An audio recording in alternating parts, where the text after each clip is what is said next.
it's still not hard to see you letting my denial rock me right to sleep.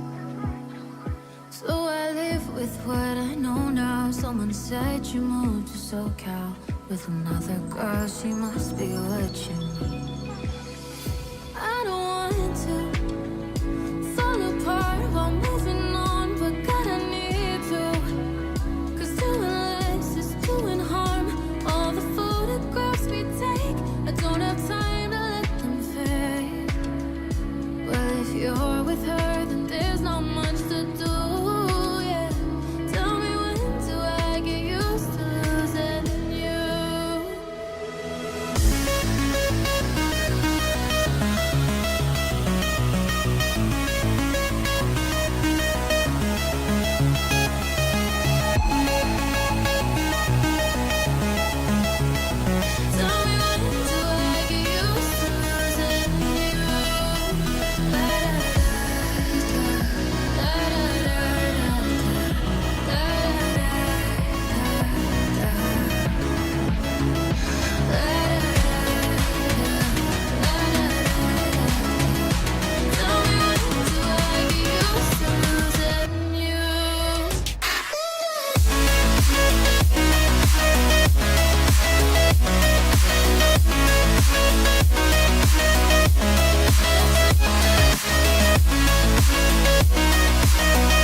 I smoke cigarettes at night now when the feeling's coming too loud.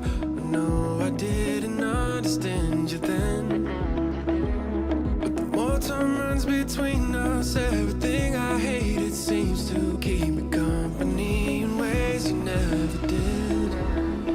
Oh, I don't want to fall apart while moving on, but God, I need to. Cause doing less is doing on. All the photographs we take, don't have time to let them fade. And if you're with them, there's not much to do, yeah. Tell me when did I get used to losing you?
That's I've not a good updated the sign. stream tags. That's not a good sign. On Twitch, Stream Elements asks, PlayCompile is now live. Streaming Honkai. Good morning. Star Rail, Hyacine 50/50 today. Do we get a new Memosprite? Well, Kianthea given... says, good morning, good luck on your 50/50 luck. Thank you, thank you. Good morning. Kianthea says, Voyo, Voyo, Voyo. I do Welcome think... to the PlayCompile live stream. Will you let me talk? I do think... At least she doesn't tell her first joke anymore. I do think the random song that played was "Tell me when do I get used to losing you?" Why'd you have to pick that song? Well, as long as we don't lose the 50-50. But yeah, I don't feel good about that song playing. Maybe we should restart the stream. Today should be the 3 pulls, I think. And if I don't get it in those 3 pulls, I'll probably just do story or whatever I need to do to get it. Couldn't resist. I can't resist. Oh, also, I didn't realise we got this. Yay! We got the little dude. Why isn't he wearing his sunglasses though? Because I didn't like that squeaky little pink pet, but we got this guy. So I'm actually happy about this guy. But I thought, he's not the one with the sunglasses, is it? He was my favourite. He's still cute though. Alright, dispatch again. So I think our new pet, right, there's no way she can refuse us with such a cute pet. I don't feel good about this place though. This is not the place to do it. This place is depressing. With freaking ring girl over there. Alright, let's go somewhere. Where can we go somewhere that's nice? Where's a good place to do it? Maybe the Clocky statue?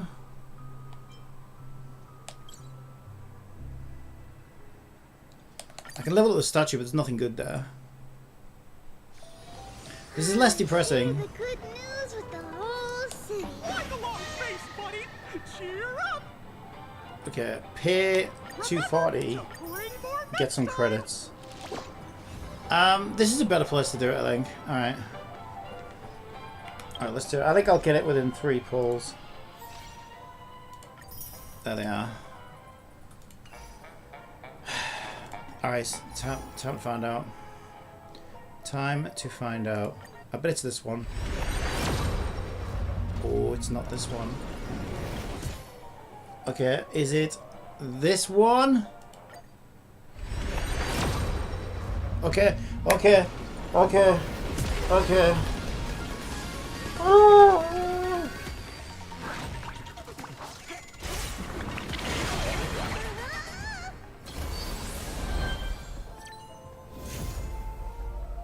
Fucking Bailu! No! Why? Oh, Bailu, you are so...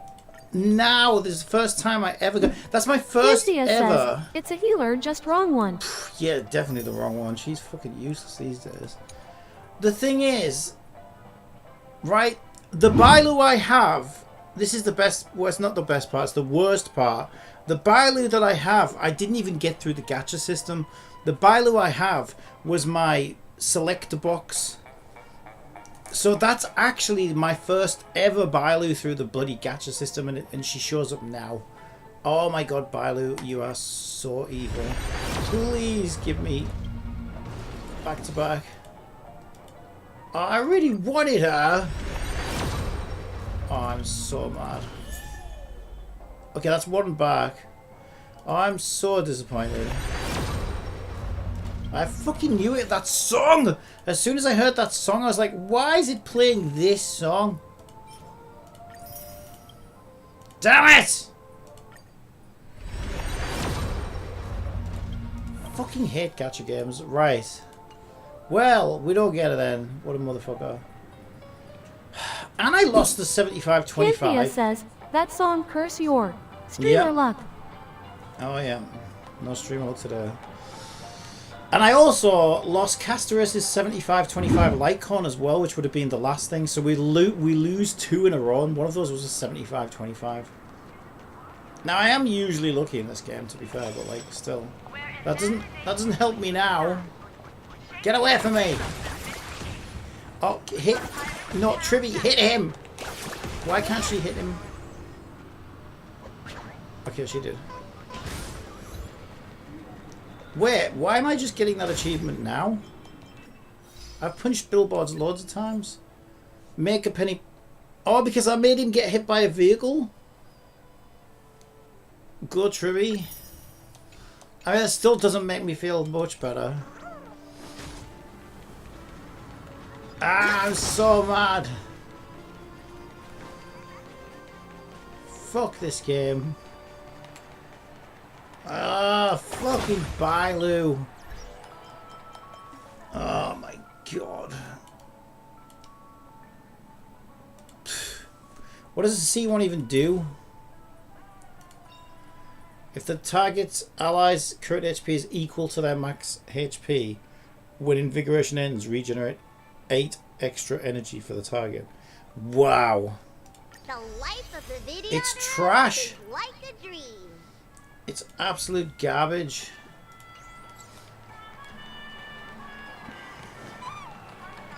Yeah. I knew as soon as I heard that song. I couldn't believe it. Well, I don't feel good about doing a fucking story now because I don't have her. Maybe I should have just done the story before.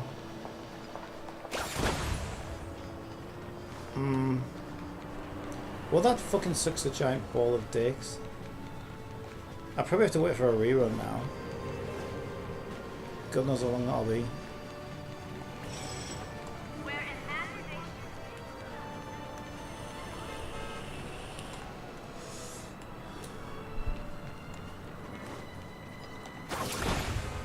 Alright, what have we got to do?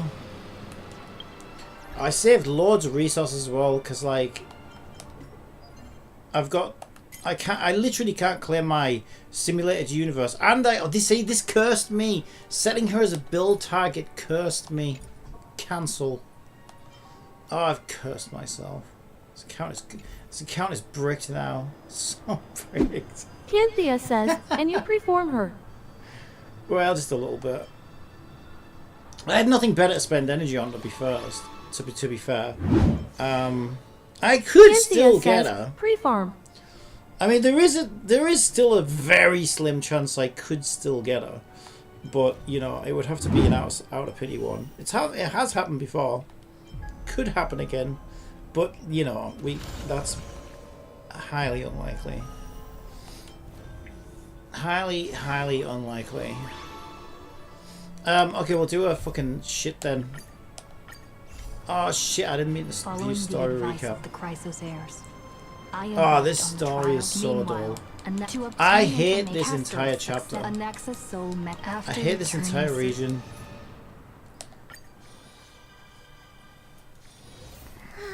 Share the good news with the whole city. Thanatos, what? And Ceres's core flames have been returned. Have they? Some time after that, the 12 constellations hover above, overlooking the vortex of Genesis. Alright, let's get on with it. Oh no, it's no. Right, just do that. There we go. Yeah, you meditate.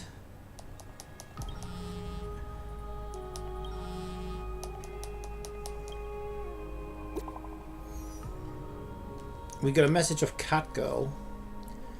I thought she said Gravy Ma. For some reason, I thought that said Gravy Master. I'm like, what the fuck? Who's that? Me? Am I the Gravy Master? That's not even close to what that says. I must be hungry, even though I just ate. Gravy Master. Last time in Styxia. 0 time for treasure hunting. 30 for you and 70 for me. I'll just say I'm coming because it's a Cat Girl. Chest, be right there. Quickly, quickly, hurry. Our little emote's cute. You must admit. Alright, get on with that. That's a dull loading screen. Yeah, the whole region's dull. Styxia's moonlight is so beautiful. And it's just, I don't know, a speaking mem is kind of weird. And the River of Souls is so quiet. It's like everything that happened was just a dream. I wonder if Cass is doing okay on the other side. If I write a letter and put it in a drift bottle, will she be able to read it? Who are you, fucking Sting? I'll send an SOS to the world. And don't you really mean meh, meh, meh, meh, meh, meh, meh, meh, meh. I'm Miss Castros too. Now's not the time to feel down. Just chastise her. Now is not time for grieving. You're supposed to be happy and joyful and make me feel better. What kind of sidekick even are you? I do need cheering up now. No, this shouldn't be so depressing. Now's not the time to feel down. We gotta pull ourselves together. Yeah, but if you By bury... the way, it Wait! was Miss Cipher who asked us to come here. But where has she gone? But if you bury too many negative emotions, they've got to come up eventually. It's not good for you. It's not healthy. You have to process these emotions, man. You can't just bury them. What's that sound? Is there someone else here? I don't know. This aura feels so familiar. Let's go check it out together. Be very careful. I have a bad feeling about this. Well, what could possibly get worse? I mean, our life is already ruined at this point, right? The account's bricked, life's ruined. It can't get any worse than this, surely.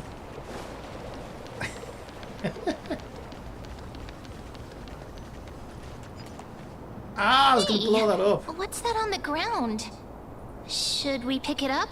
Probably some whale's wallet. Careful, careful. It's a piece of black cloth. There's probably some floozy's undergarments. Now, where have I seen this before? I don't know, have you been to the strip clubs lately? It's the Flame Reaver. Did someone rip off a piece of my clothes? Let's go with the Flame Reaver. I'm not the What? stripper. How could they be here? Mimi! Look out! I was right! Ma'am, get ready. You want the pink puppy, don't you? Is it finally time for me to bow out? Wait! We both know what this thing can do. Let's try our best to deal with them for now, and we'll slip into the past with time's power as soon as we can. What are you talking about? We've got Castorus. We've literally got like Tribby. We've got like the meta team. Well, it's not meta anymore. Well, almost meta team. I could put C1 Bailu on there. What? The flame chase journey stops. I think he's got a cold or something. Yeah. Meow? What's happening? Is this meant to be a riddle? The Flame Reaver's gone mad at the end. We already knew about the mad part, but are we still in danger?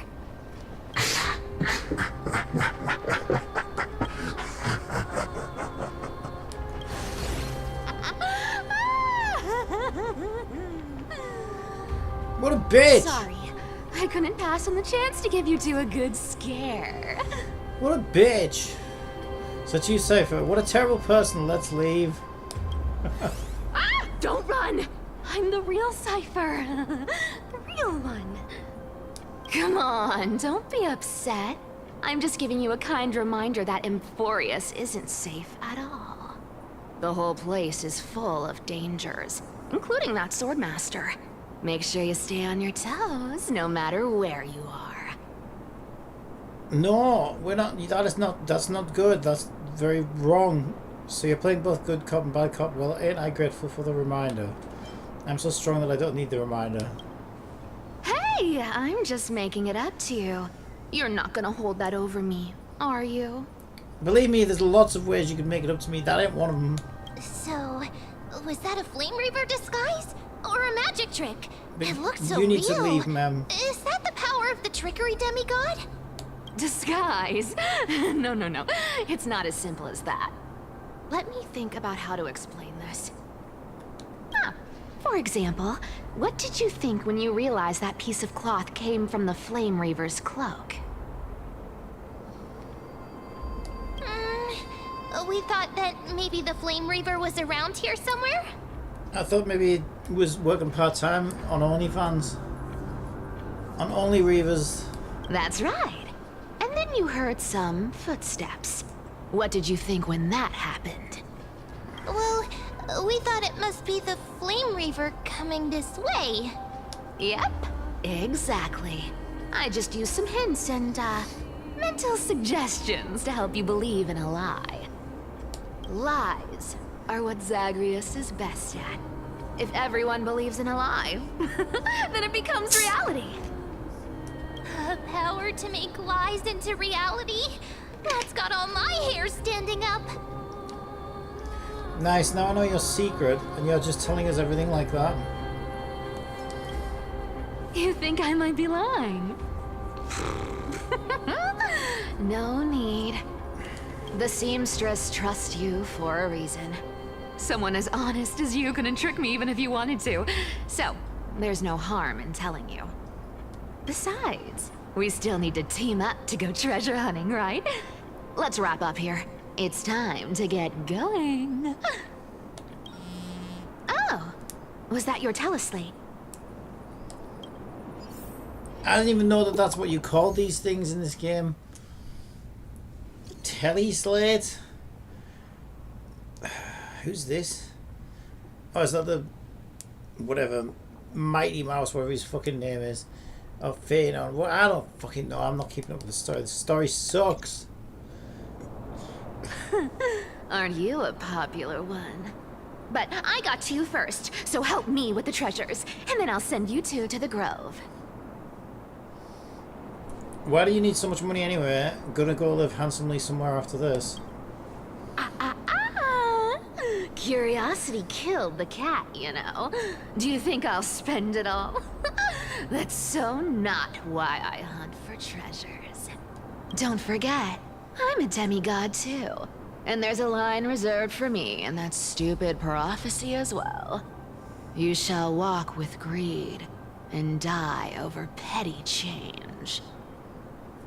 But I don't believe in that. As long as I keep collecting treasures, then I won't need to care about petty change. And as long as I don't hurt other people when I get what I want, I won't be walking with greed. Right? Isn't that simple? So, as long as I keep going down this path, all those predestined prophecies and fates will never catch up to me. Or can we just fight something already? That was a long speech. I'm getting thirsty at this rate. The treasures of Styxia aren't gonna float up on their own. Come on, Grey Mystery. Show me what the authority of time can do. Are we fighting now? Let's do it. Ah! A few days at the crash site in the Abyss of Fears. So, this is the car of the Astral Express you've spoken of. My repository of memories has been enriched with another fascinating piece of information. Thank you for leading me here, Lord Donham. I knew it! Dan's in cahoots with the bad guys. Oh, is he still voiceless? Jesus Christ, it's probably for the best. Archimans hold wisdom and knowledge in high esteem. Oh, Dan's getting recast. If the citizens knew of your origins, Dan's getting I'll do Dan. I'll do cast me. Hang on, wait, shut up! I've been gathering clues and testing different things. Sadly, the more I find out, the more powerless I feel. Don't be That's great for Dan. It's brilliant. Lord. This puzzle has stumped him. This guy doesn't even move his lips. You hired him. It isn't. And he's got a hole in his chest. You can solve. I've got no hole in my. Even someone. No, I got man boobs though. In the Grove, I discovered extensive research on the Sky Titan. It appears that many scholars from Amphorius believe in a taboo against the world beyond the sky stems from a curse cast by Aquila. Exactly. Of the 12 Titans of Amphorius, Aquila is known for That's what I said. being most capricious. I said Aquila. The weather itself reflects their mood. Tranquil sunshine. Tequila sunrise. Mournful rain. Aquila's sing the breath Eagles. is a brisk wind, and their cries resound as thunder in a storm. Shut up. Additionally, Aquila is one of the 2 Titans whose core flames have yet to be returned. The sky above affects every citizen. It's clear that Lady Aglaya's decision to confront Aquila at the end of the Flame Chase journey was a carefully considered strategy. Nah, I think it's just in the script. If returning Aquila's core flame can break the sky's curse, we won't have to exhaust ourselves searching for a way back. We can simply focus on aiding the Cryasairs. Anti-Catherians have no home to return to. so I understand your concern for your old friends and homeland. I used anti-Catheran technology, or scanning, as you might call it, to assess this car.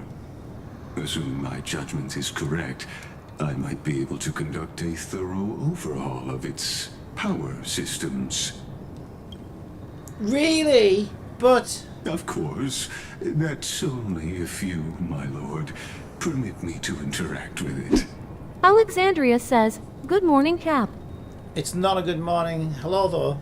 Hello, but it's not a good morning. I lost. I lost! By all means, please proceed, but be careful. The Express's thrusters are extremely delicate. That sounds like... That's not a good thing to brag about, though, is it? Well, my thrusters are very delicate. You honor me with your trust. I will be very careful. How are you? Lygus. Wasn't that an old website? Carefully scans the damage... Oh, that was Lycos. This is Alexandria says, unbelievable. "Also, it's a great morning, Kappa. Sorry for the misunderstanding."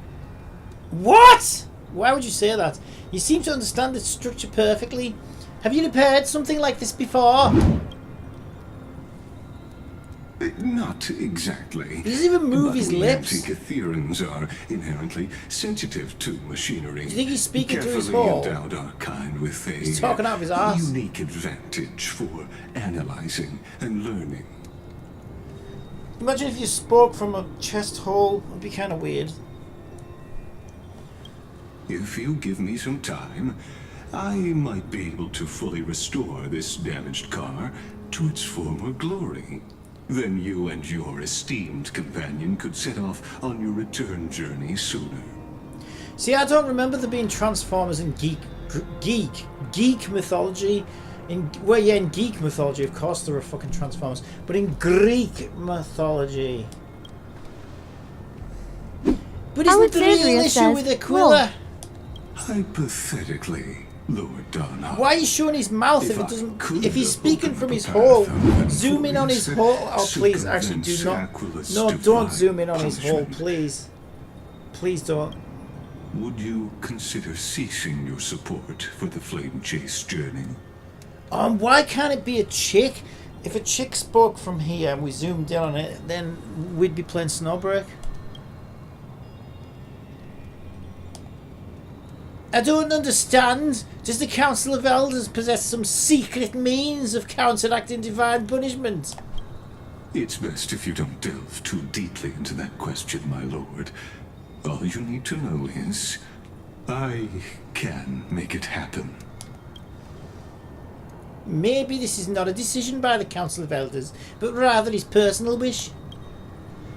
The crucial point is, if you and your companion are unwilling to halt your support for the Chrysos heirs, it could offend certain interests.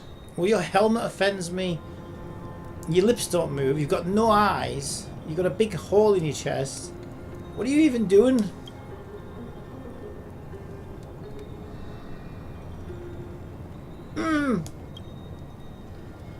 Oh no, I should have done 100 line. Oh! Forgive me, Lord Lygus, but I must be frank. I thought you were Dan. When visiting Dawncloud, I reviewed the records of many council elders. Among them, only your background was nearly blank. I'd like to accept your goodwill, but given such a mysterious background and motives, anyone cautious would have doubts. Your prudence. Press D to doubt. Is that what it said? Would you say press D just to as doubt? expected. I know what that is. Oh, foot fetish. Oh, I bet it's... Oh. They're not all men. Are these people? Is this a trap? Is that why you accompanied me here? Please don't misunderstand, Lord Donham. As the Theoros, I have no allegiance to their plans, nor am I obliged to obstruct them. I am neutral. Is that why your lips don't move? There's no way to treat a lord, this is it? Out of respect for Respect, don't make me I want laugh. to offer a You just made me lose peaceful 50-50. solution to ensure the safety of you and your companion.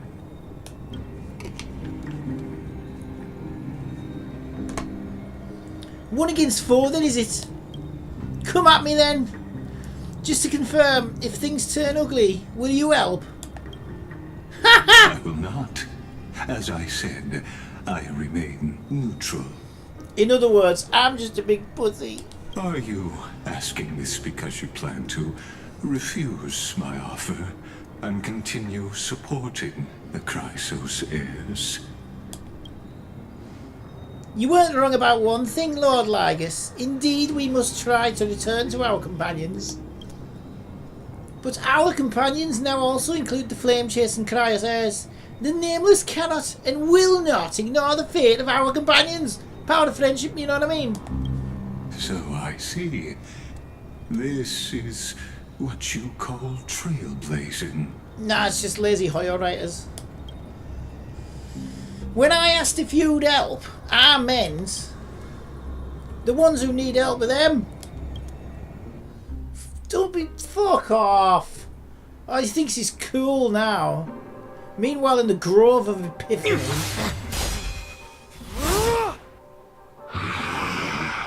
Oh, this fucking miserable bastard. You have such overwhelming power, so... why? Answer me! Why do you stand in her way? Why do you want to take the core flames? Oh no! He can't hold on anymore! Drag him back here, friend! Are you okay? I'm okay. I can handle that kind of hit now. But a few months ago, that would have knocked me out. Always keeping me on edge. If I had passed out, that would have been it. Thanks for worrying, buddy. Thanks for the help. To face Aquila and other potential Alexandria threats, says, so who was you trying to pull? Not the unicorn girl, was it? Yeah, it was the unicorn girl. I needed her. I need her Memosprite for my caster's team. And I got another No, I got my first ever Bailu through gacha because I got my Bailu through the frickin' selector box. So the first time Bailu finally shows up, it's to say, fuck you, you ain't getting a unicorn. Even so, it's impressive you thought of this training method.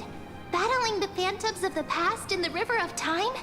It's just like the hyperbolic time sanctum that the bards describe. How am I meant to get my Blue Sky account if I can't even get a unicorn for my fucking avatar profile? It's working pretty well, wouldn't you say? But combat isn't just about strength and skill. You also need the right weapon. I think she came with 4 pronouns as well, so I was going to be all like set. Swinging a lump of iron. I can't tell you how many swords I've gone through since the training began.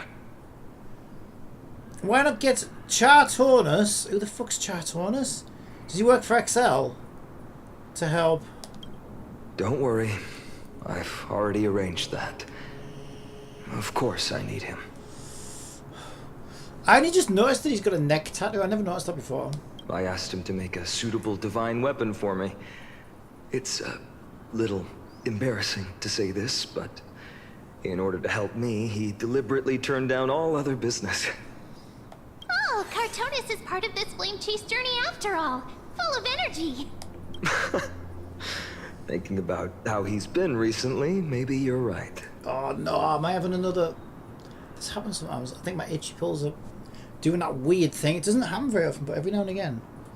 It's weird, like I can feel it. It like makes my ears go hot and then I start itching behind my ears and then it sort of spreads around my head a bit. Oh, it's not going to be another itchy pill day, is it? It's so weird though, because I take them every day and it doesn't always do that. I'm trying to figure out if there's some like...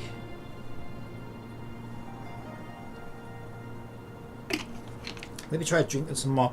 I'm supposed to drink like fucking 2 pints of water with them or whatever when I take them, which I never do.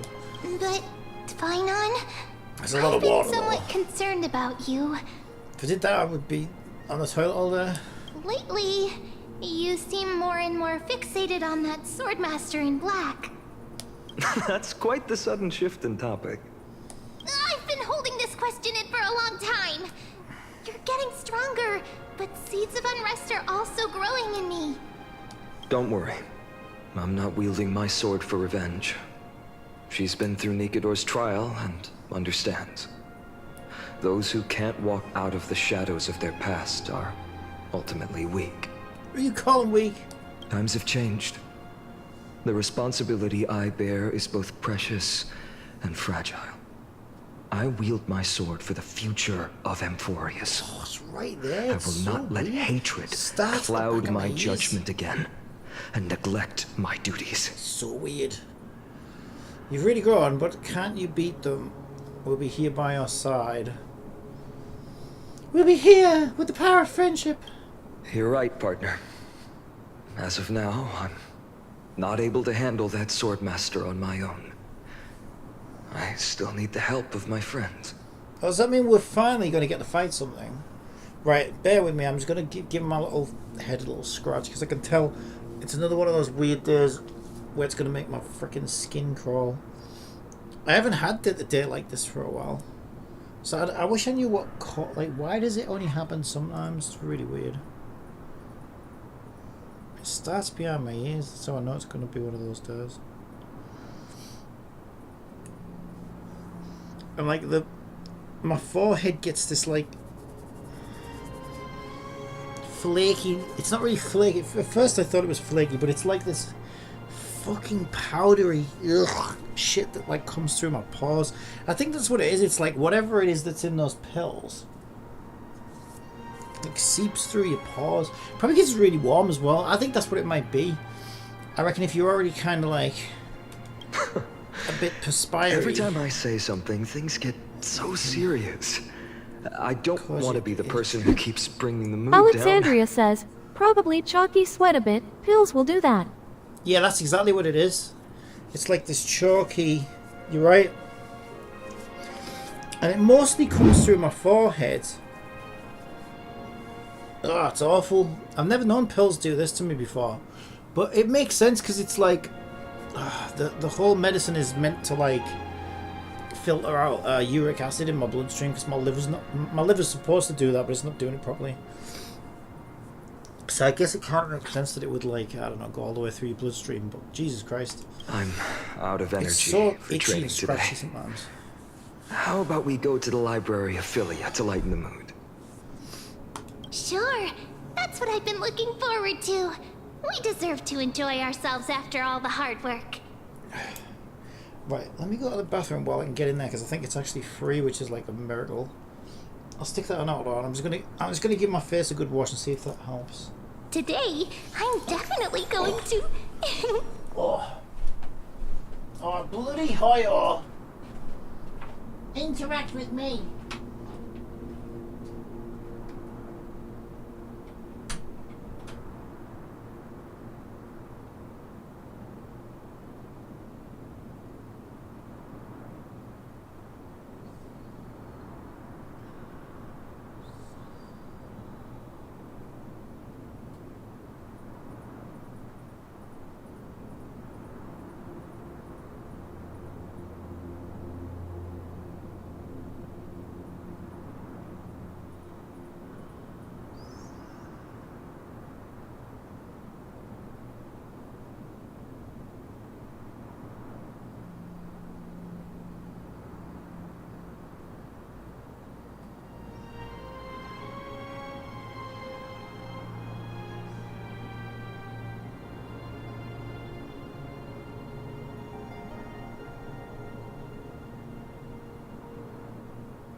Yeah, God, my forehead was so bad there.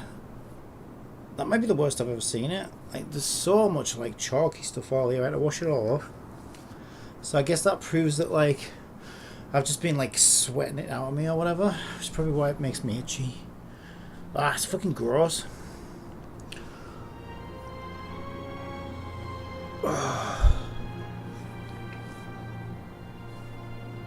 Yeah, it's quite warm right now, though. It's like, maybe, I don't know if I'd say a heat wave, but it's very humid. So that's probably caused me to sweat more than normal. I need to blow my nose now. What the fuck? Ugh.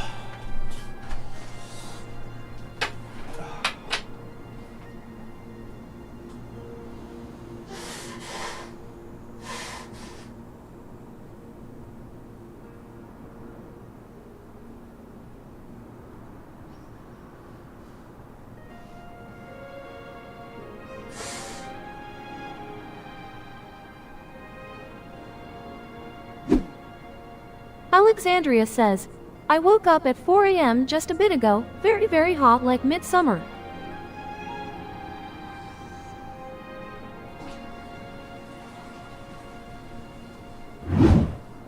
Oy, oy, oy.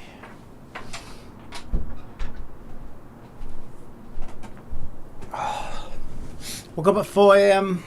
just a bit ago, very hot like midsummer. Yeah, it's been like that for a few days here. Very humid. Oh, makes it hard to sleep.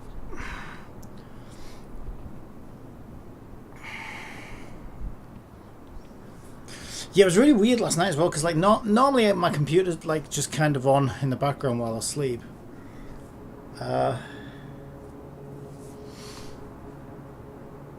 But for some reason, when I went to bed last night, like it just sounded really loud. I was making all kinds of weird noises. I don't know if it was that though, because then so for a very rare time, I actually shut it all the way down.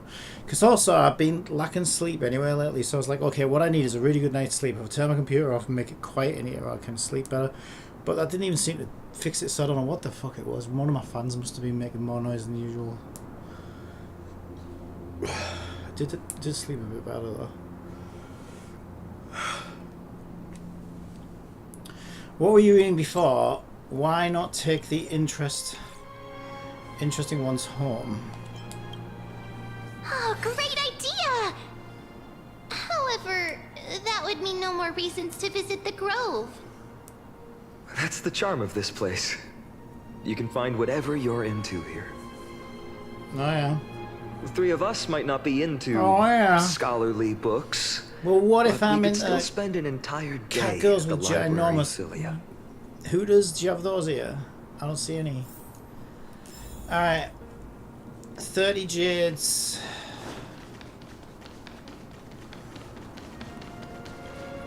What did we need before? It's like the creepy little things.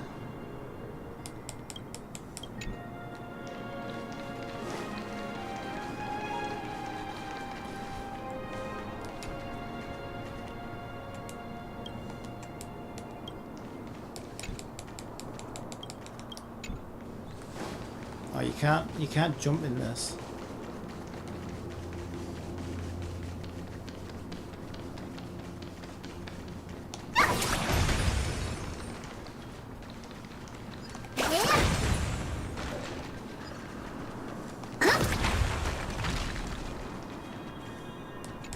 Right, what am I actually supposed to be doing? Scrolls turn the blades. Head to the library of Philadelphia.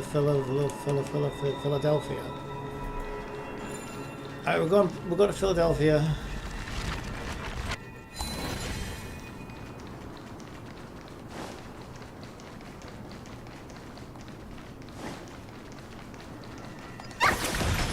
We'll go this way.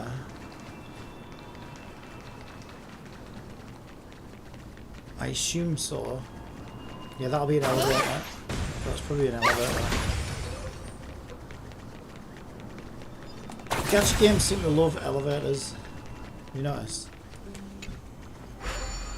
Oh, okay. They love these as well. They love these zip-line-y type things. Zip lines and elevators, that's what you need in your gacha game. apparently.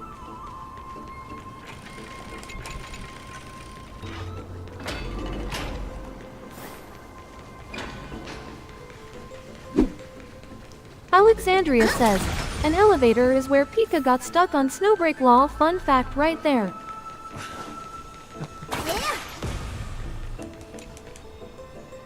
Fun fact. And it's always fun fact and it's not anything but a fun fact. Then again, maybe he gets that off Miku. She's the same thing. Fun fact. Everyone's broke and will die alone and miserable.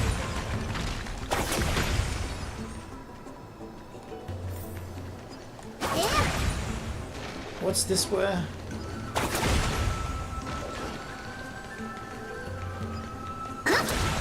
I don't know. We don't need to go this way.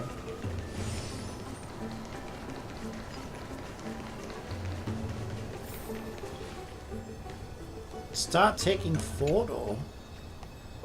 What?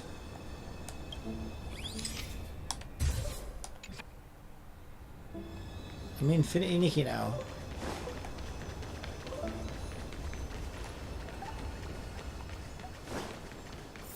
Is this my Momo?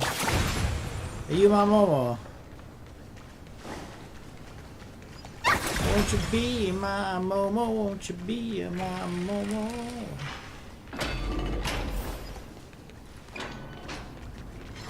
Die!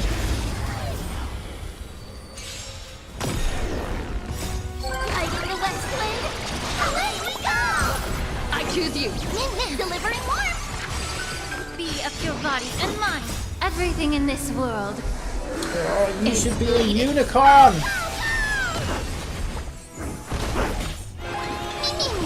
Root here. Embrace a new life.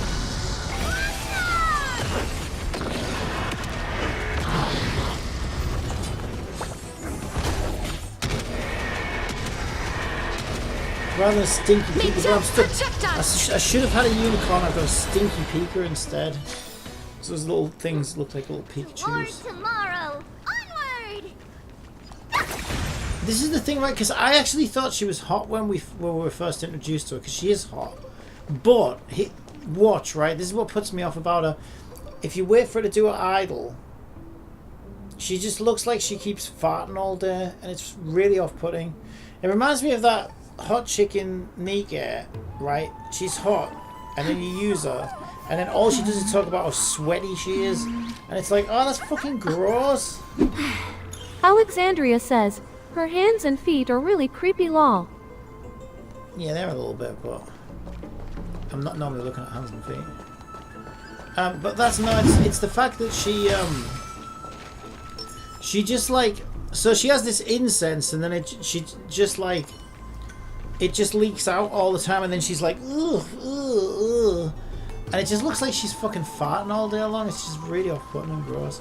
Like I said, it reminds me of Sweaty Girl in Nika. It's like, she's hot, but then all she talks about is how sweaty she is. And it's fucking gross. You know there's some little freak out there who loves that kind of thing, though. Some little freak who like, yeah, let me drink this sweaty little one. Actually, apparently it's M-Tash. He fucking loves her. We can do it. We can do anything. Hiding the west wind. Away we go. M-Tash's drinking his bottle of girl sweat while he's playing marathon.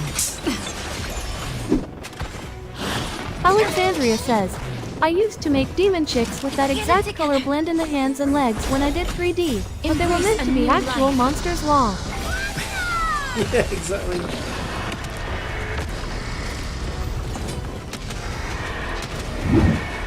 May death protect us. Yeah. Root here.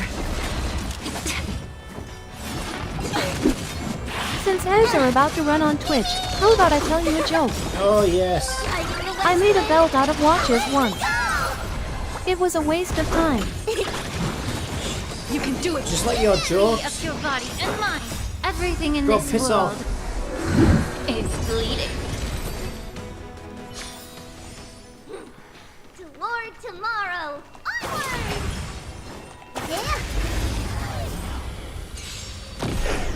I choose you.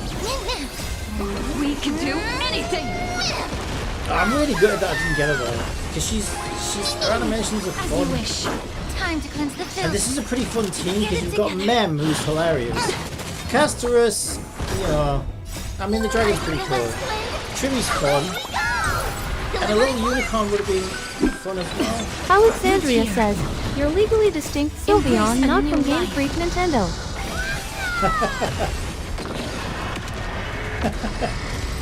It's got just enough pixel variation to avoid unwanted lawsuits. We can do it. Be of your body and mind. As you wish. I can't fault them.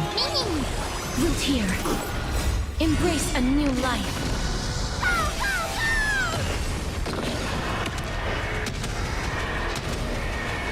May death protect us!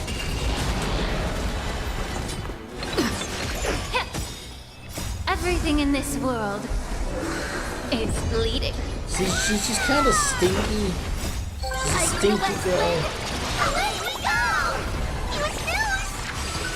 As you wish.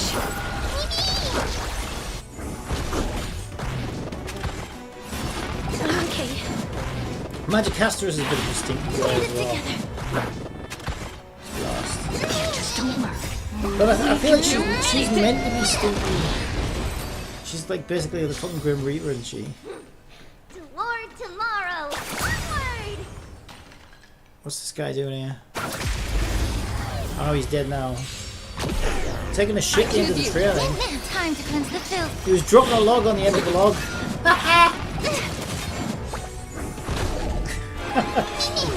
Root here. Embrace a new life. Game's so fucking loud. Keyboard, will you ever wake up? No.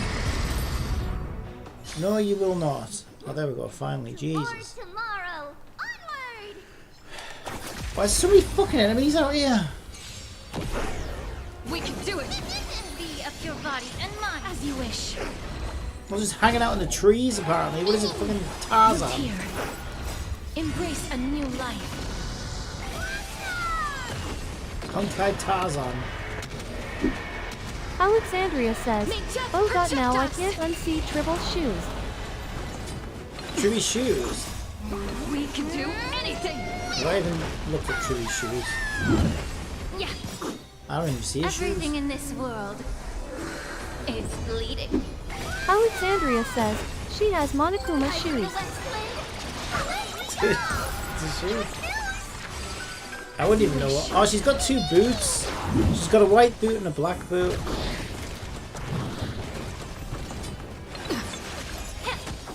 Root here. Just don't worry. Embrace a new life. Oh yeah, so that's that. I guess that makes sense. Then Monokuma, yeah, is black. Right?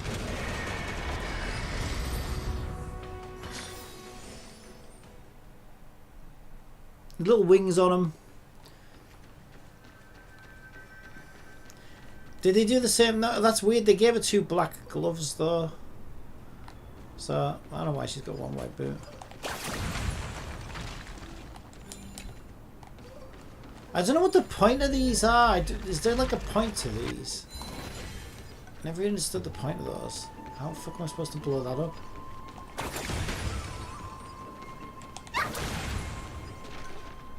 Oh, like that. Well, how do I get to it? Is that when you blow that up?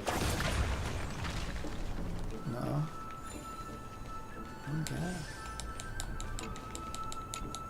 There's got to be a way to get in there.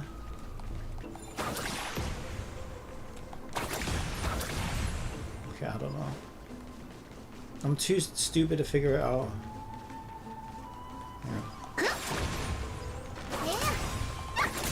Oh, it'll be this.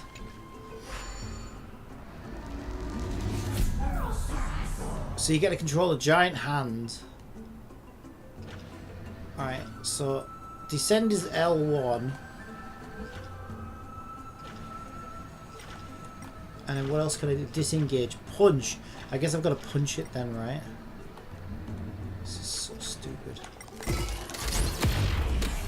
Right, there we go. And then disengage. No, don't go there. Where was the thing? The weapon. Okay, then I can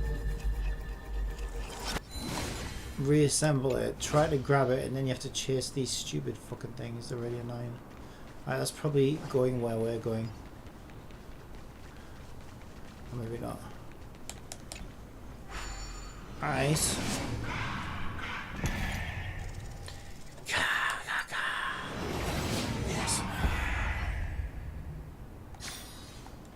Yeah, he needs killing.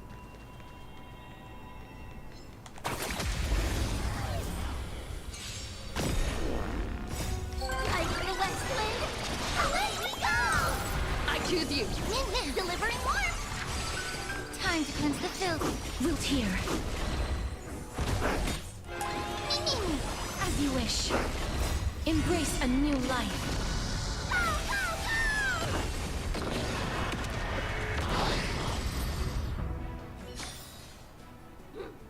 Toward tomorrow! Onward!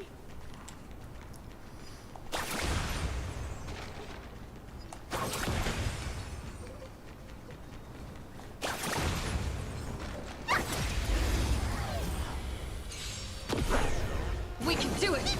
Be of your body and mind. Everything in this world is bleeding. I am the West Wind. Away we go! You snooze! Wilt here. Embrace a new life.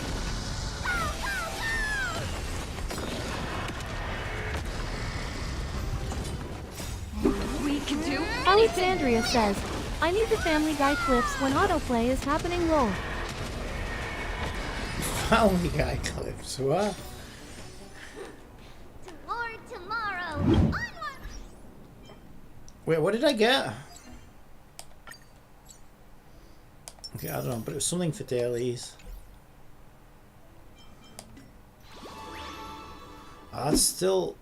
Alexandria says, TikTok when they have like 4 things playing at once for HDH.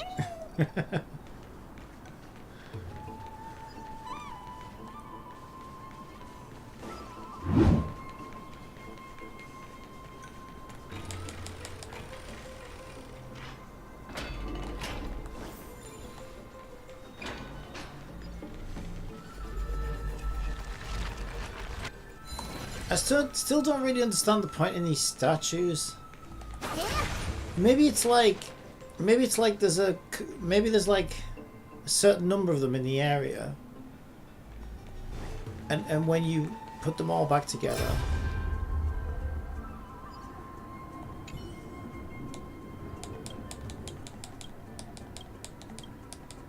you get a reward. I don't know. I haven't quite figured those out. Sometimes you can smash them because it gives you access to some other thing. Like it's in the way of something else and then you put it back together and you can get to the other thing. But quite often it's just seems kind of pointless.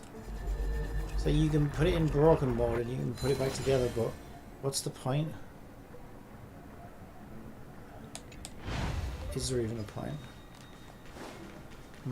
I don't know. I confuse.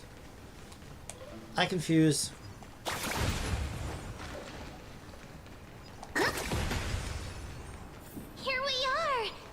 Where was that slate last time? Was it here? Or maybe over here? I'm up to have some fun! It's free time now, so you should relax too. Wait, what?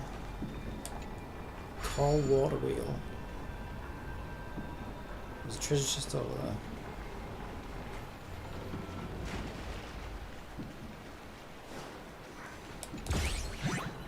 Oh, these stupid things.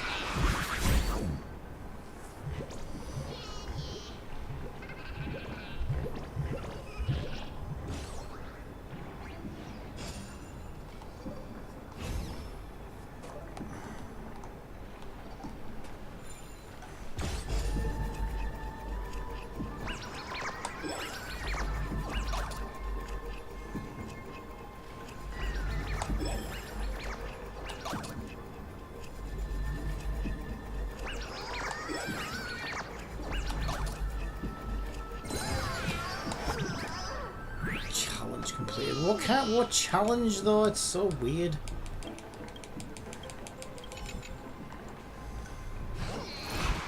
These things seem so pointless. It's just like, let's just make you press like buttons over and over again before we'll give you the chest. But you can't call that a challenge.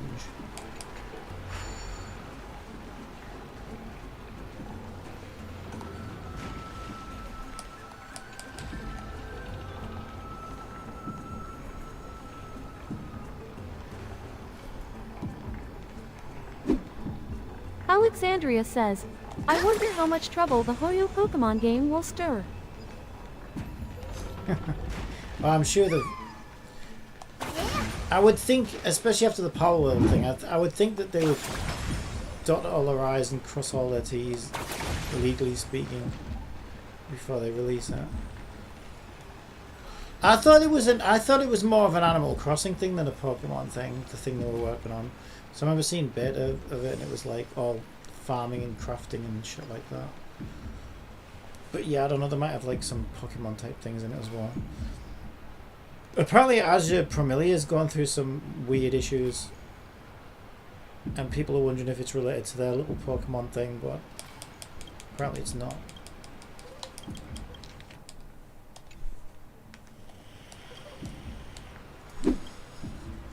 Alexandria says, oh no, it's brand new, it's Pokemon straight up. The main character looks like Still and High 3 girl fused together. Oh, so maybe this is something else. So that means, so they're probably working on a Animal Crossing clone, unless that got cancelled. And I know that not all the projects see the light of day. But I remember there was some leaked game. It didn't look that good, to be honest. But there's some leaked gameplay footage. It was like a year or so ago, wasn't it? And it looked like some Animal Crossing clone they were working on. Well, that might have got scrapped. I don't know. Like I said, not everything sees the light of day.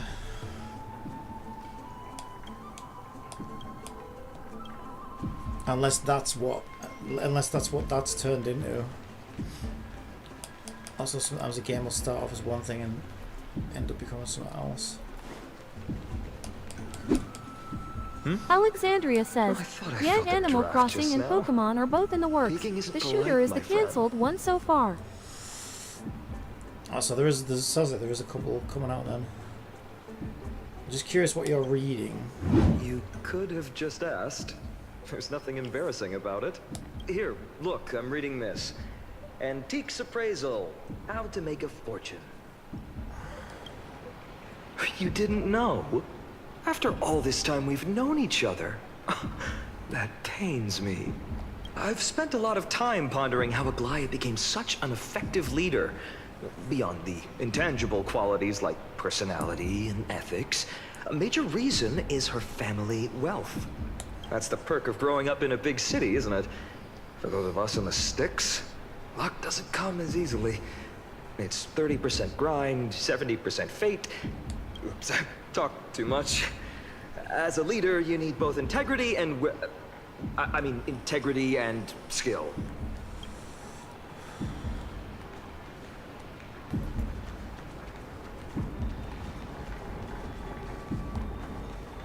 Why is this one red? Okay, they're all red out here. Right, so I was supposed to get over there.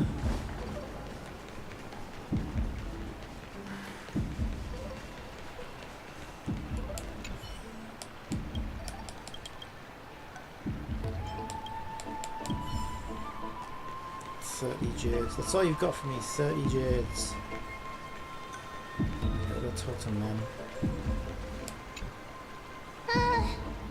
Month of cultivation, curtain fall hour, a time to feast on greens, but poor time for fishing.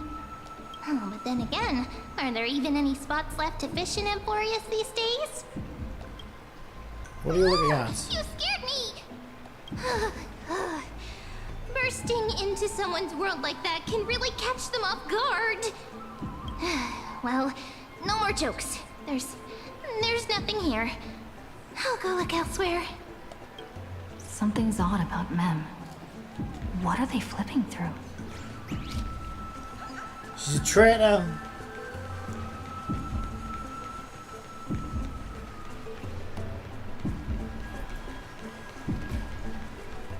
She's trying to put a hit out on us. Oh, these cards are so detailed and fine. Ruler, weaver, traveler, healer. But the interpretation for each card is so long. Do I have to memorize them all? Well, your name's Mem. Use them flexibly, don't just memorize. What are you looking at? What a coincidence! We meet again. Guess Alexandria we're fated to be says, together, huh? and there is an actual Pokemon gacha as well, But so you they are must heavily be stepping busy, on their so I toes should won't be a bother great you war. for now. Hope your day, every day, is joyful. Well, Hoyo, it looks like So Hoyo have always wanted to be the next suspicious. Nintendo. Not like their usual self.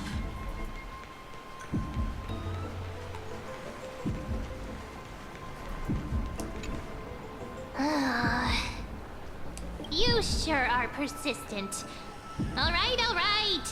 I'm totally helpless against your charm. What are you guys chatting about? Is this the Amphorius Divination Compendium? Why are you here too? Sorry, seeing you two chasing each other around, I suddenly found my book not that appealing anymore. Never thought Mem would be into divination. But it's not exactly a niche hobby, so why all the secrecy? I wanted to set up a surprise. Master it in secret and give you all a shock. But getting caught halfway through, it's only natural I'd feel shy. A girl's heart is more delicate than Aquila's ever-changing moods. A surprise, huh? Someone else used to tell me the same.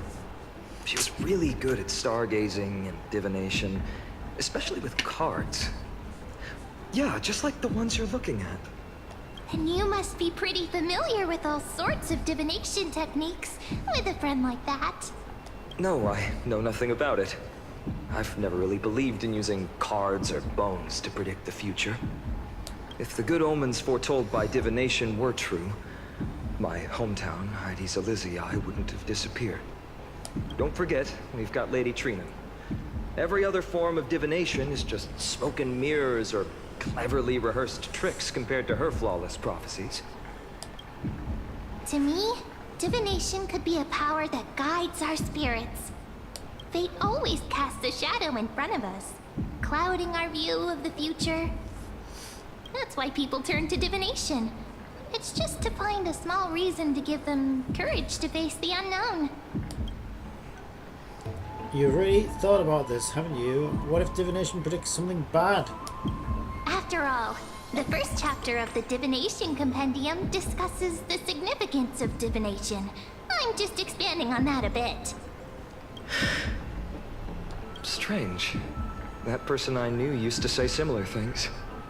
Looking back, whenever she interpreted a card for me, I couldn't help but feel uneasy. Even though I never believed in the outcomes. Maybe it was her tone. Cyrene. She could paint a complete fantasy so vividly, it utterly captivated me as a child. Right, I still carry a card she once used. Do you want to see it? Yeah, go on. Oh, wow! It's so exquisite! I'd love to have a card like that. Those mitts up to the task. Then gotta craft a mem-specific deck. Oh, now that you mention it, yes. It would be even better if it were made of, say, crystal. Speaking of which, partner, there's something I haven't shared with you all. Remember our first trip to the Temple of the Three Fates? The riddle that Orin exposed to us? No, I'll probably skip through it. Who's there?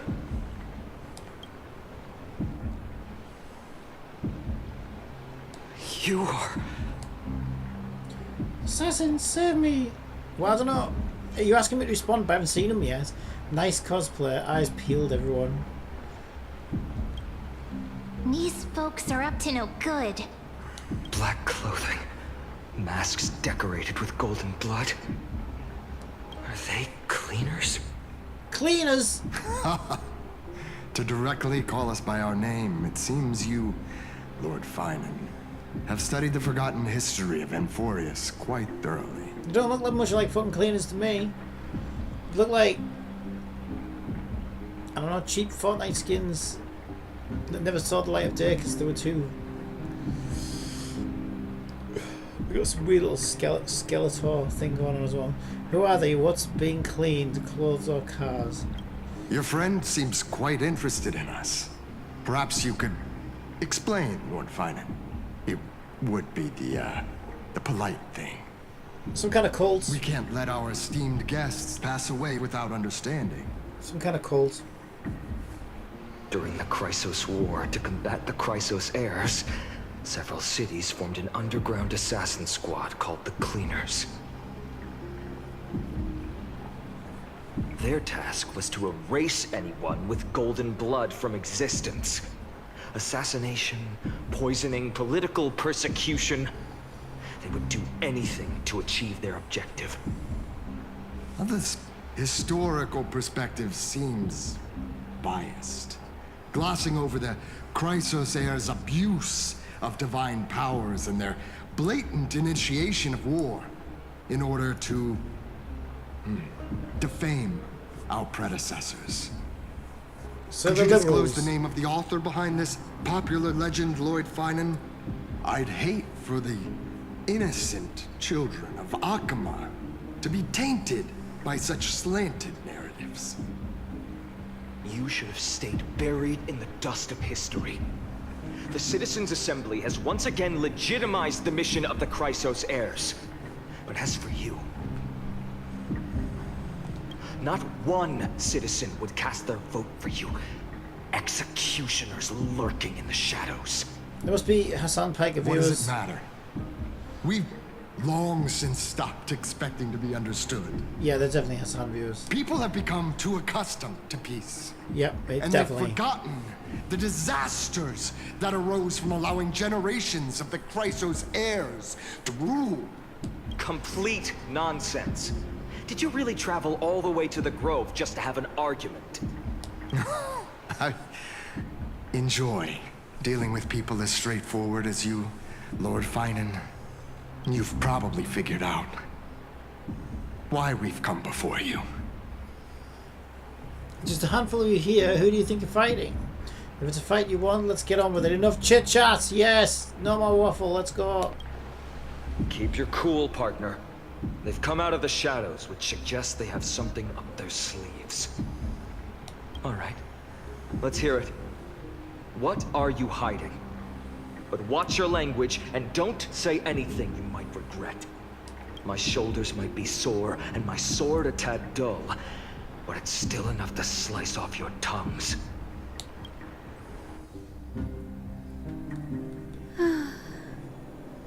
Oh, Hyacine, it's too early. Alexandria says, I will say, HSR has some terrible ugliest outfits in gacha. Well, the NPCs do. It's a bit small, but the lighting is perfect. Thank you, Lady Treeby. Oh, With this, Hyacine. the Twilight Courtyard can be reborn in Akama. No, I wanted that little unicorn. More Memosprite damage. Do you like it here too? Alexandria says, know that dude, his clothes literally trash. Oh, the dude guy. Yeah, I don't really pay attention to the males because I obviously skip them. It's so bright here. Maybe you should rename it? How about Luminous Courtyard? Lady Treeby makes a good point. But Twilight Courtyard carries the long history of the descendants of the sky, and I'd like it to continue. Right. How does the legend go again? Even Lady Treeby forgets things. We just haven't prepared lessons in a while now, so we're a bit rusty. Just give us some time and we'll remember. Ah, now we remember. Kremnos and the Firmament, Volume 3, Section 5. With Seliosi, the Day Thunder Knight striking down the Eye of Twilight, the divine war between Mikador and Aquila, which spanned centuries, came to an end. Thereafter, the Skyfolk gradually declined. Numerous sky fortresses were abandoned, and their descendants began to establish themselves on the land. Finally, those descended from Seliosi the Day Thunder Knight were welcomed by the scholars under Circes and established the Twilight Courtyard in the Grove. No wonder you forgot it. It sounds like boring waffle to me. The historical records seem slightly at odds with our memories. But the details from that time have become somewhat hazy to us. Oh, I forgot. For a Lady Treby, history is more than just words on a page. It's something you've personally lived through. Oh, what is that? Is that basically your way of saying that she's actually 400 years old? Little Ika loves listening to the stories from the legends. I'm sure you're also imagining one day you'll be as awe-inspiring as the winged beasts by Seliosi's side. That day will come. I believe it. Just keep growing.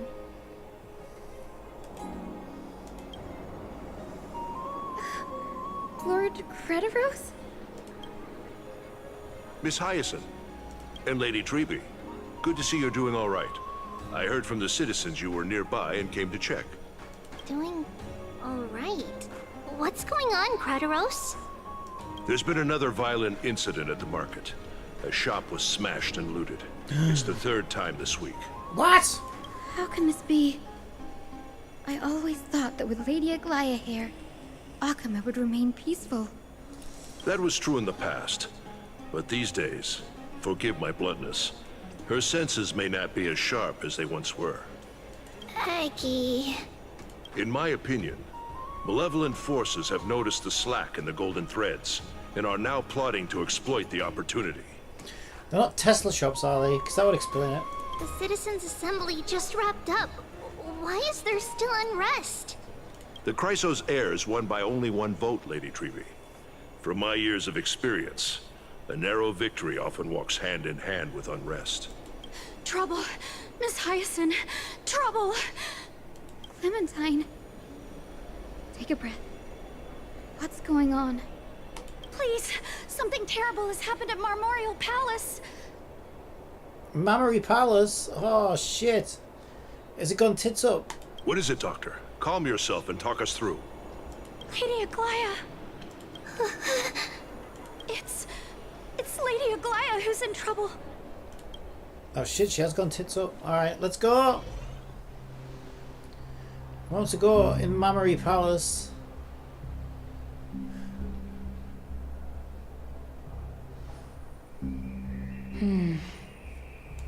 Okay, they're not up yet. I still remember. This bath that overlooks the entire palace was built by the Council of Elders 900 years ago. Oh, are you over 1,000 Alexandria as says, who's Its woman low? purpose was to commemorate the first flame chase journey, and to remember the heroes who made great sacrifices for Amphorius a millennium ago. Rules were set then. No one was allowed to enter, apart from guests invited by the Gold Weaver. But, I guess, you're no longer pretending to follow the rules, are you, Lady Kindness?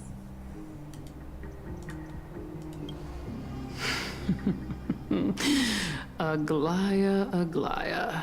Pants on fire. You ageless witch, hiding behind a divine facade to deceive mortals. We've been far too kind with you. She's getting cancelled. Kind?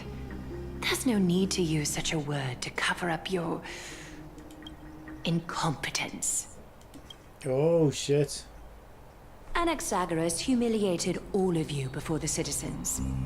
If you still had any shred of shame, you'd throw yourselves from Dawn Cloud at the curtainfall hour to salvage the last fragments of your dignity.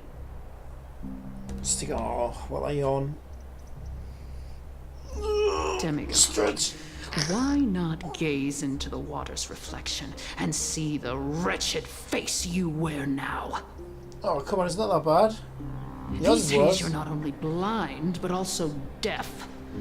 The cleaners were born for this moment. When all orders, rules, and laws fail to restrain you, it's time for the dagger to pass judgment. If you're in such a hurry, Alexandria give it a says, try. so is this the start of the 8 hours or not? Going toe-to-toe with a demigod? Not in this game, probably. We're not that foolish. This whole patch is a bit of a snowfest for me. But Penacony was way better. This one's kind of dull.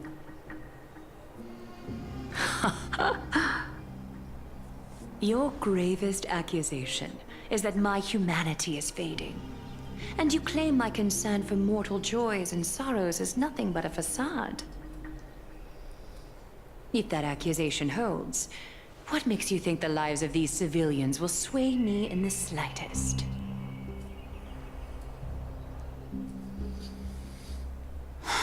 fine. I'll gladly use a few more words to shatter that demigod facade of yours. Like I said, you're not only blind, but deaf. Alexandria says, it's funny, when it was out everyone liked it, but now they say Pen ruined the game. Sparkle was actually trash too low. The thefts we arranged in the market, nor did you catch wind of the I thought meetings happening in the Trumas workshop. Plots are unfolding right under your nose, yet you remain indifferent. Yeah, I think Penacony was the game's fading. Aglaia, why not use your precious golden thread to peer into my thoughts? See if the gift we've so meticulously prepared for you can move that cold demigod heart of yours.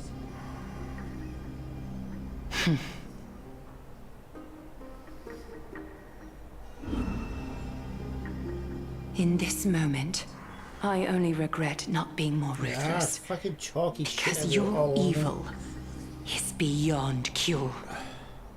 Slowly turn into a pillar of salt. You finally figured it out. You have grown dull. I've been holding that image in my mind this whole time to make sure you could see it clearly.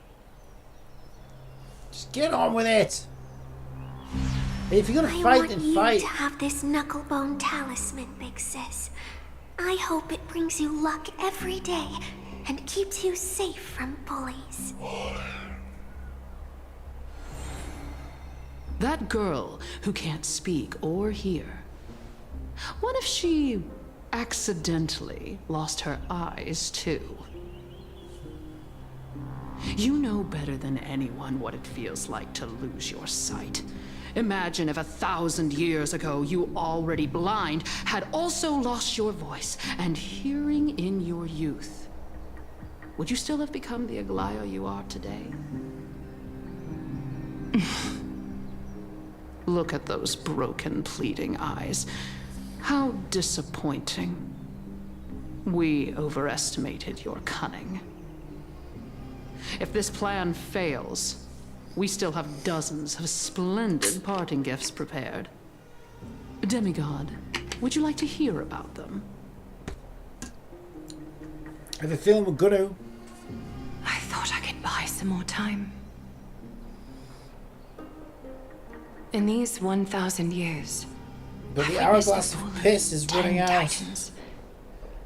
From my naive arrogance at the beginning to slowly learning how to guide others. She's gonna jump! Jump!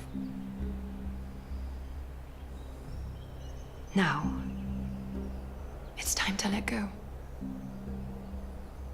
I should be grateful. Grateful that I've reached this moment. To let my departure become a path for others to follow.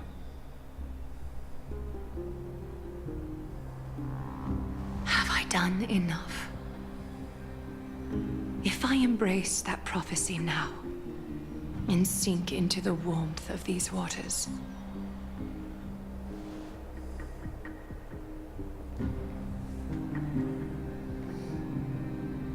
will the wandering wind stop to mourn me, Cypher?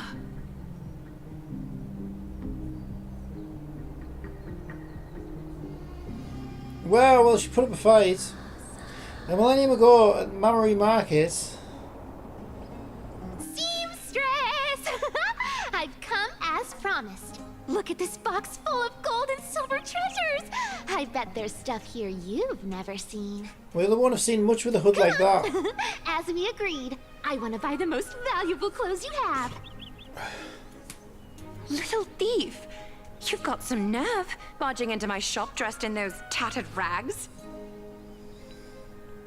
What have you brought? Let me see. Here, take a look. Only the finest goods. See the sapphire? It's even more blue than Fagusa's eyes. Such exquisite luster. I've only seen an ocean's tier of this quality in my mother's treasury. Wait, you've seen one before. And here I thought I'd leave you speechless. What a letdown. It's just an old memory. My family estate all burned to ashes long ago. This workshop is what I built from scratch. Wow, a daughter rebuilding her family business. How admirable. Enough with the jokes. At least you did get to enjoy those luxuries. Mind your manners, kitty. Tell me, Cypher, where did you come from? And how did you acquire these treasures? And what happened to the animation? I won them fair and square in a bet. What?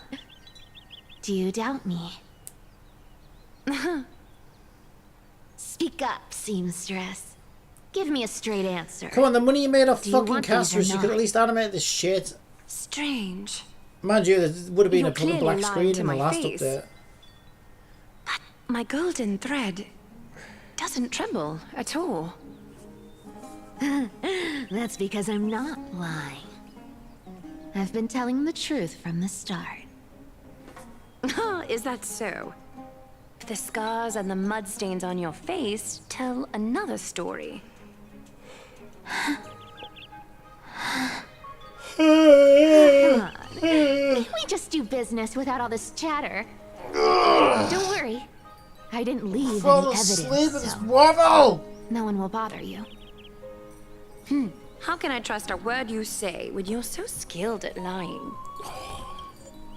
Oh! Dealing with you rich people is such a pain. Always wasting my time. Fine. If you don't want it, there are plenty of others who do. Hold on. Your treasure? I'll accept it.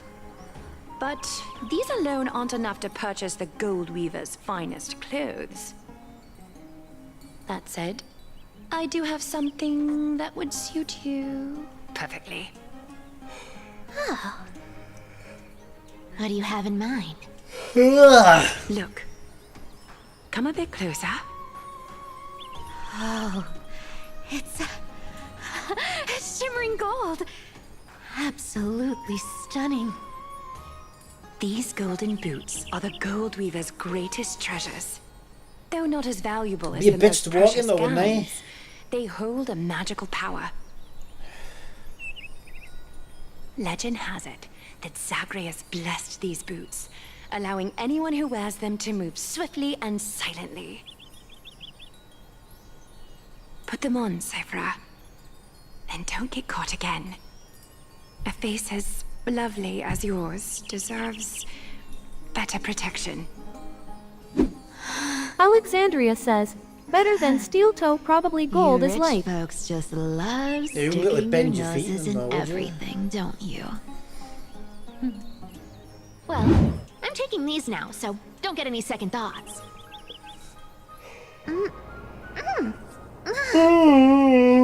What's Oh wrong? my fucking god, I'm actually being bored to death. Do you have a smaller size? These are way too big for me. Well, I suppose you'll have to grow into them.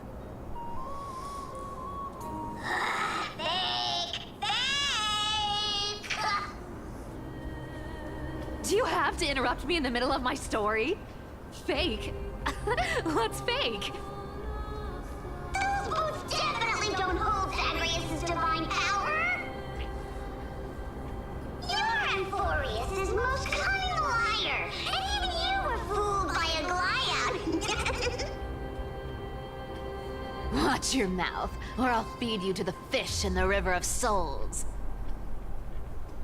Weren't you curious how I got tangled up with that seamstress? Well, now you know. Satisfied? Well, I like the way she said she's telling a story, but to who? To herself. Let me tell myself a story about my past.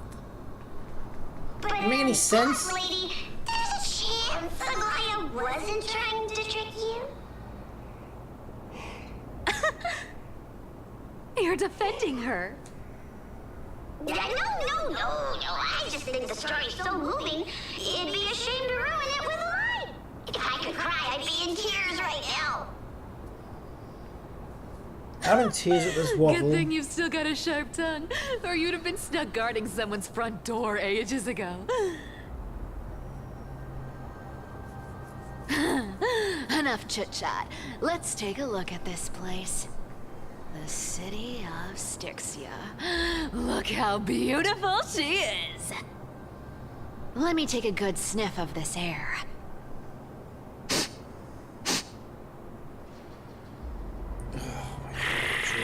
Drivel! This air, it's filled with the scent of treasure everywhere. Wonderful! Just wonderful. I also think whoever's Thanks doing to her voice Caster's is and like Grey overdoing mystery, it a bit. the ancient city's barrier was finally dispelled. Now that I think about it, helping them was well worth it. Time for treasure hunting, Barto! Lead the way, and whatever we find, we'll split 80-20. Well, I have a suggestion. How about 70-30 instead? Listen closely. Is that Paimon? Do you hear that? The I think that's gnawfish Paimon's in the voice. River of Souls are growling with hunger. The purple thing. 80-20. Alexandria says, yes. Boss Lady Cypher? Yeah, that's definitely her, isn't it? Anyway, what's with all this water? It's damp, cold, and miserable here. I hate Alexandria says, 70 to 30 on Tech 1's assassination. God of trickery. Uneasy around water. You wouldn't understand. The people of Dolos are talented in many ways. Just, not in swimming. Why don't we have a race? Long distance, sprint, or laps? Take your pick. What's got you so worked up? Relax. Who would have thought the fearless Lady Cypher was afraid of water? Yeah, so I like her design. And when I first saw her, I thought, oh wow, yay, Catgirl, maybe I want her instead of Unicorn Barbara. But the thing that puts me off, I think whoever's doing the voice is like completely overdoing it, and she's actually kind of annoying to listen to. Cats hate getting wet. What's so hard to understand about that? Now, hurry up and figure out a way across, or I might have to reconsider our split. Don't rush me. Let me take a look around. Got it. Let's use that thing. Come on, follow me, boss lady. Not a good imitation. I'll play along. Let's see where this goes, Bartolos. Tell me, how did you hunt for treasure when I wasn't around, boss lady? Trying to trick me into saying something. Not a chance. You're as sharp as ever. Wait, it's supposed to be her POV, but we don't get her on the team. That's weird. Ooh, interesting. Very interesting.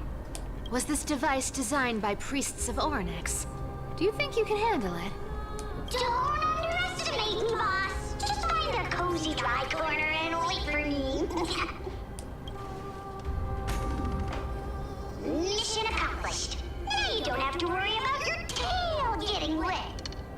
Not bad, but just a warning. If this thing fails while we're halfway through the water... Don't worry, trust me! For that sweet 20% cut of the loot, I'll make sure you're taken care of.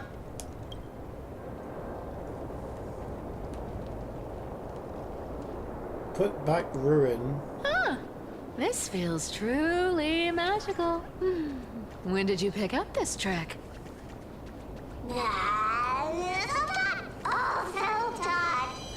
We're here.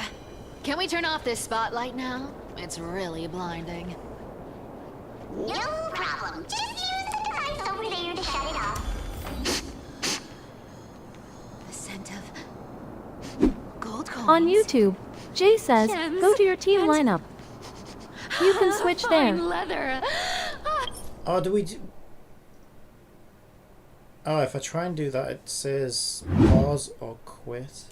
It's so refreshing. Can I do it through here?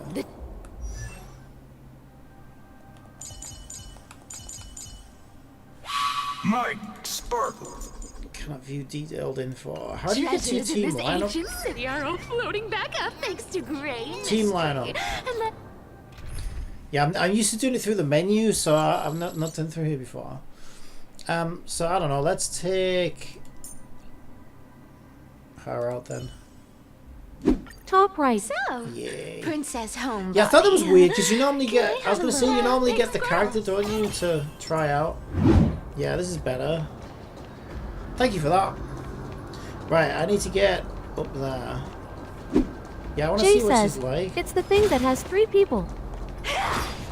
Yeah, it's because I'm used to doing it through the menu, but then when I go to the menu, it says I'm gonna quit, which I don't want to do. Yeah, I don't normally use this wheel at all. But yeah.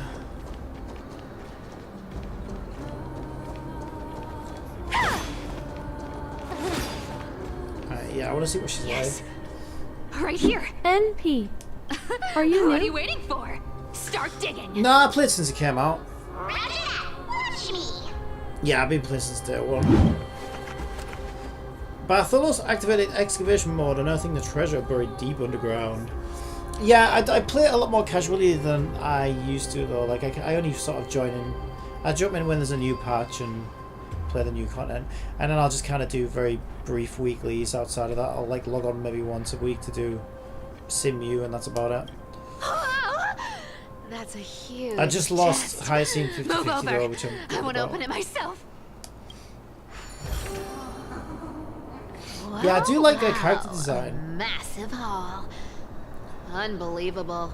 I mean, It's she'd hard be to guaranteed imagine the now kind of anyway, luxurious so- life the people of Styxia once led. And I assume she's going to be up soon. As expected for a realm of Fagusa's disciples. This entire chest is filled with ornaments made from ocean's tears. Here, take this. See if it suits you. She sounds a little too unhinged. Thanks for the gift, boss. Much appreciated. Even more unhinged than Paimon here. Look at the clarity of this purple crystal. Purple mon. It matches my skin tone perfectly. Oh, safer, safer. You truly have the most refined taste of all thieves and emporious. Let me try this on.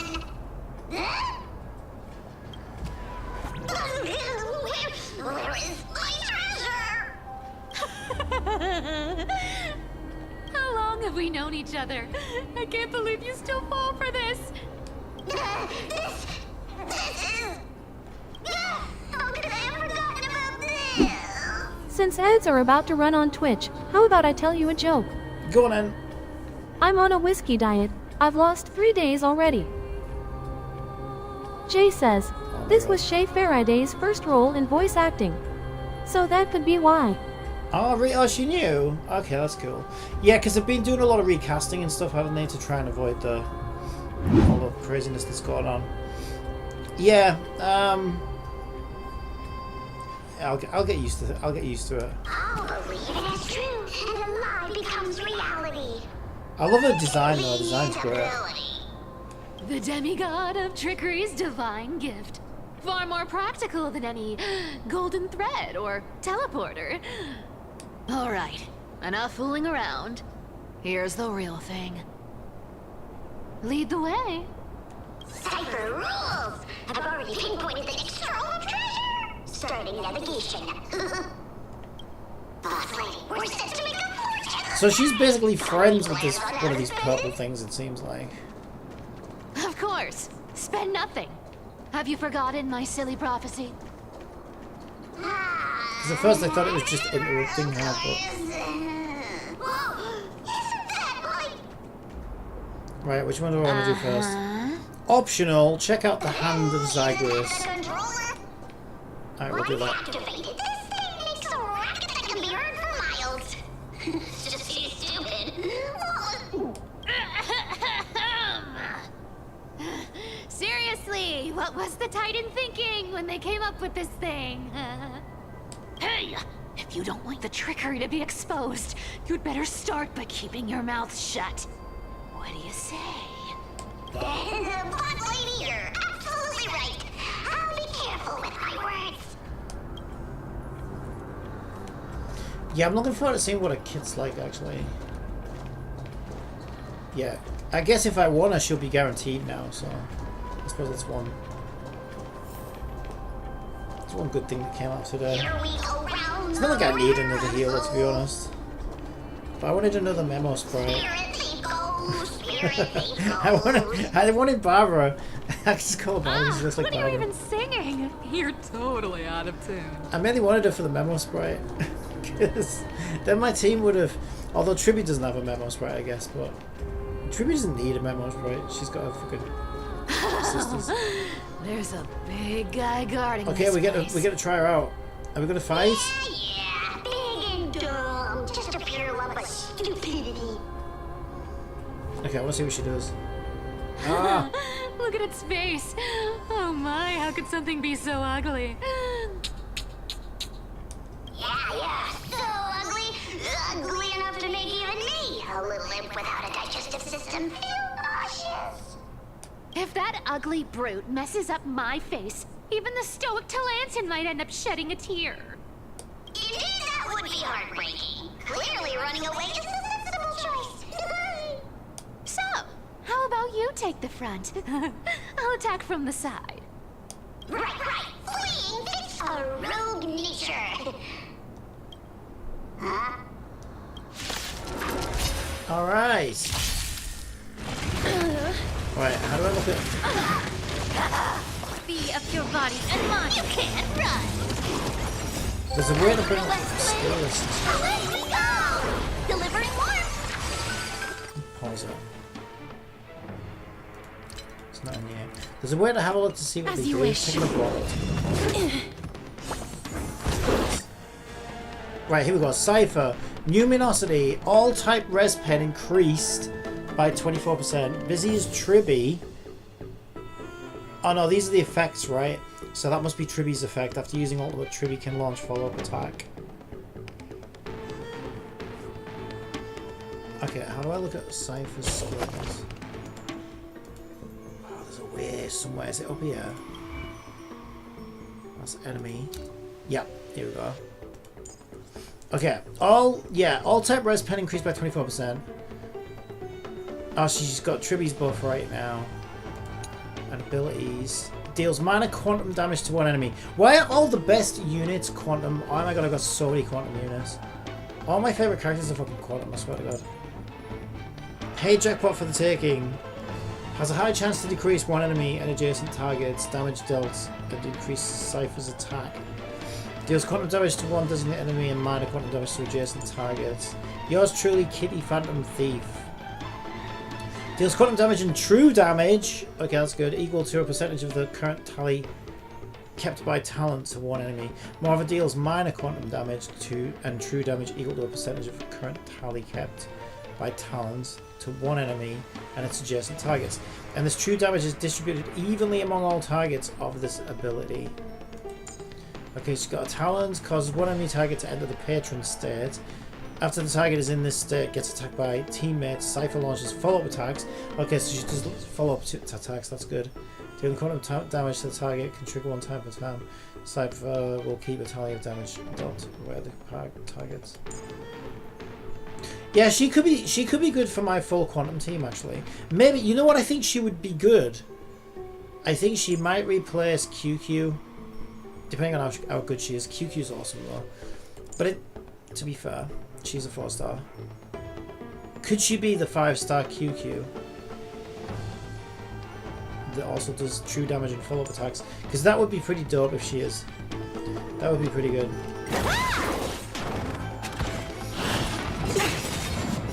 Embrace a new life. Found me. Oh yeah, she's also kind of, she's a little bit like, she's a little bit like that freaking gambling guy, what the fuck do they call him? Such an ugly and useless creature, taken down with just a couple of hits. How Adventurine. Yeah, she's also kind of got a bit of a female Adventurine in terms of a kit. But I think that's just because you throw coins at him, right? Hey, Bartolos, are you still alive? Give us a squeak if you are. Squeak! Look at you, all shaken up. Can't handle even this bit of action. Fun fact? Fun fact. Those little coin things on the bottom under Cypher are stackable and can go up to 99.99. Oh, really? Oh, okay. Should be safe here now. Get to work. I'll probably end up getting her. Because, like, I'll definitely pull for her. And I already just lost Hyacine's 50-50, so she's going to be guaranteed as well. So I don't see a reason why I'm probably going to end up with her, to be honest. Yeah, there's no way I couldn't pull for the fucking cat girl, especially when she looks that good, and she's quantum. Yeah, I think I'll probably end up getting her. It doesn't smell like anything valuable this time. Since we've already dug it up, let's open it and see. Huh. Is this? Okay, I really can't be bothered to read all that. Holy shit, it's actually War and Peace.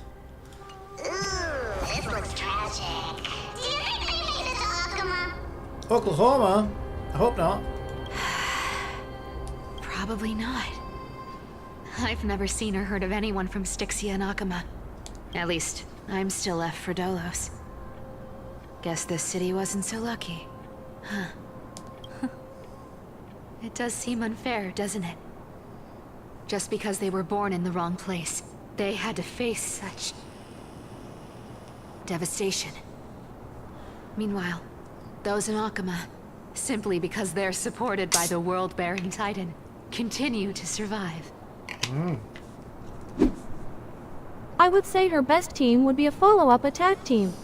Something like Fei Xiao, Aventurin, and Robin. Well, my favorite follow-up attack unit is... what do they call her? Yulan or something. Most people skipped her. She's actually busted as fuck. She's like a better Clara. She's so good. Yun Li? Is that her name? Yeah, she's really, really good.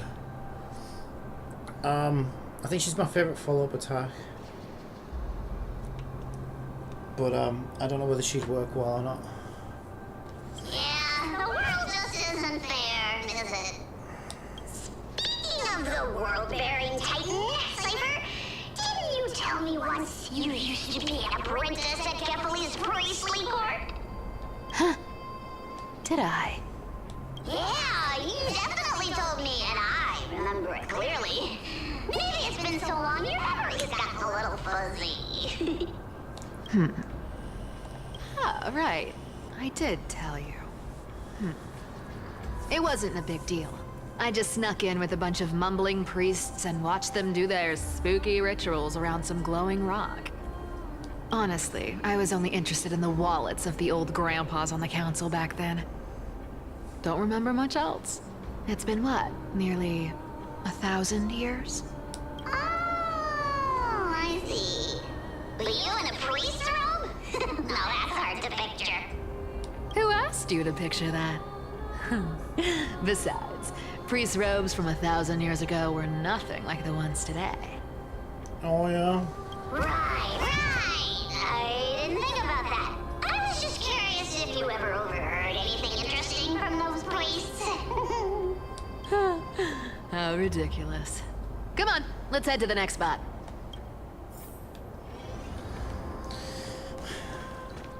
We always seem to get stuck with a fucking Paimon that follows us around. Oh my god, there's just no escape. Alright. Where did this roadblock come from? Ugh, this is so annoying. The treasure is right in front of us. But we need an excuse to use the mechanic. Oh dear, we're stuck here. But I have a plan. Oh my god, what could we possibly do, Paimon? Should we call on that big, noisy, cumbersome hand of Xandrath? Never thought that thing would actually come in handy. Alright. Do you want to handle it? Was that the writer's attempt to do 2 hand puns in one sentence? I think it was. Leave it to me, boss. I don't need a controller. After all, you know.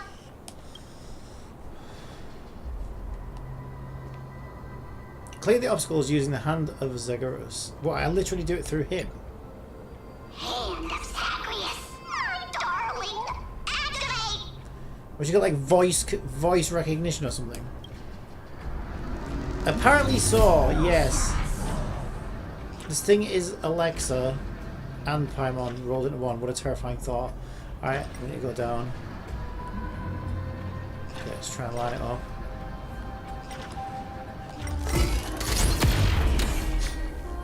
Looks like a charm.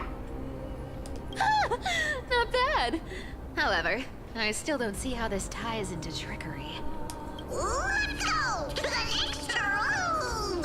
Hey, slow down. That question you asked me earlier. I think I just remembered something. What did I ask? You know, that question. The one you specifically asked me. Right after we dug up the second chest? Forgive me, boss lady, but have you been under a lot of stress lately? I didn't ask anything. You must have imagined it. Oh. Is that so? Maybe you're right. I have been a little on edge lately. I need to relax. Alright, let's move on to the next treasure trove. Treasure, let's go! Twinkle, twinkle in my chest, how this core flame is the best. Cornflakes? Okay, I don't feel bad about cutting Paimon off. This scent feels like something incredible is buried here. Incredible indeed! If even boss lady says so, how could I not be excited? Do I need to give instructions here? Get digging. Bartholos activated excavation mode, uncovering something hidden beneath the earth. Oh, isn't this a golden scapegoat? Interesting. Looks like whoever buried this treasure wanted to play a little game with us. Oh, isn't there a myth about this thing? Those who feared fire became sheep. Those who did not became human. Sheep, humans, whatever. All I know is unlocking this gets us treasure. Here, this honor's all yours. Puzzles and tricks are right up my alley. Just leave it to little old me.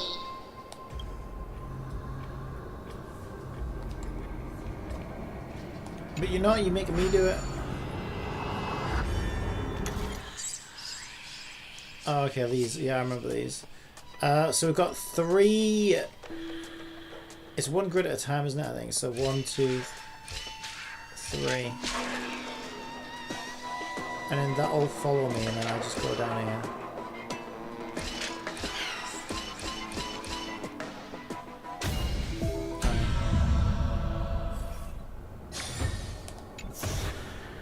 Told you, nothing can stop me. You didn't do it, I did. Stop! Don't take credit for my actions. It's your turn now. Stop! Stay there, and don't turn around. Huh? What do you mean? I told you, don't move.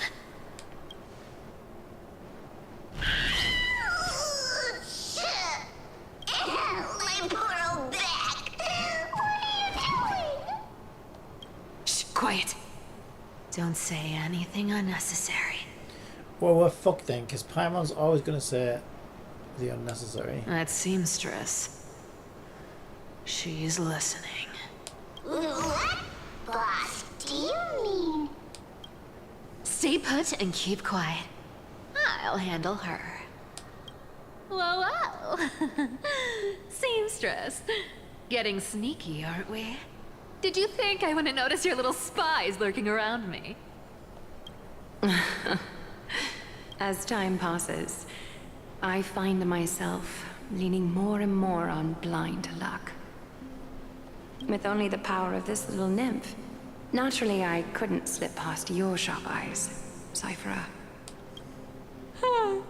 Even if you could fully control Bartolos's mind, I would still be able to see through your disguise. Aglaya. You've gone to such lengths to spy on my every move. What exactly are you after? I've told you before, you don't need me to succeed. Why don't you just let this go? I already made an exception and got involved with Castorus and Grey Mystery. Asking for more now. Isn't that pushing your luck a bit too far? I'm sorry, Cyphera. I've plotted and schemed my whole life. But I never could have predicted our relationship would end up like this. I've spent centuries trying to figure out where I went wrong, replaying every moment over and over. But you've never given me a chance to explain myself, face to face. So you thought you'd talk to me as a giant cockroach instead?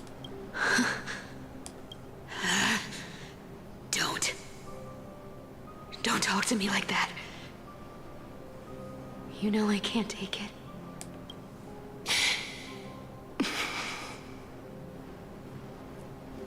1,000 years ago, out of foolishness, I let my silence steal away the most beautiful sound I'd ever known. Hyacine. So this time, I must say this to you, even if it's all in vain. I need you, Cyphera.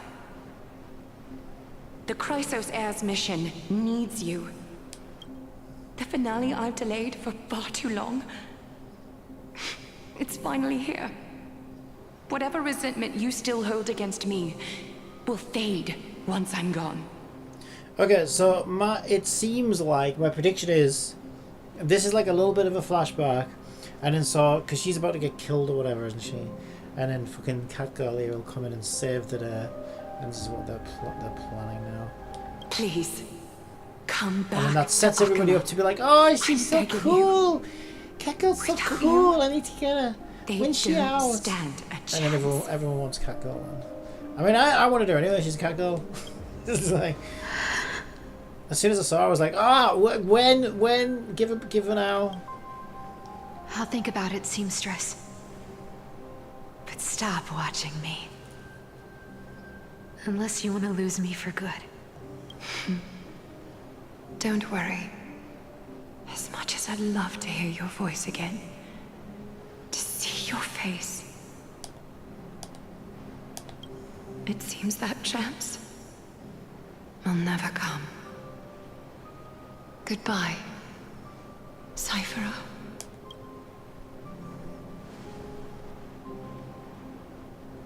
Goodbye, Aglaya.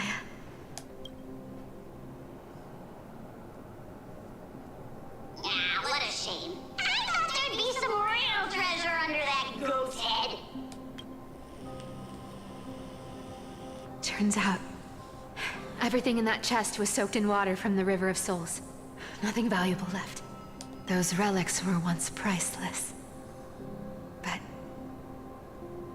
time has eroded away all that they once were. Aww, hearing that from you makes it sound so sad. Wait, why am I getting all sentimental? I haven't even processed what just happened. That horrible woman. When did she... Oh! If you see her, let her know this.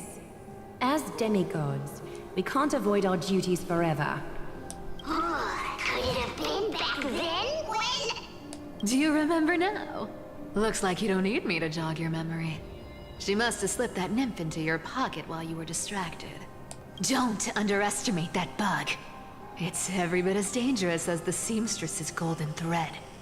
Let your guard down for even a second, and it might take over. Make you spill secrets you'd never share otherwise. Whoa, that's like some brainwashing monster straight out of the Black Tide! Creepy. Boss, how did you realize something was wrong? I'm curious, what exactly did that nymph make me say? Huh. Actually, it gave itself away very early on. Speaking of the world-bearing titan, Cypher, didn't you tell me once you used to be an apprentice at Kefali's priestly court? We've been partners in crime for 1,000 years. We've talked about everything there is to talk about. Except for that one experience at Dawncloud. I never told you about that. I absolutely wouldn't have shared that with anyone. But, boss lady, there's a chance Aglaia wasn't trying to trick you? And as far as I know, the embodiment of trickery despises that golden thread which forces people to speak the truth. You'd never defend Aglaia. Isn't that right, Zagreus? You have a terrifyingly sharp mind. After all, I'm the only one in the world who knows you're still alive. To make sure you survive the Titan trial, I had to fool the entire world. If you want to keep that lie from falling apart, you'd better keep playing your part in the days ahead. Even if it weren't for saving my worthless little life, I'd still walk through fire for Cypher without hesitation. You may have been reduced to this form, but you still haven't lost your way with words. Speaking of which, Cypher, you're not taking that wicked woman's words to heart, are you? Life's been pretty great lately. Why get into trouble now? Don't you think? Honestly, I've been thinking.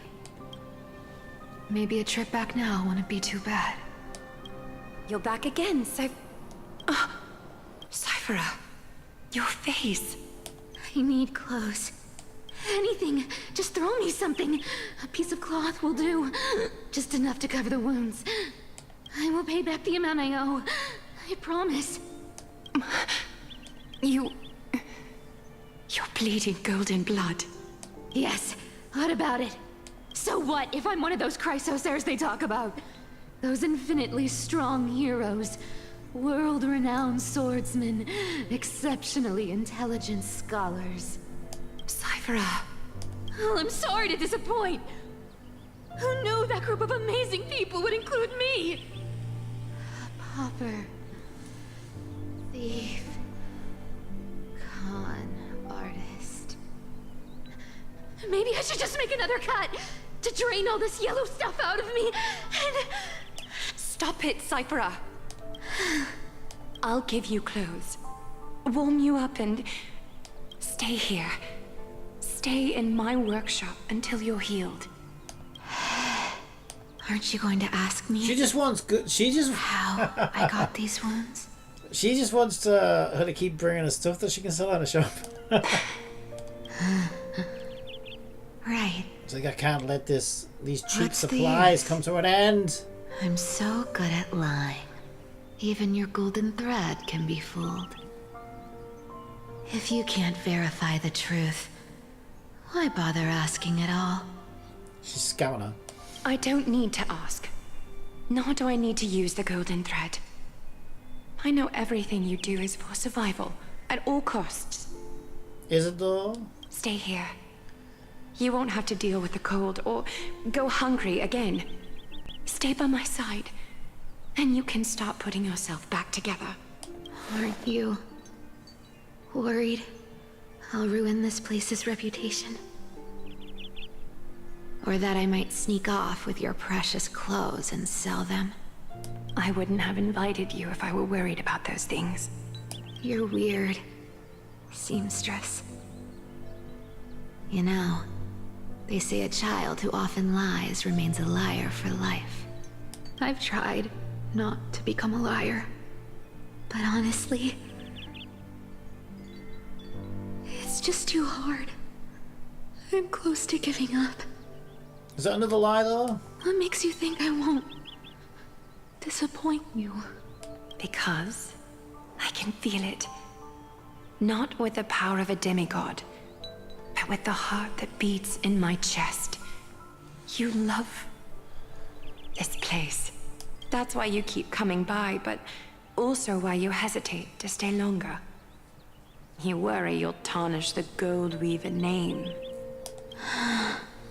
After taking over Nestia's divine authority, I'm getting used to letting the golden thread distinguish sincerity from falsehood. However, the mission I need to complete requires me to learn to trust and rely on my heart. Cyphera, you're an honest thing I've given to this world. Oh my gosh. And also a challenge the world has given to me. Stay here with me. You have a beautiful face that deserves better than to be covered in scars and grime. You've got a way of talking that's hard to follow.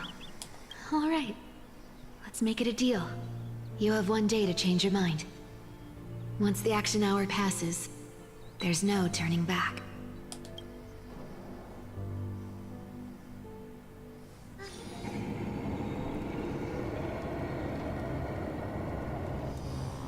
These folks in black are not responding to provocations, nor do they seem intent on fighting. What exactly are they waiting for? Pressure. Fear.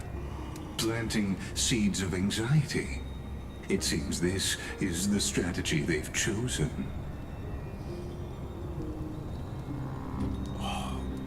Right, here's my plan. I think I can't sit in fucking Star Rail all day. There's stuff I need to get on with and I want to do. I'm trying to work on my own game. And it's not like I have a fucking Hyacine to build. See, I wouldn't mind this. The thing is with these games is like, I feel like it's always the same, right? It's like 16 hours of unskippable story. And then like intense Skinner box repeating battles. And I find that if they were sort of balanced a bit better, paced a bit better, so that you did like bit of story, bit of battle, bit of story, bit of battle, like I much prefer that. Because I just got to my like 2 hours in a cutscene basically is what we've had so far.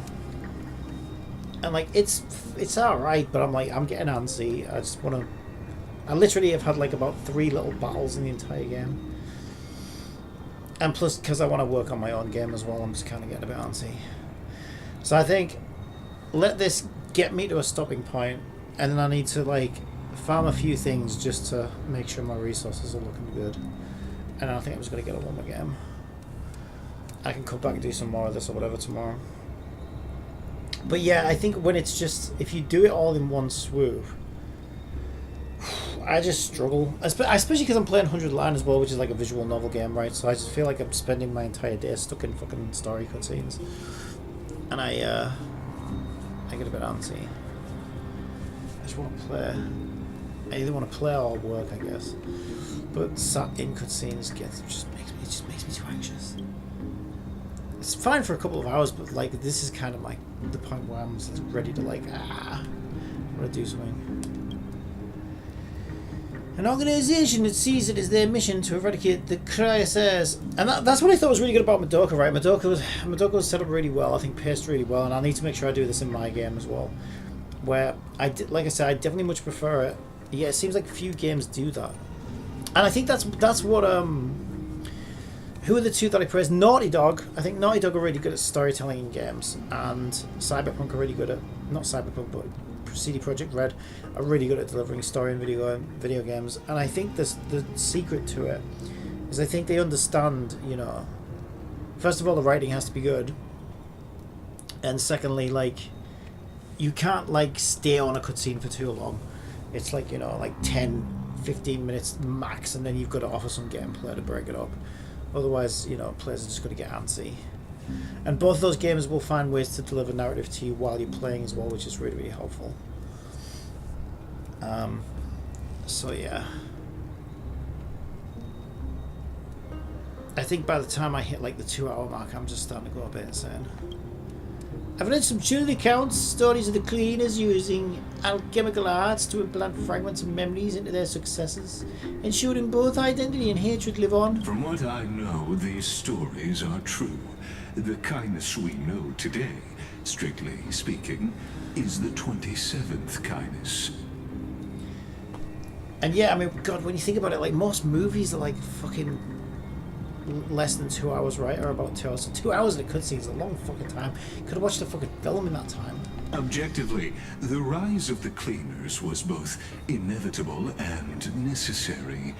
Yet their ruthless and twisted methods earned them nothing but disdain and condemnation from history. And I also think it's worse in an action game, right? Because you want to play the action game, right? So if you're playing a visual novel, you kind of already have that expectation that it's going to be a lot of cutscenes, right? So I think you're kind of mentally prepared for it. But I think the issue is when you have long-ass fucking cutscenes like Hoyo does in these like action-based games like Genshin and this. Like for me at least, like I want to play through the action, right? I'm in this game because I want to battle. I'm in this game because I want to farm. I'm in this game because I want to, you know, do stuff. And so these fucking like 6 hours of fucking unskippable stories and stuff is just like, Jesus Christ. If it was broken up a bit better, I think it wouldn't be as bad. And you can see that I think they've learned this, right? Because they do that in Zenless. I think in Zenless, whenever they release like a new story, first of all, it's paced a lot better than this. And secondly, they split it up into like 3 sections now. And then they'll specifically say, you know what I mean? Do you want to do, here's part 1. Do you want to do part 2 now, or do you want to come back later? And then here's part 3. Do you want to do it now, or do you want to come back later? So I think they are learning that, like, you know, people just don't want to be stuck in cutscenes all day. Instill the endure, an organization persistent through time, now working tirelessly to obstruct the flame chase. Are they truly so terrified of the here and over that the crisis heirs strive for? Even in these crumbling end times, there are always those who find ways to profit from the chaos. Actually, speaking of Zenless, is she still up that other girl? I actually wanted her, but I just couldn't be bothered to farm it.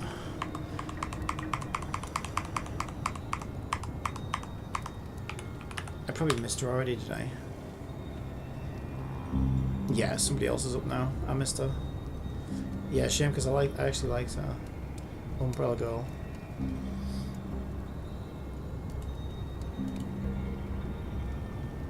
Yeah, they've got like a fucking rerun right now. To ask the vested interests to abandon their status, wealth, and ambitions in this world for a distant ideal may be no easier than creating a miracle. I wonder where PlayCompile is now. If they're targeting me, she definitely won't escape their notice either. I hope all is well.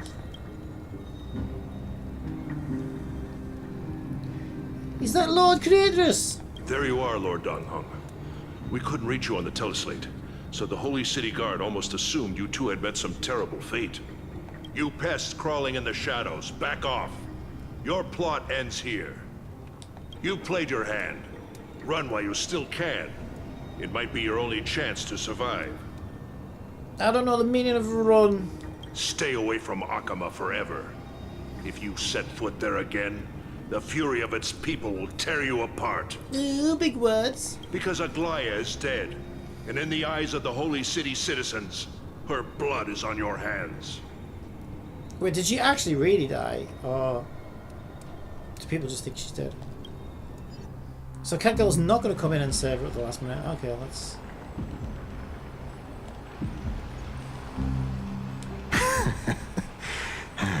Looks like she was wrong about you. She? Are you talking about the mastermind behind all of this? Well, she thought you were weak. She believed that even when you were facing the evil that you claimed to oppose, you'd hesitate to strike. I am curious then how that works. Misinterpreting mercy for weakness shows how arrogant and foolish Okay, your master is. I don't even have the option right now to pause the story and come back to it. If I press start now, I suppose I'm not in any gameplay mode though. That's why I'm actually in a cutscene, right? So start is autoplay. Yeah, I don't even think there's like a way to pause the story. I guess like if I'd done my farming first, I could have literally just Alt F4'd, and then when I log back in, it would just put me straight back in this cutscene. But because I haven't actually farmed yet, I need it to give me control of my character again, so I can actually do my farming, and then like continue the story later. But I'm genuinely worried. Like, is the game even going to give me that opportunity? I don't know how long it's gonna. They're still alive. With proper care, they'll pull through in a few days. But I must warn you, I haven't fought a human in ages. I can't guarantee I'll always be able to hold back. They're lucky they're still alive. If you feel as lucky as they are, try me. Bro, you sound so cool. Bro, you sound kind of scary. I don't want to say either of those. I want to say, bro, you sound like an idiot. Paimon is seriously upset. Paimon? Why? She even got a role in this? She's always upset. She's probably in the toilet, throwing up. Get out of here. Don't show your face around us again. If your master wants to stop the flame chase journey, she'd better bring an army that makes Kremnos at its peak look like child's play. I've said it more than once, Lord Finan. We're not here to start a fight. We came only to ensure you weren't anywhere else. While you were unaware, we already accomplished our mission to buy time. So, Lord Finan, until next time. Bye. Right, give me a chance to go farm and continue this later, please. Are you okay? I'm fine. Anyone who uses innocent lives as bargaining chips has gone too far. But they were after the Chrysosairs. Do they think they have a chance? Probably a desperate gamble. I guess the opposition within the Council of Elders is still desperately fighting to obstruct the flame chase journey. If the conspiracy is exposed, they'll be hunted down in the Holy City like rats with nowhere to run, no matter where they hide. Why, teleslate.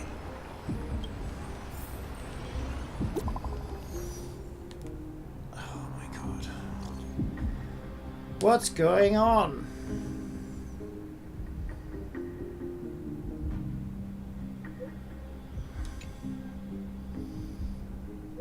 Okay, we can't even get a signal, allegedly.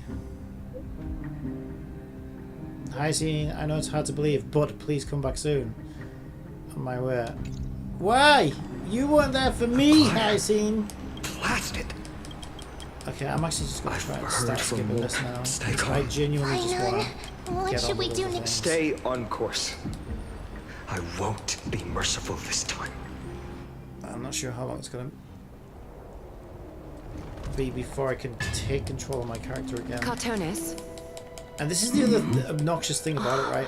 You don't give players a skip forging option. a sword for Finan. I haven't seen you wield And you the don't hammer give in players so a long. way to pause and I resume couldn't option. help but be You, in this form. And like, that's really bad. At this moment, my physical form is Especially when already you have like a daily energy system. My journey as You've a got human 4 in this more world up the is- arse, left, right, and center. Limited banners. Everything's like It's do time it. to fulfill our pact. Do it before it's too late. The thing I Don't miss entrusted out. Then you have like fucking I 6-hour insist, over the unskippable past fucking 1,000 cutscenes that years, you can't get out of. Every piece of this And it's ornament like, stands apart.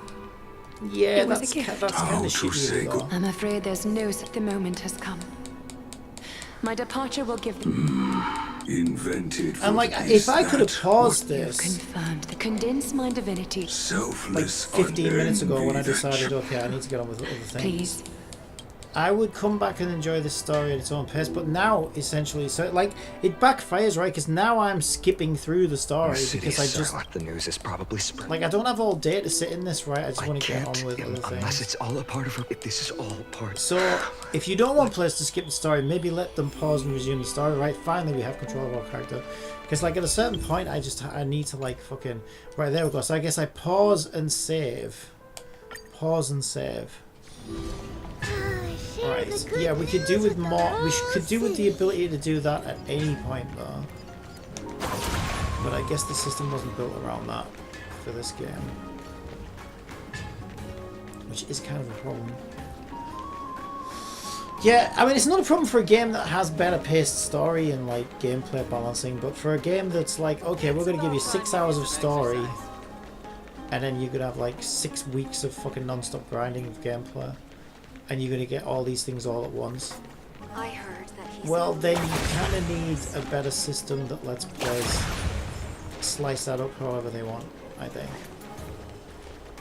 Otherwise, it's kind of bad. I think. Yeah, I mean, I would never choose to unless I was making, obviously, unless I was making a visual novel game, that's the only time I would have 6 hours of cutscenes.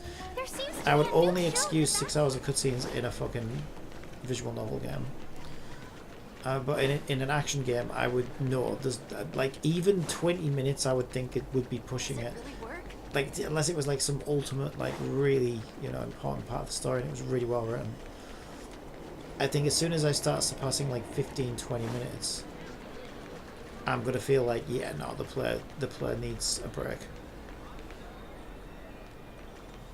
A lot of it comes down to east and west, like attention spans as well, right, and pacing. It's about time you do some exercise. Like the east and west cultures do have a very different sense of pacing and patience and stuff. Does it really work? When it comes to entertainment. Now I don't mind so much, like if it was a film or a book or whatever, right, a cartoon, an anime, it's fine, like it can pace itself however it wants. I can handle slow paced movies. Some of my favourite films are Japanese films and they're slow paced as fuck. But that's because it's a movie, right? And I'm expected to sit and play and watch it passively.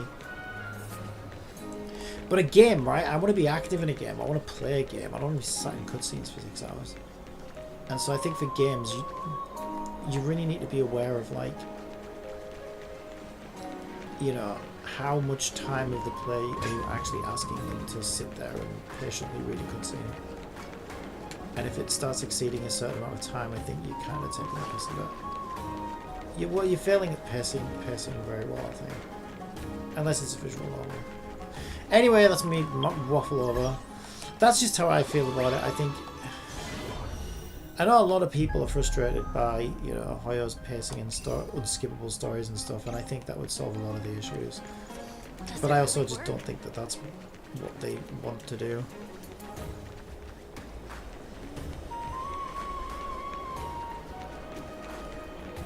Right, I'm trying to remember where the fuck do I go. Right, so I need to spend energy. Right, there was a couple of things. I'm not allowed to claim simulated universe. And the reason why I was saving it because I didn't know if I was getting Hyacine or not. So if I got a simulated universe,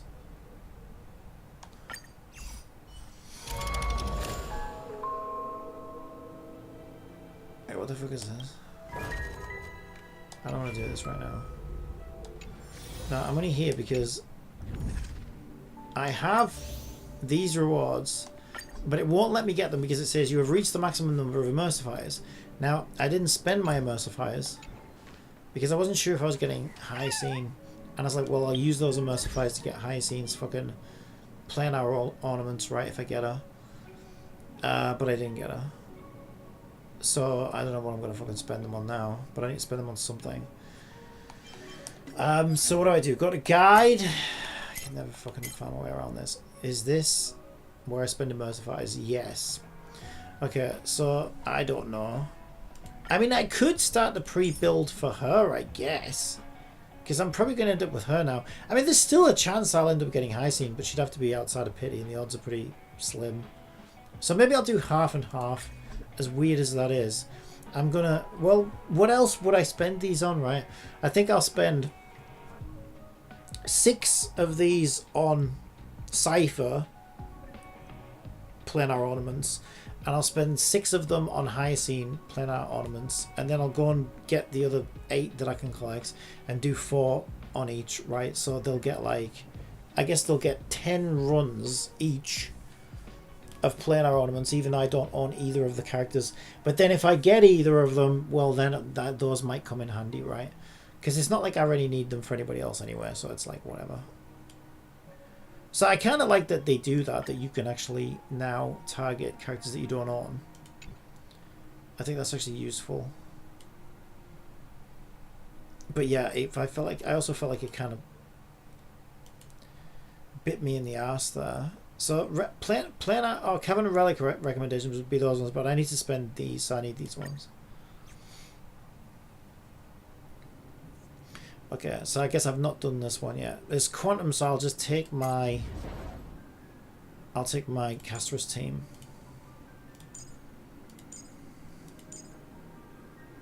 Alright, let's... Cool. Be careful. There's something unsettling ahead. Incense ascends. Emerge from your cocoon. Alright, let's do it. Because I'm gonna need to do, Jesus, 20 runs of this. So I need to do 20 runs of this to spend all my fucking shit. And that's before I've even spent daily energy.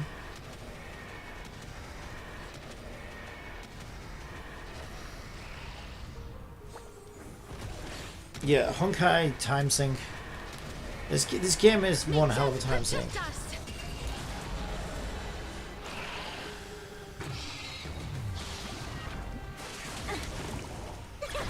I choose you.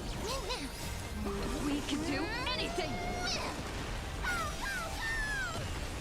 And like, I don't know why. Well, I do know why, but I just think they should let you sweep with this. Like, once you've done it once with a specific team, it should now say, hey, do you want to sweep that now? And how many times do you want to sweep it? And then it'll just instantly give you the rewards. Like, why do you make us... Why? Again, I know why. I do know why. I can tell you why. It's to make the player engagement number go up on a spreadsheet, basically. The longer you spend in the game, you know, the more likely Dave Starrail, who's, you know, the manager of Starrail, gets his bonus or whatever next quarter. Because you know that the CEOs at Hoyo care about 2 things on those spreadsheets: revenue generated and player engagement times. And we know they care about that because if you look at the way the games are designed, right, they're very much time sinky. Let's keep you trapped in this game as long as we can. And the only way they would do that is because they care about how long you actually spend in a game. So that's why they don't let you sweep it. It's also why they don't let you skip story. But I just think it's like kind of shit. It's not good for the player. It shows that you have no like respect for the player's time.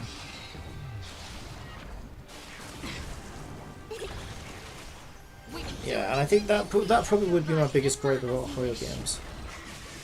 They are very much time sinky, grindy ass games that do not respect your time.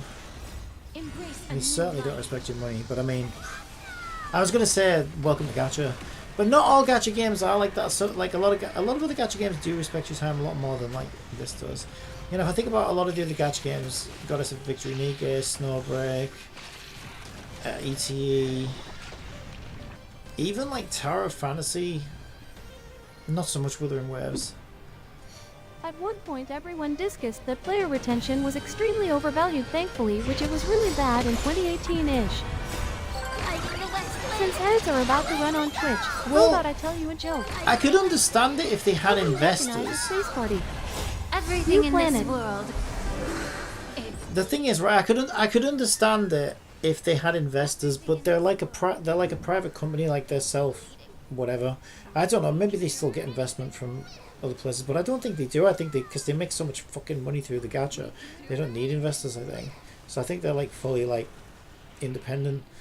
So I can understand a company that like had shareholders because you want to show them numbers on spreadsheets and make them feel like, you know, the game's doing well or whatever. But when you're private like that, and you know, why would you care that much about how long people are spending in the game?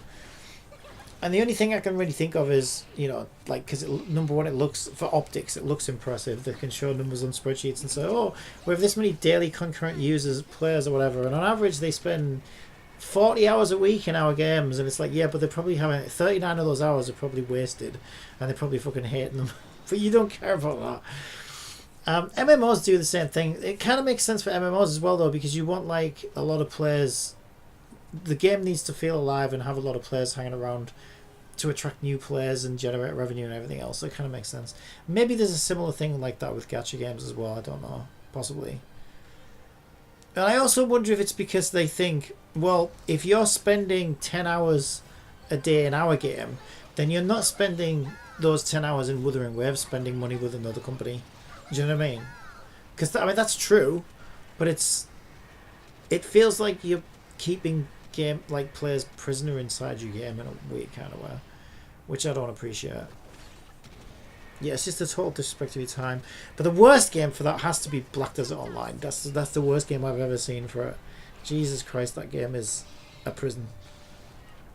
You're not even supposed to log out of that game. Korea seems to make their game, like, Korea's games are like that. So weird. Like, I feel like Korea's games are like, you must never log out. We want you here forever. It's like, holy shit, what the fuck? Everything in this world But yeah. is bleeding. Everything in this world.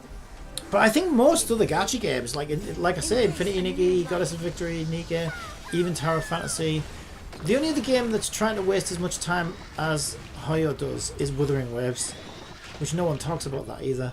But Wuthering Waves definitely wants to be the next Hoyo. They're like copying everything they do.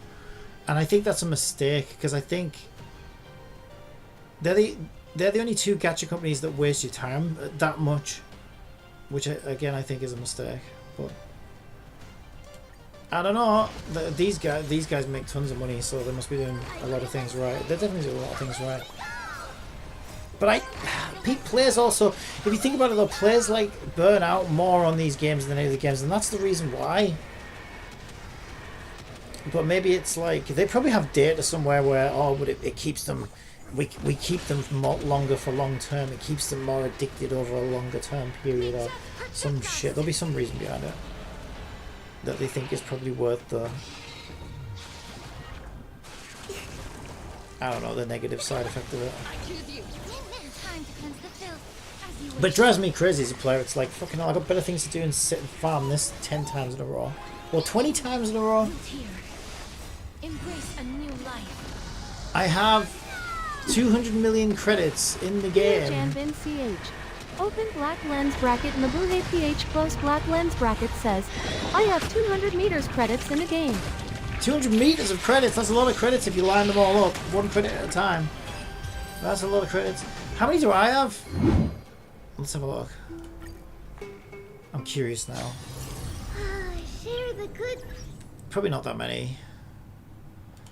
I only play this game casually now. Where I've got 5.8 million credits. How many did you say? 200 million. Holy shit. I have 5.8 million. I got 2 pulls there apparently. When did I get those? Come on. Even though I lost 50-50, just give me. Just give me. I want the Memosprite. Please. Just give me the Memosprite. I need it for a blue. What do they call it? I forgot what it's called now. That social media site. I've literally forgotten what it's called. The Twitter alternative. What the fuck is that called? Right, can I get these now? Yes, I can get these now. Ah, shit, I'm going to lose count of how many I've done for each character. I was going to do half and half. Right, hang on, let's think about this. That was 8. I already had... What's the cap? I was already at my cap. Oh, no, I don't want to be here. Oh, I shouldn't have gone off the tracks. I shouldn't have gone off the tracks. I'll never find my way back again. Right. Wait, it's not this. It's this. It's planar ornaments. It's this. And it's this. Right, okay. And, right, we've got 11 of 12. But that was 12 plus 8, which was 20. So I do one more run for Catgirl. And then I do 10 runs for Hyacine, even though I don't own either of the characters. And the reason I'm doing that is because I've got nothing better to spend them on. And if at least if I get either of those characters, then I've got some planar ornaments for them. So that's why I'm doing it. Alright, one more run for Catgirl, let's go. Be No, I gotta do all this again. There's something unsettling.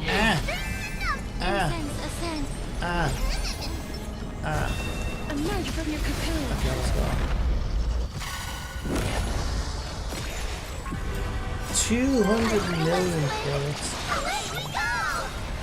Yeah, you probably want to stop farming those, I think. You might want to stop farming.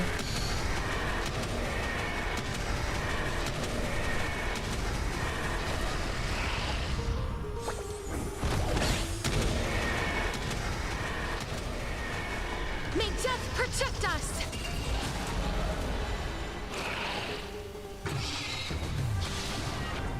Alright, come on, just kill them, you time wasters. I choose you.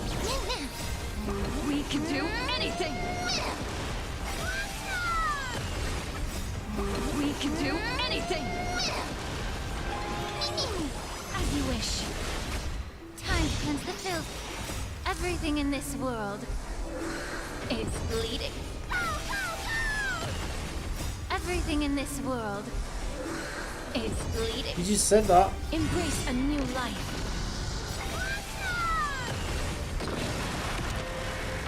Stinky Girl's lost the plot.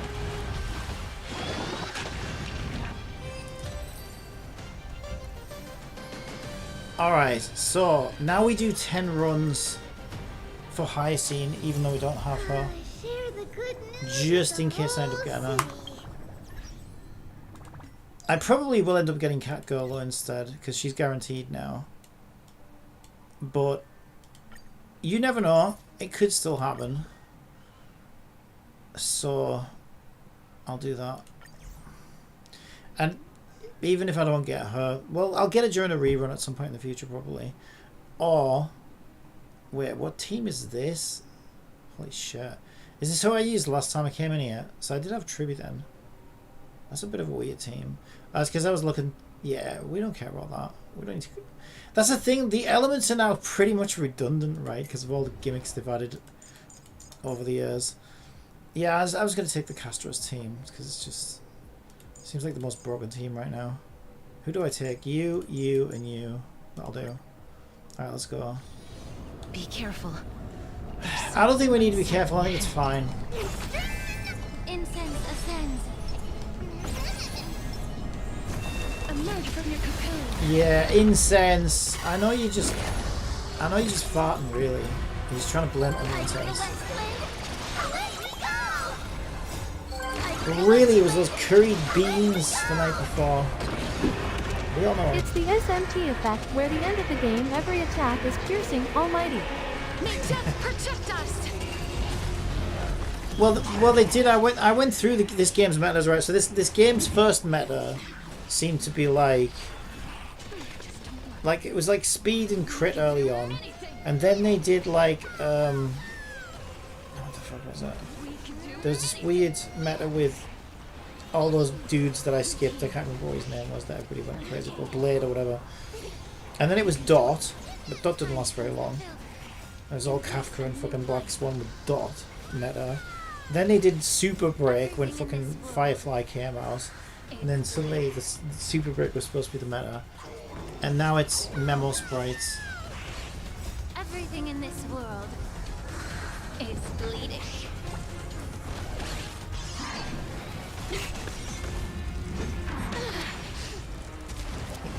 True damage and Memosprites.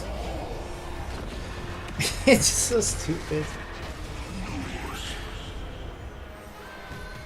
Alright, so I need to do this 9 more times.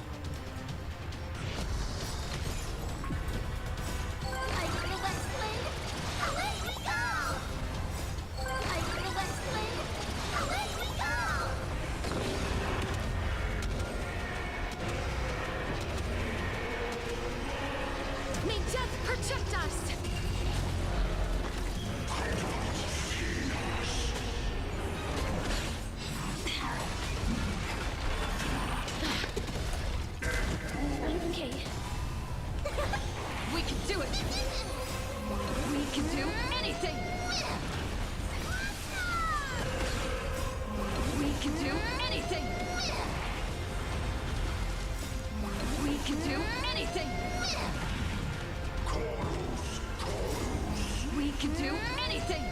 Jesus Christ, can you do anything? As you wish.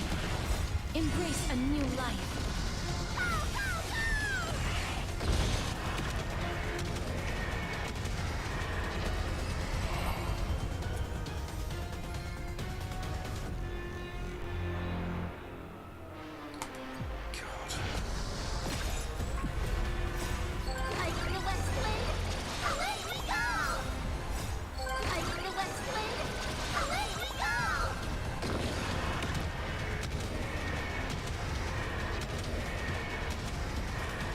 May death protect us!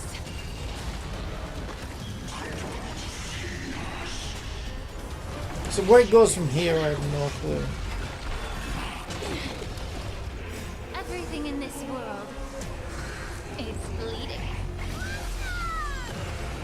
Everything in this world. Like, what gimmick are they going to think of next? Embrace a new life.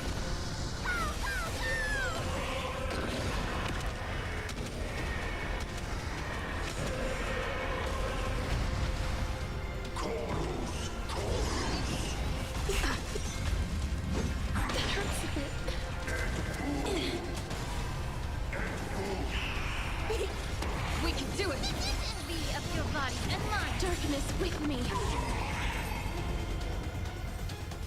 Oh, they got 7 more runs.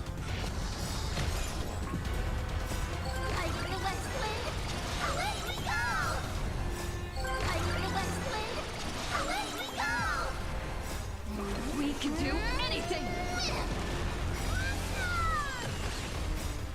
We can do anything! Actually, while this runs its boring ass 7 runs, let's get my energy before the reset in 10 minutes. Stupid ETE. This game is so dull. I feel like ETE is the worst gacha game I've ever played in terms of like sheer. Just shovel away point. It's so bad. I don't know why I'm playing it. I really don't. Well, the only thing, like, one of the good things that it does have gone for it is at least it's tried something new. I just don't think it's particularly. It has that much long-term, like, I don't know, sticking power. They need to like mix this up and add something new Well, to it. I was I think. self-assured it was shovelware when I see it law. Yeah, it kind of is. But I think credit where credit's due, right? I do think what they've done here is at least somewhat unique, right? Like the I mean, really, a little. Well, yeah, a little bit. But yeah, I don't. It's also a bit. It's also very boring. And like, if they added more stuff to it, it might not be too bad. But like, with just that basic mechanic, that's not really strong enough to. Does it have anything unique? I can hardly bear to watch eat. No, for a gacha game, we haven't seen another. Well, I've not seen another gacha game where mechs will just like, you know, turn-based fight each other or whatever. I don't even think it's turn-based. I think it might be real time. I don't know actually. I can't remember whether this is turn-based or not. Who knows? I can't actually remember if it is.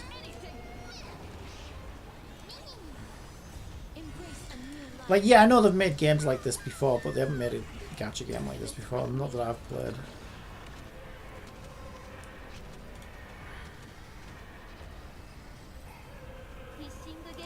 Nah, I'll do an energy run as well.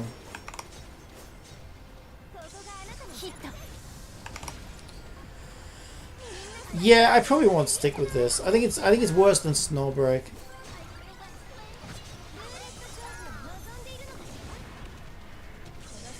I think it's actually significantly worse than Snowbreak. It just seems so pointless as well.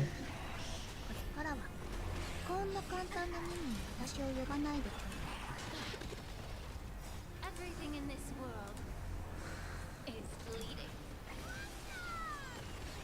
Yeah, I don't know, like, it just feels so pointless. It really does. Oh god.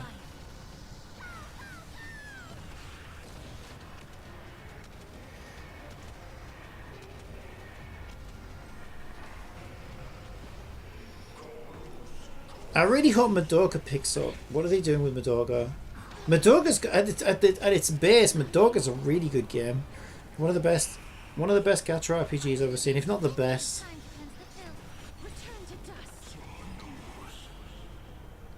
Like, yeah, this game is like, you know, it's Hoyo, so it's very well polished. It has very good presentation.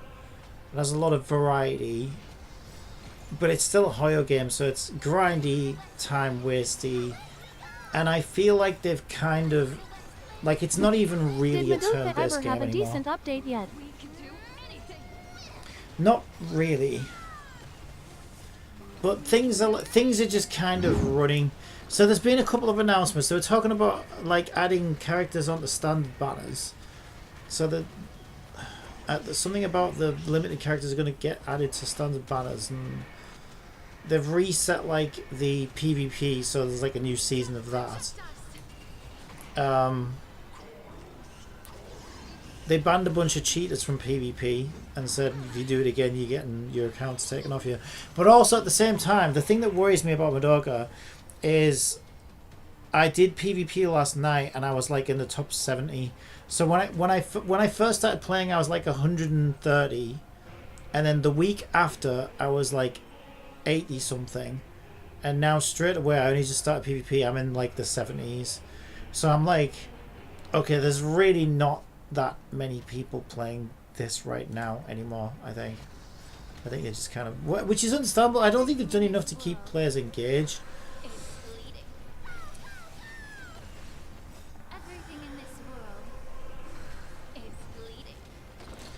And I mean, credit where credit's due. Like, Hoyo are really good at doing that. For you know, if you want to stick around, there'll be stuff for you to do. I think Hoyo are very, very good at that. And Nikki's been very good at that, actually. Nikki's got a lot of, you know, like the panda thing and stuff. Like, I'm still enjoying Nikki, even though it's a fucking shit show right now. I think Towers always failed at that for me, because I always find the events like a snowfest. They've gotten really grindy with their events as well, Tower. And I feel Tower's always just been a game where I feel like if it hasn't had a big like region update or story update or something, and then I'm just like, eh. Maybe I want to check out a new character, but it's difficult. I think it's difficult to retain players over a long period of time. I will cry if I ever see Mem slam the floor ever again. Why are you going to say it loads more? What are you talking about?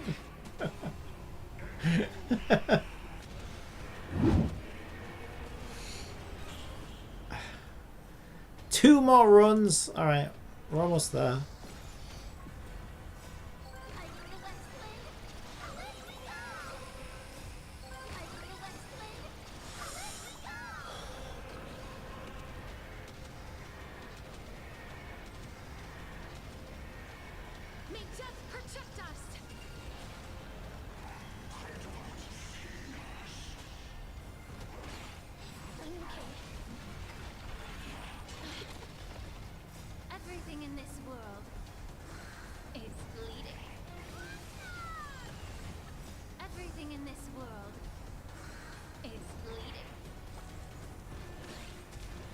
But yeah, I think I would say Tribe 9 is the worst game the worst gacha game I've ever seen at trying to retain players. So I'm honestly not surprised that it EOS'd. Because like that again, right? And I think most other people have said the same thing. It just feels like a single player game. Like their attempts at keeping you logging on was like, okay, maybe you can get some very stingy rewards that required a bit of a like daily login grind, but then there was like nothing to do, and there's like literally nothing to do once you've cleared those chapters. So it was like, oh, please keep logging in just to get a few measly, shitty, cheap ass rewards, and wait for the next chapter. So it just felt more like it was never really meant to be a gacha game to begin with, and then they just kind of tacked it on at the last minute.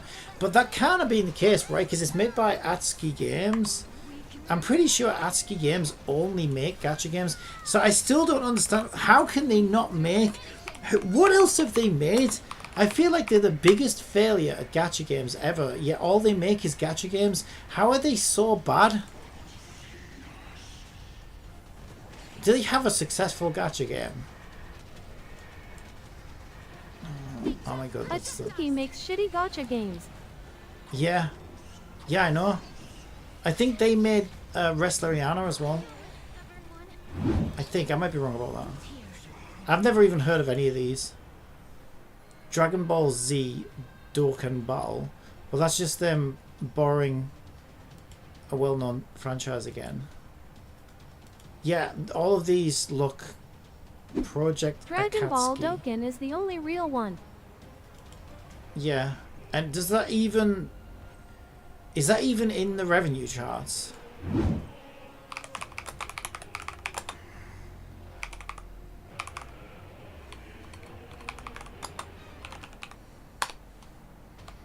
Dragon Ball War.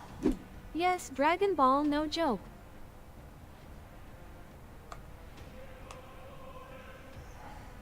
That one? Is that it? Dokkan Battle. But that's basically just... Yeah, Dokkan Battle, it's that one.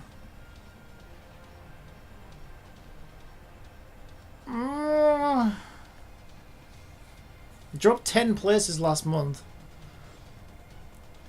It's made less than Madoka.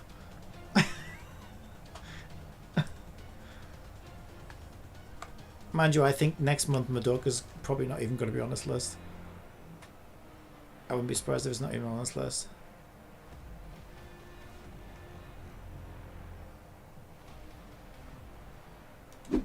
I think Dokkan is 10 years old though, to be fair. Maybe.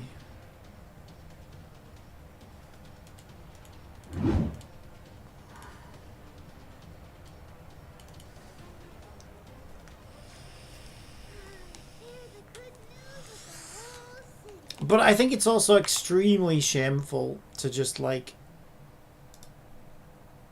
kill a game within 2 months, with, you know, and not even try and fix it or do anything or even deliver the final story you promised players. It just feels really scummy. It's like, oh, I didn't make enough money, right? Get rid of it. Especially if they're making lots of money off that Dragon Ball one, you'd think they could have subsidized it with that other game for a bit and at least given it like a chance. It's like they just looked at it and said, oh, it's not, this isn't going to be a golden cow, right? Let's just kill it. And it's like, yeah. So why would players trust you with your next game then? Because there'll be people out there who spent a lot of money in Tribe 9. And now they must feel like fucking completely scammed. It just makes it feel like they didn't even want to try, and then when they didn't make free money, they were like, oh, fuck this. Yeah, exactly. It's like when Google come up with these fucking ideas like Stadia, and they're like, let's just kill it. But at least Google refunded its customers. That's one thing I'll say. Like, Google actually refunded all of the Stadia customers. But I still think it's shitty to, like, give up on something that quickly. Like, it's just, you have these companies that enter a market and they don't fully understand the market. And they have this, like, fucking weird brainchild idea that's just never going to work. And everybody says that's not going to work.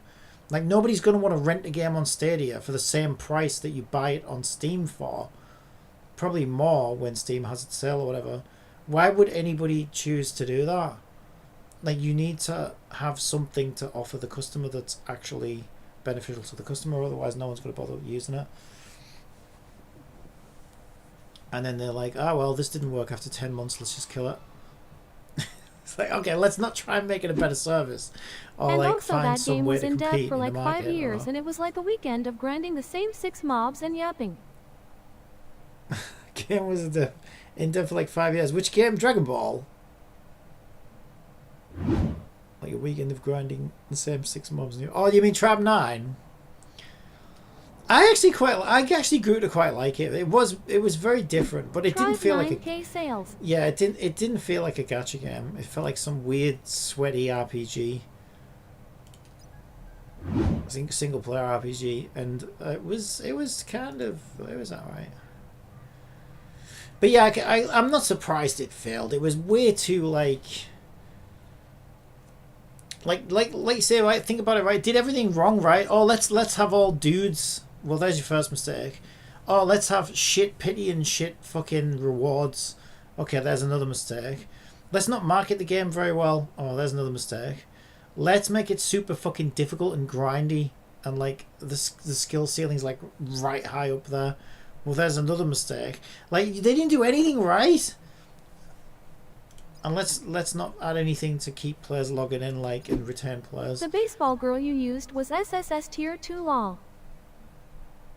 Was she? I thought she was a free 4-star, wasn't she? I actually thought she was kind of. The maid girl was the right up banner though, and I ended up with like 4 or 5 copies of her. Yeah. Well, I didn't spend that much in it, so I spent a couple of quid, so I'm not too bothered. But Yes, 4-star SSS higher than maid, ninja, and all other 5s. yeah, and she was base copy as well. I never ended up getting another copy of her or anything, so she would have gotten a lot better. Okay, apparently I've got an idol on for him. Every shadow on the Yaoqing could be me. Okay, where do I want to spend resources? I have no idea. I mean, everybody I want to use is built, so like, is Robin built? Okay, Robin's not fully built. I might as well finish Robin, I guess. Use some of those. Yeah, let's farm. Do I have these? No, it looks like I need these. Okay, let's farm these for Robin. Alright.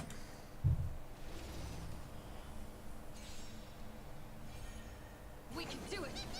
Time to cleanse the filth. Everything in this world is bleeding.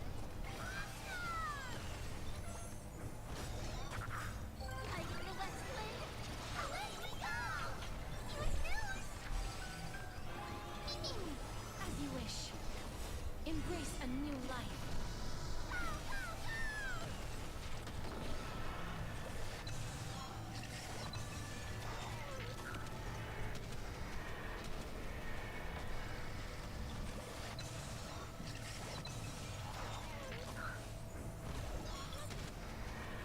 May death protect us!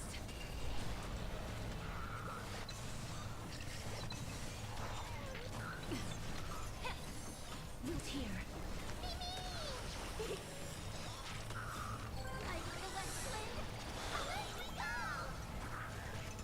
That hurts a bit.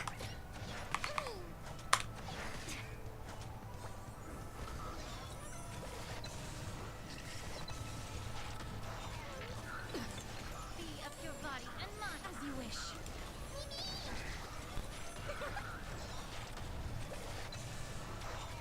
I'm still here. Yeah. Embrace a new life.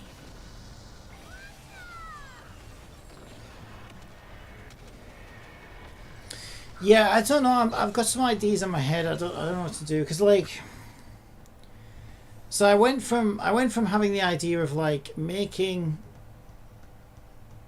a sort of visual novel type story, and then putting so pretty much like how Madoka plays, I guess. I really thought Madoka's pacing was fucking exceptional.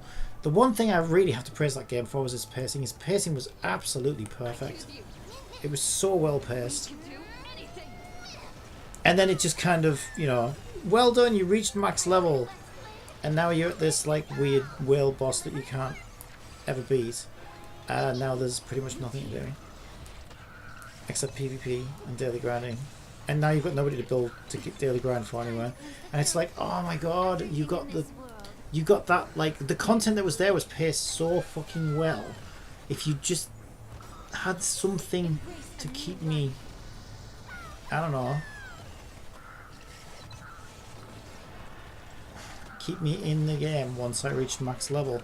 Artery had the same problem. I thought Artery was great. I loved Artery until you reached max level. And then once you reached max level, there really wasn't a whole lot to do. But at least they had, like, grindy events, but you could just stick it on a second screen, it was fine. So it gave you a reason to keep coming back and sort of farm the events and try and get the new characters. But outside of that, there really wasn't much point. Madoka doesn't even have that, because it's so fucking stingy with its rewards that... And the events, like, you just sweep them. So it almost feels like Snowbreak, where you just log on and sweep stuff. Was the final boss. Yeah. Well, they added some more later. They added these, like, even harder ones later. And then they started tacking a couple of extra gimmicks on, so you could have, like, extra things that you gave your characters to make them stronger. But at that point, I just felt like, yeah, but you're just trying to, like... It felt like too little too late, you know what I mean? It just felt like, oh, well, now you're just trying to, like, give players a reason to keep grinding. But it's not, like... If I can already clear the important content in the events, then why would I care about doing that? So it's like they made new bosses that were even stronger, and then released new add-ons. I can't remember what they were. There were these weird little chip things or whatever. And then you were meant to, I suppose, farm the chips to then do the harder bosses. I mean, the second but event the rewards were was a shit, reskin so there's like no point. So they had it written on their sleeves from day one. Oh yeah, they all were. All those, they had two types of... I see a lot of gacha games do this though. I understand why they do it. Nikkei does this. Yeah, they're almost identical to each other. A lot of gacha games will do this. And Nikkei does this as well. So what they do is they have two types of events, and they just go from one to the other. And this was Artery Gear, Nikkei. What was the other game I played recently that had the same structure?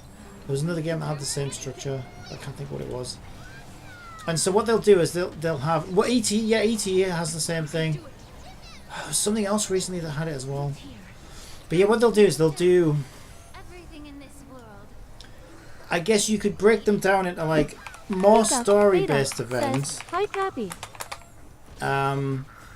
Quick to grind. And then they'll alternate it with a sort of repeat grind type event.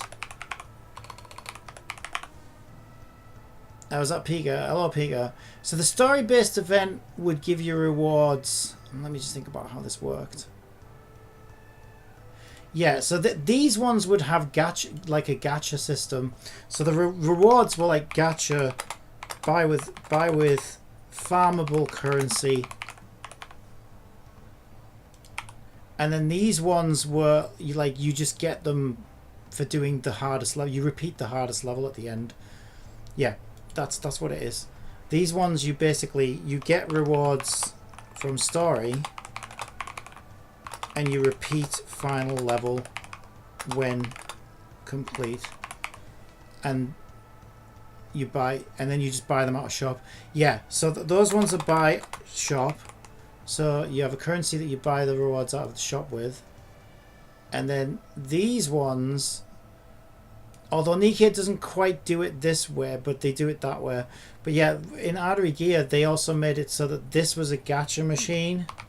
So the rewards were like gacha based, you know, like the gachapon where there's like a set amount that comes out. And so you would buy the gacha currency for the event shop, and then you had to pull them. And these ones were grindy as fuck. But rather than and they would copy and paste events, so they would alternate. And Nikkei does the same thing, where they'll copy and paste one format, and then that's this event. Yeah, 100 green balls and 2 gold pulls. Yeah, and then you know that the next event is going to be the other type, and it's just going to be a copy and paste from that. And that's all they do. They just alternate from one to the other all the time. And that's why I'm amazed that Nikkei is still going strong. I don't understand it. Like, that game has so little effort that goes into it. It's crazy.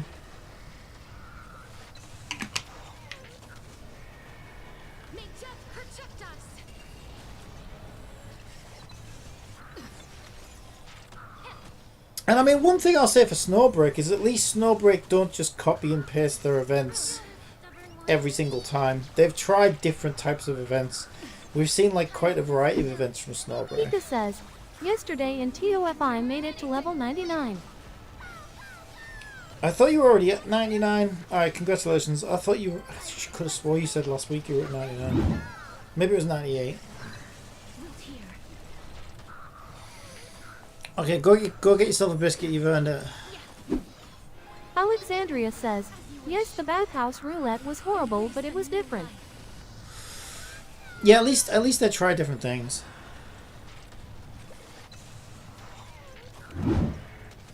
And Hoyo are the best at this. I mean, I think you've got to praise Hoyo for their events. Their events are really well done. Their events are really well done.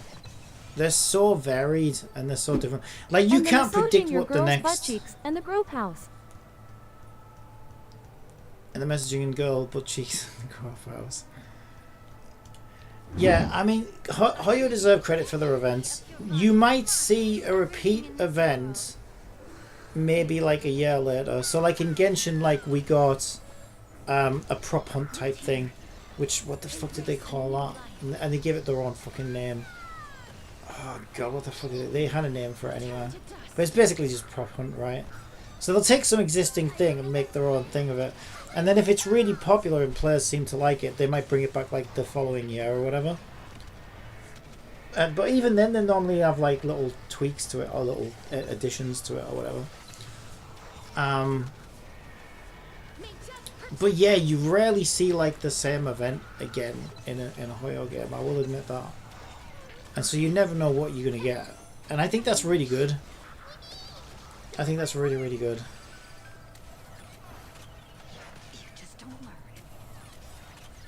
Everything in this world is bleeding.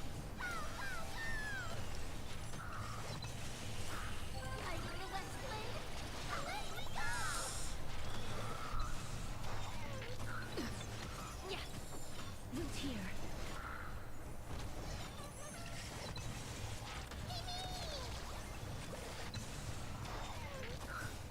We can do anything. You can do it. But it's also weird how Hoyo, like the most lackluster events out of all the Hoyo games are Genshin's. But having said that, some of their events can be quite grindy, so at least because of that, Genshin's events never get too grindy, which is kind of good. But Honkai Impact Third's events, fucking hell. Cat petting, They're a let's grind go. fest. Exactly. Cat petting, let's go. Windbreak, that's what they called it. The prop hunt was Windbreak. Yeah, there was a couple of windbreaks. I think they might have had like 3 windbreaks at this point in 5 years. But like players like that one, so they, you know, players aren't complaining when we get another windbreak. Players are normally quite happy about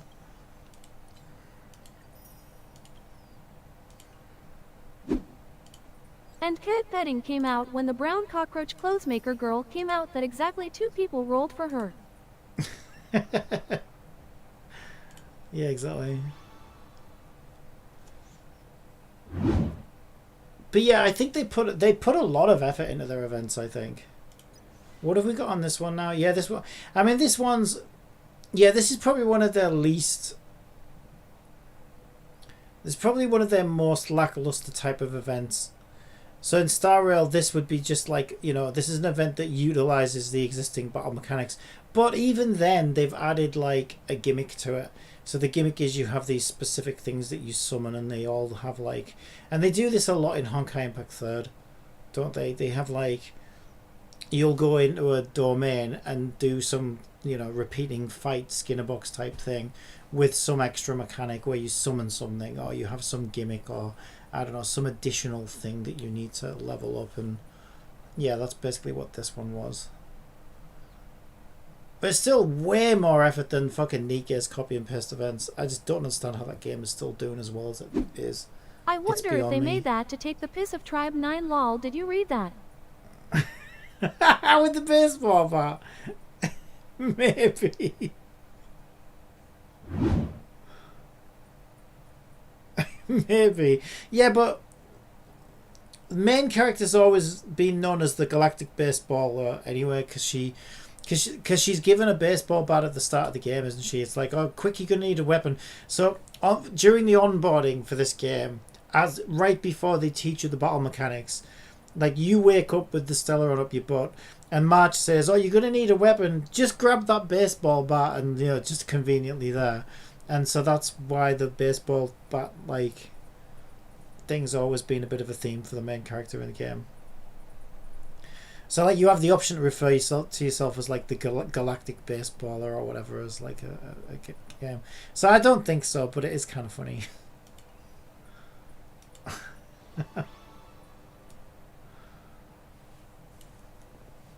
Yeah, one of the best events. Do you remember that March event? That was fucking amazing. Where March, so they introduced a new copy of March where she has March of the Imaginary whatever, and she becomes like an assistant, and they had this entire story for her. You got like an extra copy of March, and then her Eidolons, and you got an outfit for her, and oh, it was so good.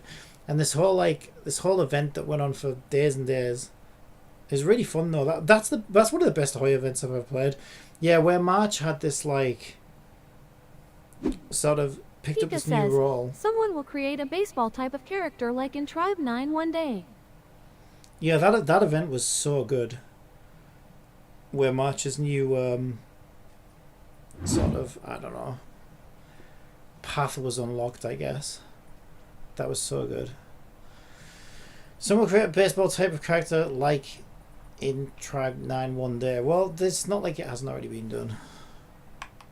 Yeah, that was another thing that made Tribe 9 kind of like a bit too niche though, right? Like the whole baseball theme thing, it's not really for everyone. Like, okay, having a character with a baseball bat as a weapon isn't that unusual, but the baseball mechanic thing was just weird. Yeah, I couldn't have cared less about that. I thought it was one of the worst parts of the game.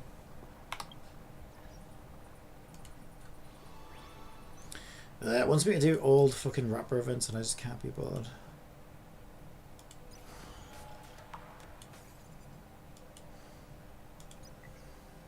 Yeah, I don't really want to do that either.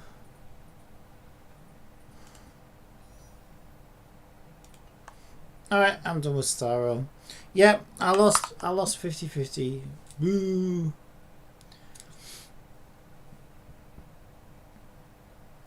Oh yeah, I wanted to add a button here as well. So I want to add like achievements or something. Oh my god. Burpee.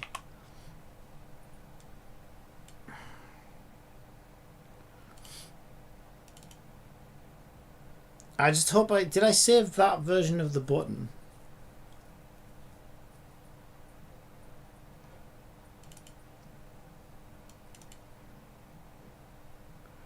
I don't know that I did. I don't think I did.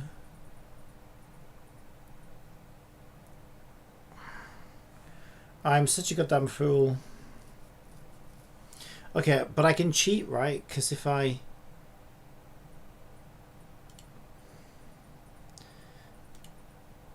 get that button... Alexandria says, well, Tribe 9 is 5 years old at this point. Just a little older than Stel Kappa. Okay, so there's my new button. I guess I just got to reshape it to that one. Tribe 9 is 5 years old at this point. Just a little older than Stel. What? I don't get that.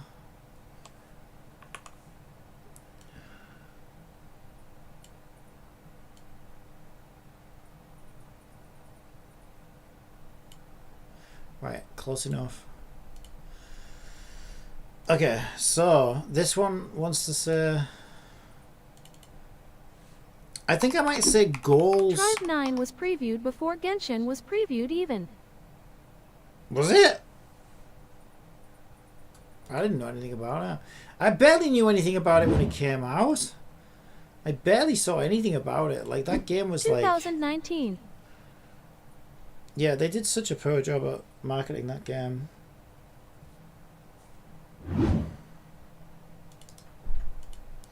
Right, what I also need to do is figure out what is the canvas size for this so that we're consistent. 389 by 148. 389 by 148. Okay.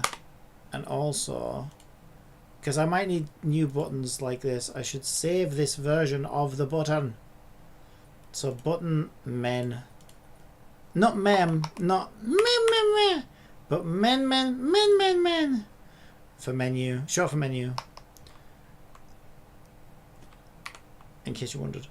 Yeah, so goals, that would be the goals button that I want. I think goals make sense for achievements, because I want it to be short.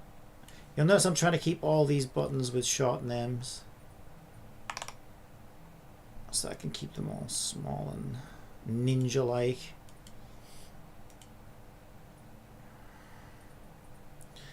Now I have to go and find goals. Oh, Mike. What is your problem, Mike? Okay, so this one would be button goals, maybe goals 1. Goals 1. And then we want, oh my god. I gotta try and figure out, actually I can figure out what it is. If I go to screen and then pick that, it will tell me. It is 150 by 150 by 150. So if we've got a color, 150, 150, 150. Okay, that's my button off. Just give it a save over the top as well, so it's got that extra layer on it. I'm gonna go hunting for the fucking location again. Idle goals, assets, UI, button goals. Yeah, what was I saying as well? So I've been back and forth on like what am I doing in terms of story for this game. Because I think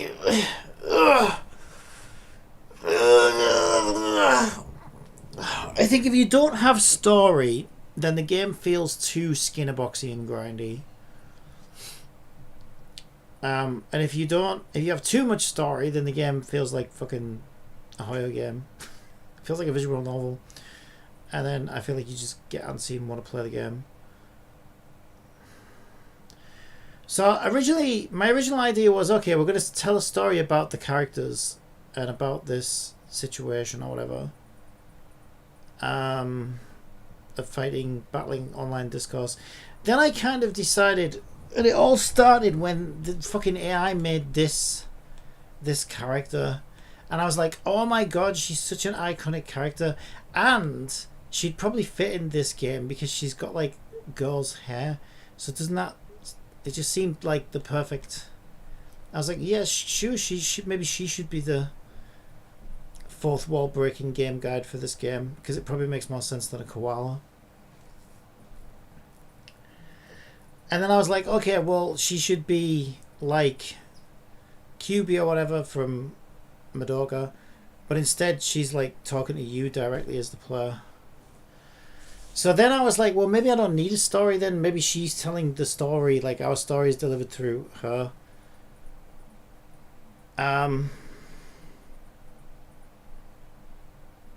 But I don't know, I feel like first of all, like how can I, like with that, if I don't, like there's only so much story you can tell with one Since character. ads are about to run on Twitch, how about I tell you a joke? Ah! What happens when you anger a brain surgeon? They will give you a piece of your mind. What happens when you tell one more joke and interrupt me? Dead Miku. Right. Yeah, there's only so much story you can tell with one character is my first issue with that. And then also I feel like the player might feel a little too disconnected from the characters in the game. Like if you feel like you're kind of just a... What would be the best comparison? I guess the best comparison... Did you ever play that Bandersnatch from Netflix? It was a Black Mirror episode, but they tried to make this like interactive episode. And the idea was this guy, like you got to make choices and it affected the guy in the TV episode. And then the guy was sort of somewhat aware that people were controlling him through Netflix because something had come up on his computer or whatever. But the whole thing just felt kind of like, kind of misses the mark. Like, it just felt so pointless. I don't know, it felt more like, I don't know,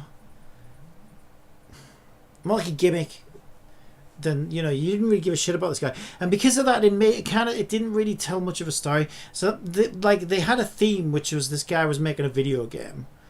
And it was like based in the 90s or the 80s or whatever.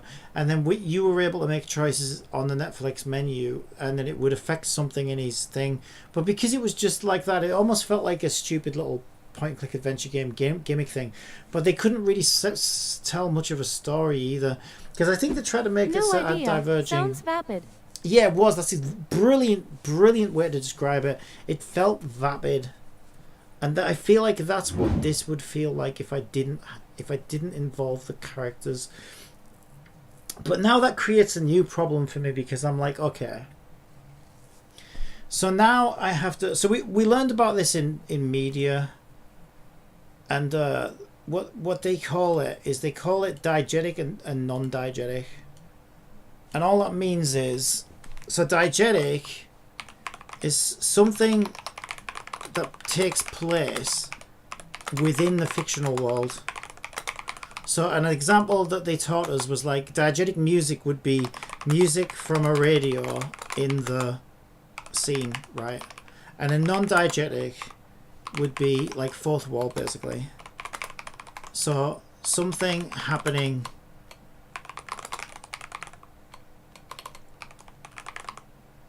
that, you know, the world outside of that world, such as like atmospheric music, a sound like a title music for a film or an episode or whatever, you know, like something that the characters, if you as the audience are expecting that the characters don't know that these things in the non-diegetic world exist because they're for you, the audience, or you the player. So in this game, this makes me think about this. It's like, okay, if I do this, is she diegetic? Fallout is an example of good. The latest Assassin's Creed is a bad example. Cause it's feudal Japan, but the BGM is techno hip hop.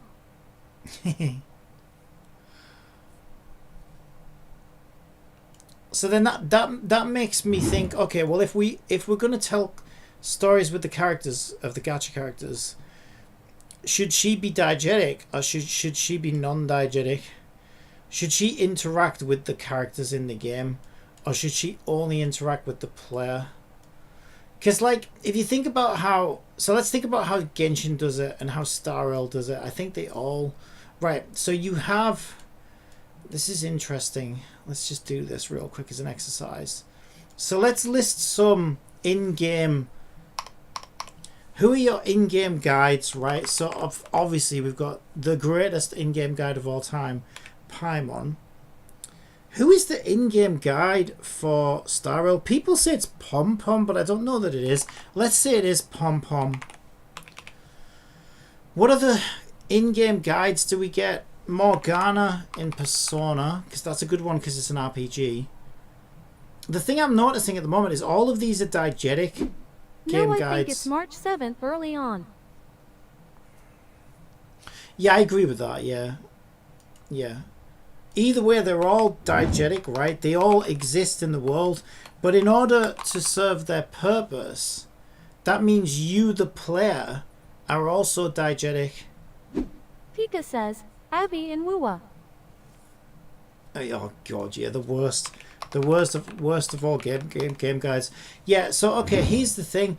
Now, I was kind of aware of this, but for some reason, I like the idea of being the first person to make this character non-diegetic.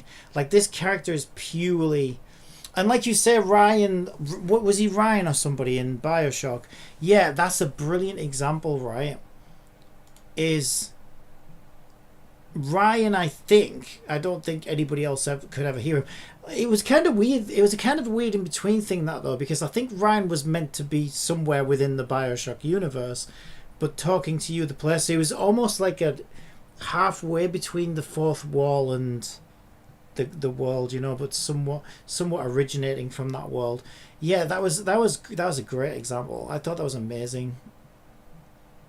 Yeah, so I guess that's kind of the vibe I get from her, is that I feel like she should be almost like a BioShock, you know, guiding you, the player, and then maybe at some point you kind of feel like, wait, that bitch fucking lied to me, you know, and get you into trouble in somewhere. But if that's the case, then she can't interact with the characters, at least not directly. But I guess she could appear in the world through unusual means.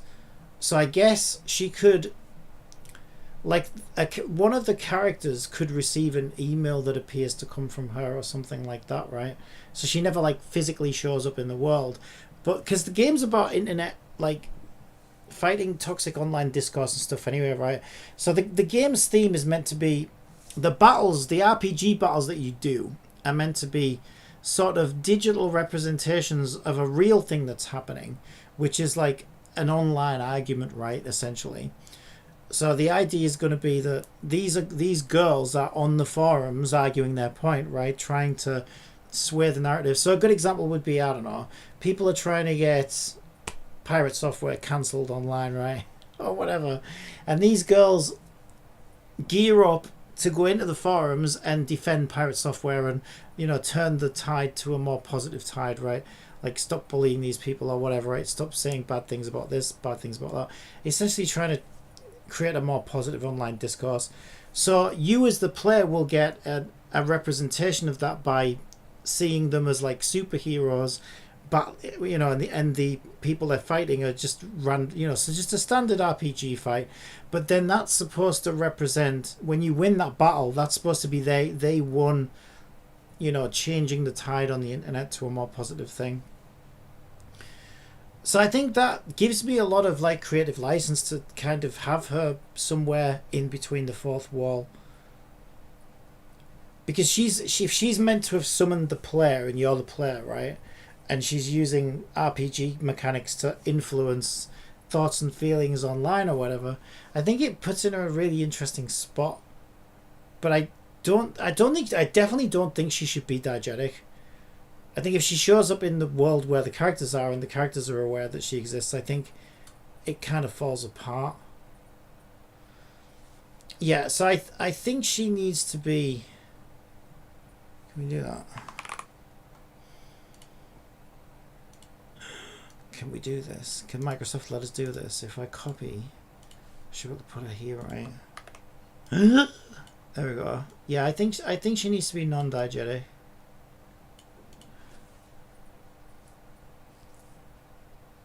But I could have it, but that goes against every single one of these. Like Paimon is diegetic, right? She exists in the, and also the player's diegetic.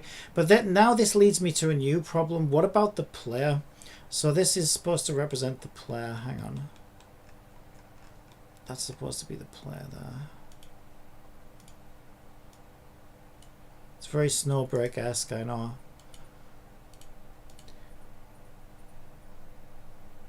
Because I think it's the opposite to this, right? In all of those games, the player is in the world, right? He's Lumine, he's Aether, he's Galactic Baseballer, whatever, right? He's Rover in Wuthering Waves. So that the game guide can interact with them within the game world, right? Within the diegetic world. But because if my game guide is non-diegetic, then I also have to be here, right? With her. And so that means our interactions... I think this is why I like it, though. But I have to get this right, because I don't have a template to draw from, really. Because what I'm doing is kind of different. It's kind of scary, but I need to understand exactly how it needs to work.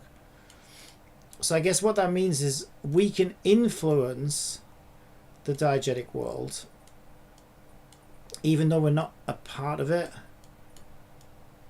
Well, that's kind of this game's theme, so yeah, I guess that kind of makes sense.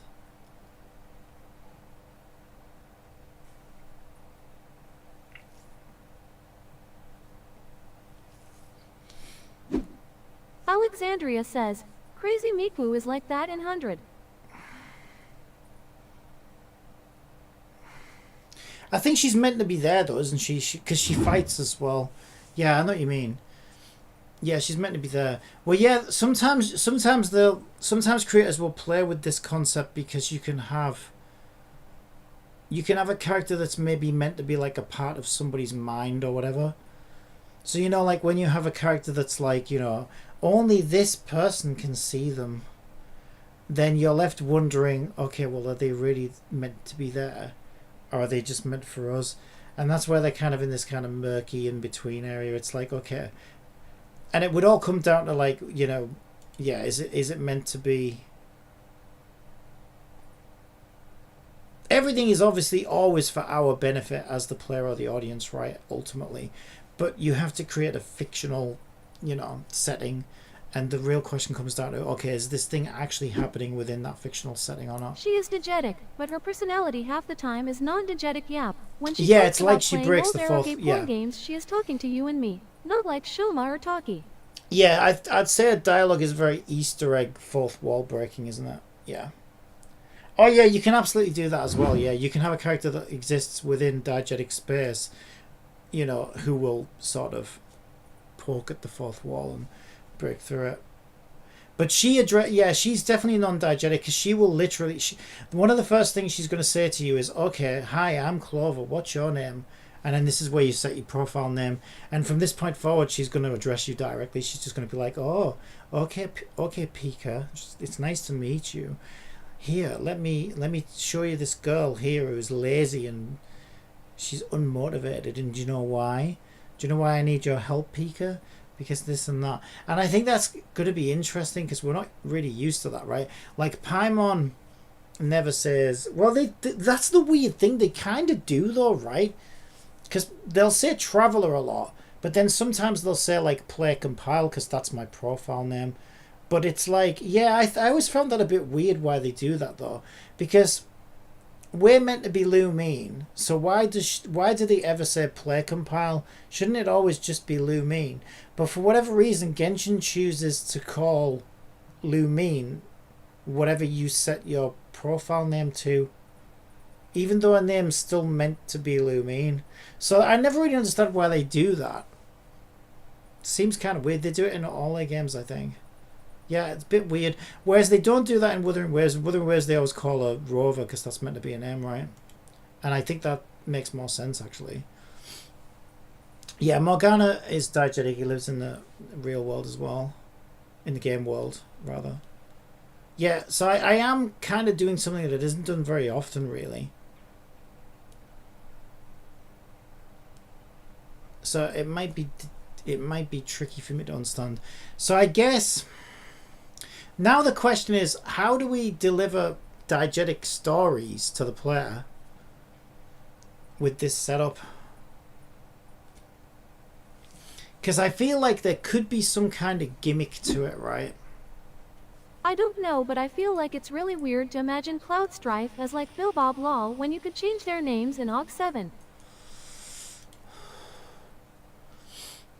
I don't know, but I feel like it's really weird to imagine Cloud Strife as like Bill Bob. Yeah, when you change their names. Yeah, I know what you mean. Yeah, I always thought that was a bit weird, the way how they do that, but that is what they do. Yes, because it's weird, because it's almost like she has two names, right? Like, Lumine is still Lumine, but everybody seems to just call her whatever your profile name's set to. And I think that makes more sense in my game, because she literally asks you for your name at the beginning, and so she's going to address you directly. Okay, so we've got this weird interaction where she's aware of this diegetic world, and she's aware of us, and she's telling us that what we do is influencing this diegetic world, right?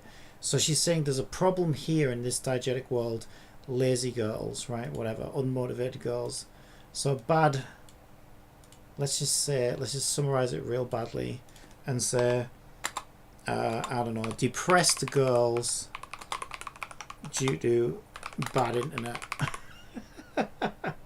Essentially. And our job is to improve the internet.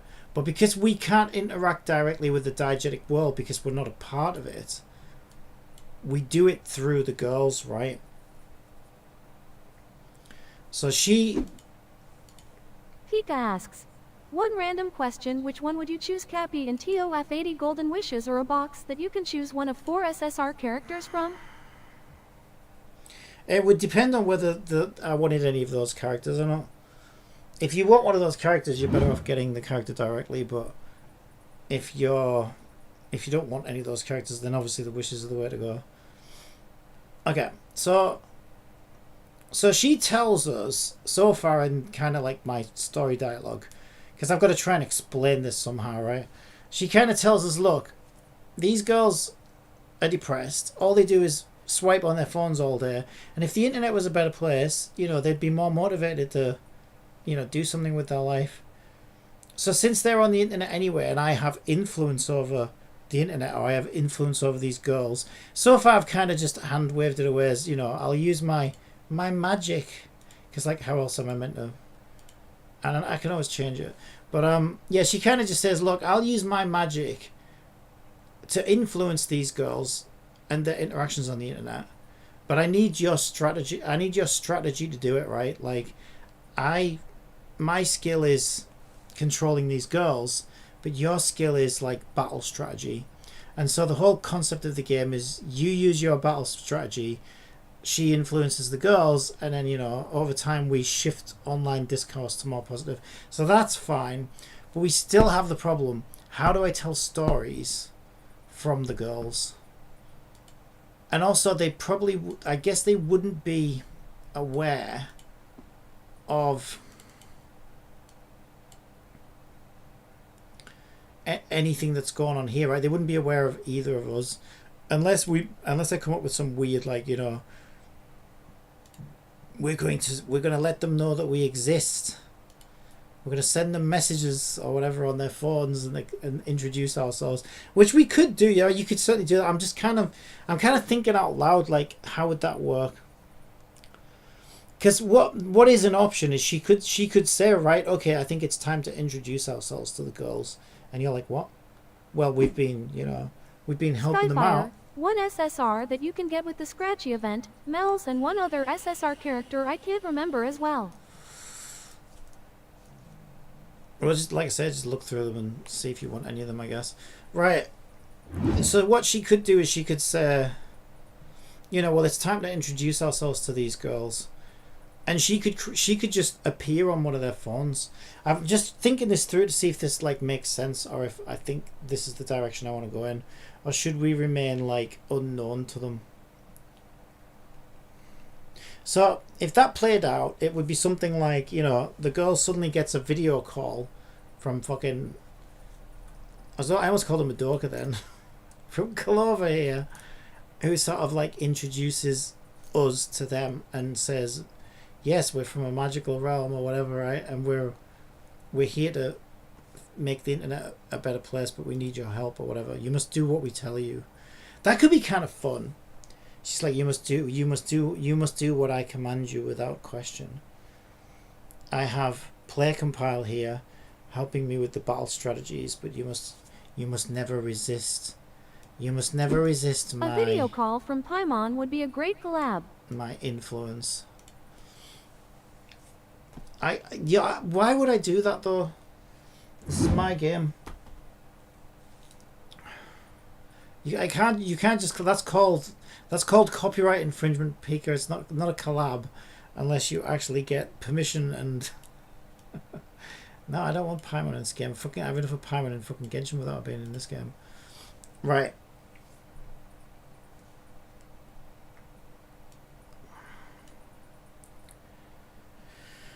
So that is one way in which to go, but then I don't know, like, how do you write a story like that? I mean, suddenly I get all kinds of ideas there, right?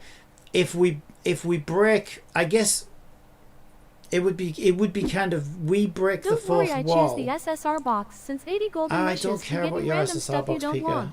I really don't. Like, just pick who you want. I guess if we break the fourth wall in that direction and break through to the real world characters, it allows for specific game modes, right? So like, you know how a lot of these games will have like, you know, you can date the characters, you know, hang out with your favorite waifus. Well, then suddenly you can do that, right? Because like the characters are aware of you and you're aware of them. And you know, we could introduce some way of, you know, why don't you go on an online date? Why don't you build some what do they call it? Alexandria says, let's drop the unrelated topics for now while he is working, please. Oh, Peak will just Peak is gonna be banging about this Starbucks Salter. It's like I don't know how you think I can help you decide what characters you want though. Like I don't know who you've got. I don't know who you like, you know. So I can't really say much more than that, can I? Yeah, so she could be like, you know, oh, you know, maybe if you build a better relationship with these girls, you know what I mean, we'll have a better synergy with them or whatever the fuck, right? And now suddenly you can have like the online dating and the friendship, you know, game modes where you're able to like go on a video date or whatever with them. Dating is a feature we don't see quite a lot in some of these open world gachas. So that would open up interaction between the characters and the player, I guess.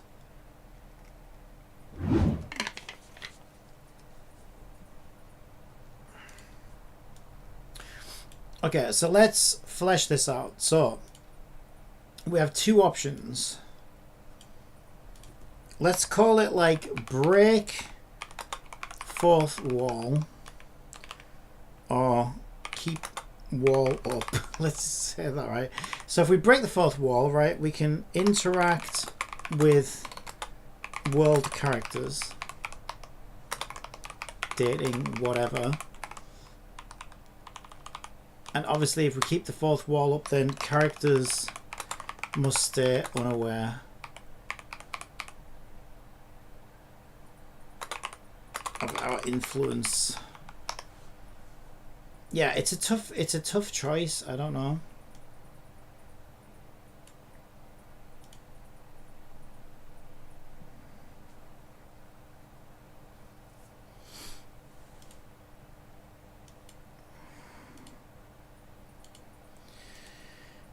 In terms of story, so I always like it when gacha games, I think what's good is when you find a way to introduce new characters. Like Hoyo do this a lot, right? And it's kind of cheesy, but I guess it gives them some kind of structure, and I can see how that could be helpful, right? So let's say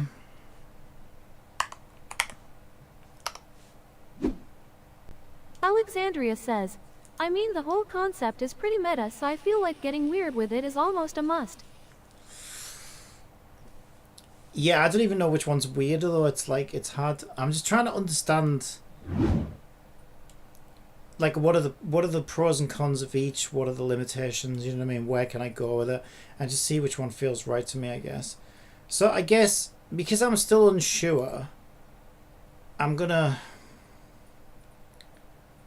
I have icons for these characters, don't I?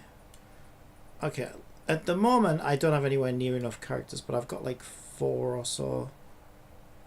Somewhat.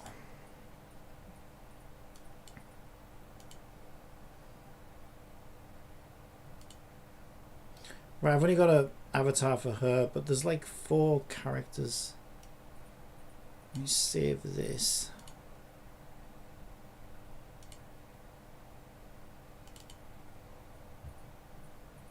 Was it seen? It's probably seen. Yeah. Why can't I see that? Oh, there they are. Eyes. I don't know why I'm looking at their asses. Alright, so far I've like got this kind of somewhat set up. Alright, so like I'm obviously going to add more, but so far we've got like these, right?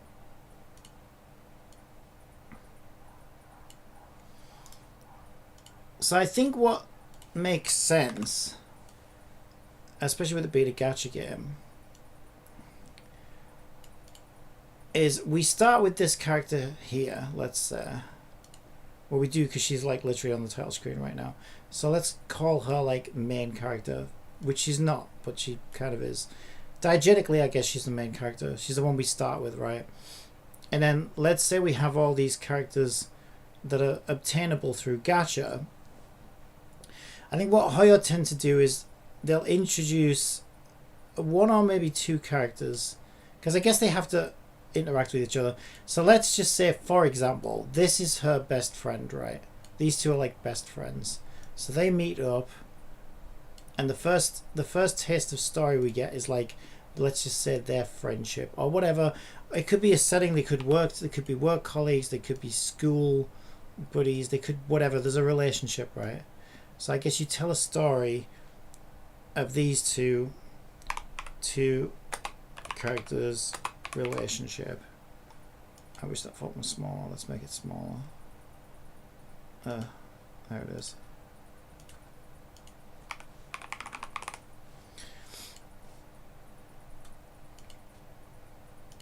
Okay, so I don't know. Let's just say they're best friends, just for now, just to make it simple. Pika says, yeah, characters we get from gacha like TOF, which is like the worst for getting SSRS in. Okay, and then it would be really cool if we take... So whatever, let's say you do a slice of life story here. Hey, let's go shopping together. Oh, I want those new shoes. Oh yeah, well I want that new backpack. Alright, let's do it. Then normally there's some, like, there has to be something interesting that happens, right? So whatever it is, they fall through a fucking wormhole. They, you know, whatever it is, they get kidnapped, they get... whatever it is. Something has to, like, throw reality off course, right? So typically you would have some kind of event, and if you can make that event let's call it like reality changing event.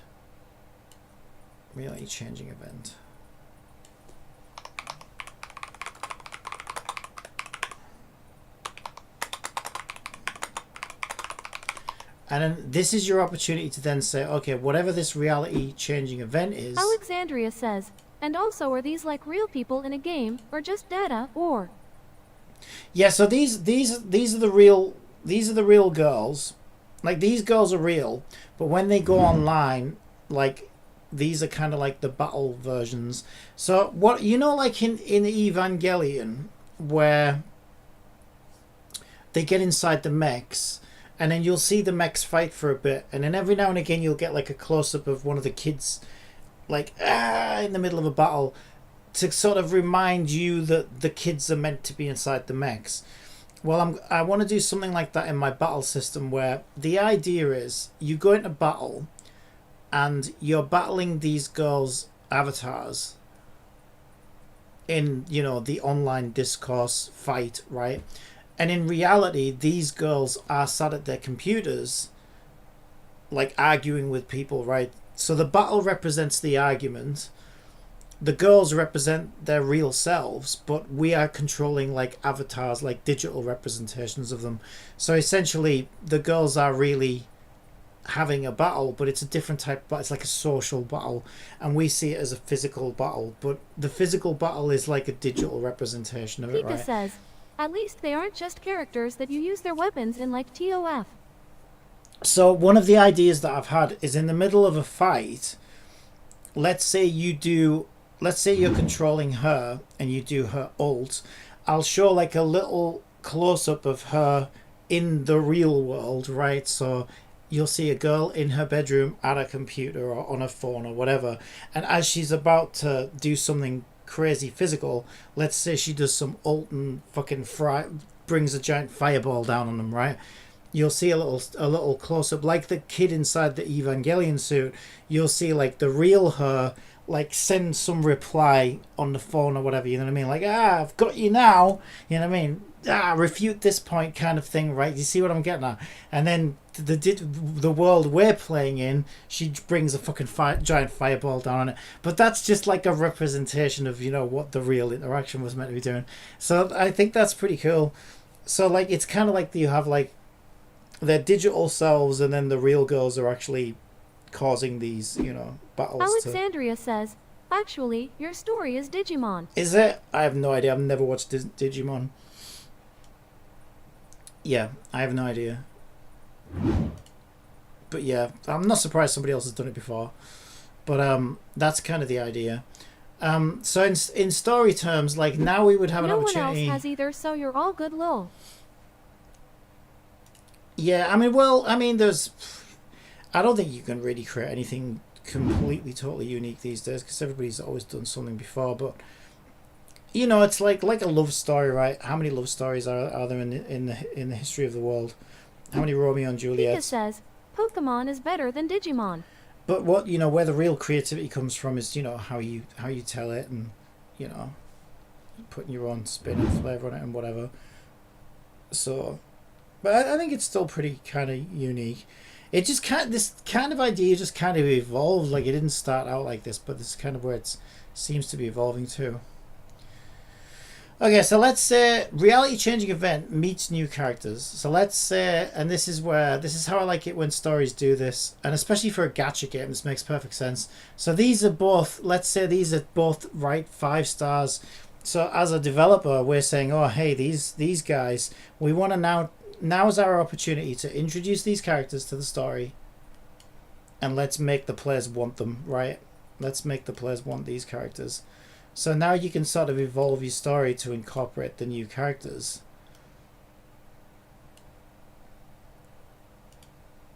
And also, you know, so it works as both story plus character development.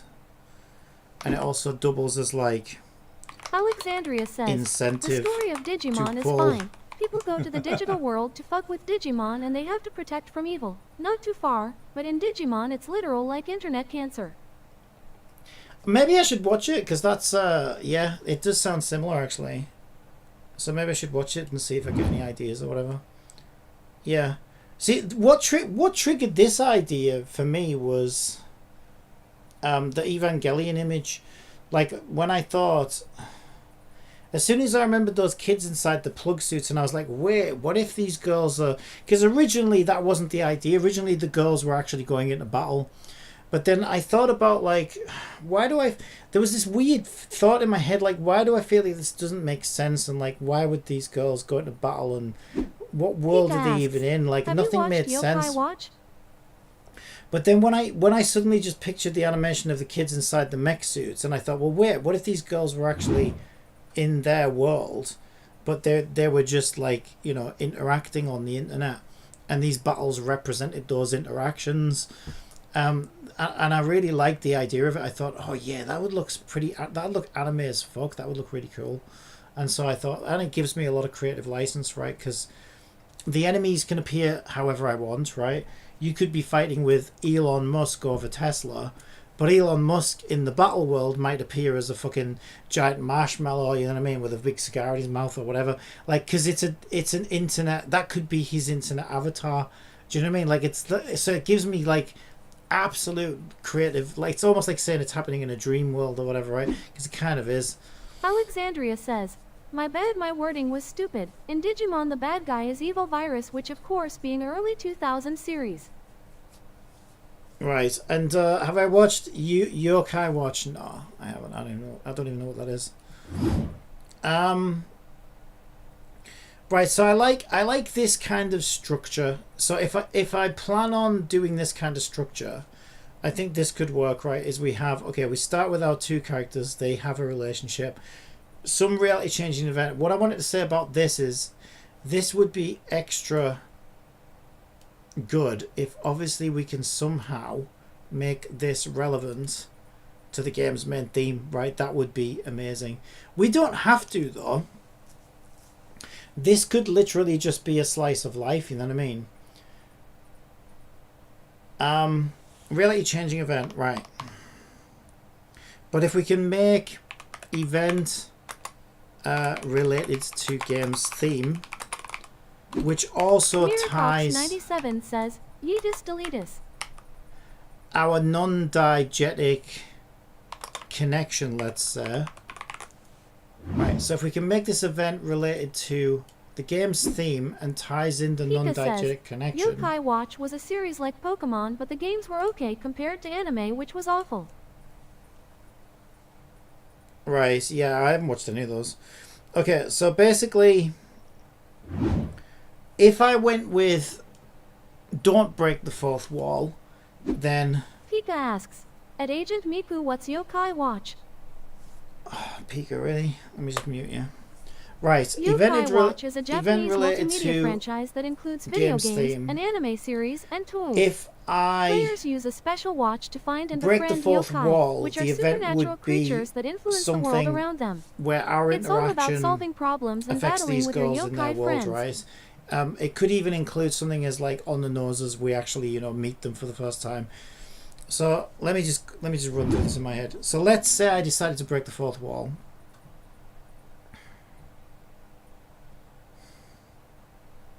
Okay, here's what could work if I wanted to keep it as simple as possible. I'm not saying I'm going to do this, but I'm just trying to like figure out if this is a good way to go. Let's say, okay, these two girls could be being bullied, right? Let's say this. Let's say our game's about internet discourse, blah, blah, blah. These two are best friends. Our mascot says, you know, okay, I'm going to teach you the game mechanics, which kind of, right? That's what it leads to. She's like, okay, we're going to teach the player the game mechanics, and we're going to be fighting toxic online discourse. I've got the perfect argument online that we can go and help with, but we're going to need to, you know, like introduce ourselves or whatever. Well, maybe they do. Again, this comes down to whether I decide to break the fourth wall or not, right? So either she says, come on quick, there's two girls getting bullied, let's go and help them. But now we have to find a way. I think it's harder if we don't break the fourth wall, because we have to find a way to show these girls joining in on this online discourse and then helping them out, right? Let me just run through this. Right, let's say we just made it as simple as possible. If it was as simple as possible, she could be like, okay, quick. Breaking the fourth wall can also be risky too. Is it risky? Is someone going to arrest me? Right. This is why I'm running through all the possibilities in my head right now. I'll try now. Something happened outside of the world. Right, hang on a sec. Miracops97 says, break the fifth wall. God, it's too thick. It's too strong. Okay, so she might literally just say, okay, if we get the help of these two girls right now, because she could be like, okay, this could be good, right? Let's say she's like, she could be like a moderator or something for one of the biggest like social sites, and it just so happens to be the site that these girls are being bullied on, and then our mascot here could literally send her a video call with the help of us guiding the battle. And I'm ready to break a wall, cuz for the next 3 months I'm going to be doing 16-hour shifts. Sounds rough. Sounds rough. So what she could literally do is phone this girl on her phone, you know, and say, oh, hey, you don't know me, but, you know, there's some real shit going down on that internet site you're a moderator for. I really need you to help me out. Can you do that? You know, and then she could be like, no, I know it's gotten really bad. It's gotten really toxic. I might just quit. I can't deal with it anymore. She could be like, no, don't give up. We can do this. We can save your website. We can save the forums, whatever, right? So something cheesy like that. I think this could work, right? So now suddenly these are like aware. Well, I don't know who the hell that was. says, break the sixth wall. But they said, if we sit down at our computers and, you know, let them follow their instructions, we can clean this fucking website up. And then that's where you go into the RPG battle, right? And that's supposed to represent like the arguments against the toxicity. And then I can do the ults and the, you know, the cutaways to the girls. And maybe these are the two girls that we save, right? Like the whole fight that we do was these two girls getting bullied or whatever online. And so now we get to introduce the new characters, right? says, you don't have to write it twice, Pika XD, I can read. So maybe these could be the two girls that get saved as a result of our first tutorial battle. And now we get to bring in two new characters and then write them into the story. And now because these two were aware of our presence to some degree, now, like, there's something interesting to tell as a story, right? Like, oh my god, you saved us, thank you so much. How did you do Alexandria that? says, I have been inspired by your game. Really? Well, that's good. So maybe at that point, these two could be like, oh my god, you have no idea how bad this online bullying's been going for, you know what I mean? Oh, you know, and then you have a little conversation about that. How the heck did you manage to, you know, get those guys to finally, you know, make sense and fucking whatever, right? Well, I don't know. We just got this weird, strange video call on my phone. This weird little VTuber, because they would assume it's a VTuber, right? Pika asks, this weird little at VTuber. Alexandria, are you going to create a game too like Cappy? This weird little VTuber showed up and told us, you know, if we follow their instructions, we can clean up the internet. And then that's cool. Yeah, I think the answer here is that we do break the fourth wall. And then we can do like what I said, right? Now the characters are aware of us influencing their diegetic world. Now we can have like, oh, you can date these girls, right? You can build relationship points with them by going on internet video dates. So obviously we can't enter their world or whatever, or show up in their world. And I don't want the player to even exist like as an actual character. I just want you to be the character. So you're not going to be a Lumine or a Rover or something that exists in that world. You're just you sat at your computer and things just interact directly with you, right? But that still would allow us to be like, okay, yeah, why don't you get to know this girl that you saved better by hanging out with her and giving her gifts and, you know, the usual gacha fucking Skinner box type stuff, right? And now we have more incentives for the player to do. Yeah, I think so. I think this makes sense. Miracops97 says, when I make a game, Cappy won't play it Kappa. Depends what it is. Probably not if you make it, because it'll probably be like fucking... Okay, level 1, you're on fire. The enemy has 6 billion health. If you get hit once, you are dead. And we delete your entire internet. And it's like, what? Yeah, I think I remember you mentioned it again before. There's something along those lines. Elden Ring on crack anime version. Yeah. See, I'm just trying. This is my game. I'm just trying to figure out this auto battle, comfy as hell, girl dating simulator with a cute little mascot in it. It's gonna be great. I think it's gonna be great. No, I think this makes sense. So I think I have my answer there, right? And I think this is starting to make sense. I think as we're about to go into the first tutorial battle, she says, okay, I have the perfect battle for you to start, you know, for us to test your Pika skills. says, there was games that could delete your whole console. Yeah, not on purpose though. Most of those are bugged. Delete your whole console. Well, delete the console, the physical entity from the universe. Just pfft, gone.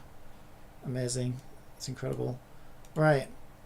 Yeah, so she could be like, okay, I got the perfect online discourse for us to test your skills with. There's some girls getting bullied. Real quick, let me just get in touch with the website's moderator, and this is where we meet our main character, right? She gets a phone. Also posted a link. She gets a video Mirakayada boom. 2 rows of 5 weapons. What does that mean? Oh, 5-star weapons. Pika says, where would mine or the go digital to? side of the console, Cappy. I'm not sure where mine would go to. Let me think about this. I have Rochia. I have my new Jing whatever she is, Jinshi sword. I have the old Jinshi sword, which was this one. I have 2 copies of this one. So that would take me to there. I have one on Verena, or Veressa, whatever her name, Verena. And I think that's it. Yeah. Okay, I have 1 row of 5-star weapons. I have exactly half the amount you do. Switch to new features, allegedly the bricks your console if it suspects tampering. That doesn't surprise me. Yeah, that'll go well when it false reports. Yeah, I think it's cool. So then she gets a phone call, a video call on her phone, right? And she thinks it's just a VTuber, because we know better. We know better. And they might not even know about me at first. Miracops97 says, I just got Changli's weapon on 69. Of course you did. And,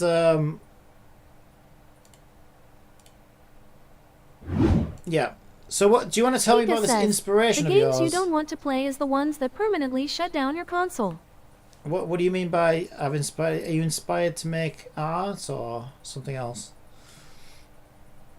Or are you going to become a magical... Are you saying you're going to become a magical girl? Alexandra, I can't wait. I knew it. I knew you had it in you. I can't wait. You're going to become a magical girl, aren't you? Right. So, we basically now have, I think, everything we need. And then we can start to tell the characters' stories. We can do the online, you know... Alexandria says, points I was writing a general concept, and maybe the main girl and a partner girl to start your story, maybe. Pika says, yeah, that'd be cool. At Miracops97 me I already her weapon, and I'm basically skipping this phase for Elfie. Well, things are starting to make a little bit more sense in my head, which I'm really glad about. What I will do then is I'll just write down some things that I want to be sort of set in stone. I think I want to be set in stone at this point. Miracops97 says, I'm skipping Cartethia. Absolute abomination. I'm pulling for Lupa. I should ban you for saying that. I can't believe it. It's Lupa. Oh yeah, okay. You know what? I can. Yeah. I'm not sure. I might do the same myself, but the thing is, she's wind, and I do need a wind. I do need a wind Cartesia, so I'll probably just go for her anyway. Plus, she's a 50-50 anyway. I might not get her, but yeah, Lupa just looks like a much better character, and I would like her because she's not floaty at all. She's like, she looks fun. She looks really, really, really fun. Okay, so what's set in stone at this point? I would say if she is like, basically, she's got to have some kind of authority, right? She's got to have some kind of, like, let's say, website. I got arrow fuckboy so low. Social media moderator for, let's just call it a service, which is bullying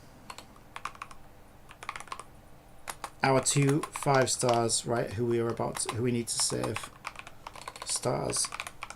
Who we will save with the power of friendship and the power of pink, who we will save, you know, via Clover. Clover is the mascot, by the way. This is Clover, and Player. And I got him 1.0 as collateral damage when I was pulling for dungeon copies to S6 her. And that will lead us to the tutorial RPG fight. So I think that's pretty much the only thing I want to set in stone then, if you did want to flesh something out. Is, yeah, she's got to have some kind of authority, such as a moderator. Pika asks, so that we can tie these things is together. Basically an elf cappy, so what's wrong calling her Elfie? Right, let me just turn that off for a sec. Yeah, so basically by setting that in stone, it means that we have a reason, she has a reason to get, that gives her a reason to get in touch with her. It gives these two a reason to meet these two. It gives these two a reason to learn about her, right? And like go home and have the internet, whatever you would call it, the internet discourse in the first place. Yeah, and it sets the whole game up, I think, for the concept that I'm doing moving forward, right? And now we have like 4 characters we can start to tell stories from. We have a means. She can now offer us a means to like spend time with these girls, you know, through the internet, through video calls or whatever. And that could be your like gift giving, you know, rapport building, whatever, dating sim part of it. Yeah, I think that sets us up to look pretty good. I think that looks pretty good. It all makes sense. Liking it. Should I screen cap that, or can you post it on our DMs? Yeah, I can. Do you want me to just post it in this chat? Ah, shit. I'm gonna type that out again. I don't think you can edit text in E, can you? Can you? No, in Microsoft Paint. Are you kidding me? Where do you want it? Do you want it on Discord or just in general chat?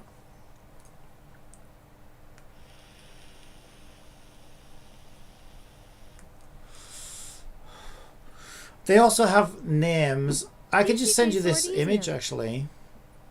Dick Sword easier. Okay, I'll also put their names in here then. So we have a couple of names.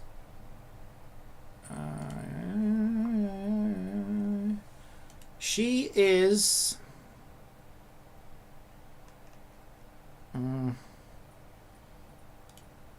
right, she is Chizuru.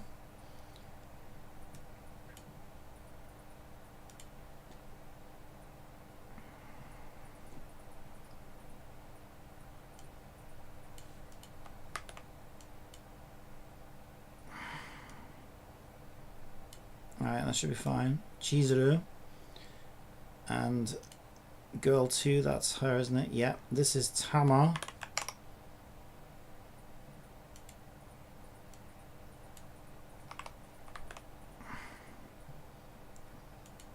Is that one easy to see? What a better colour. Yellow might be better. Yeah, you can see that. Tama. This one is Izumi.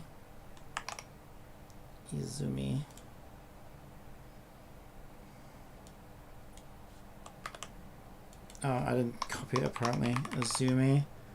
It's hard to see the yellow against the legs. What about black? Black's kind of hard to see against the grey. God damn it! What about white? Her legs are so pale. Why is she so pale?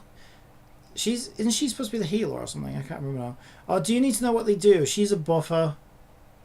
Do you also need to know what they do?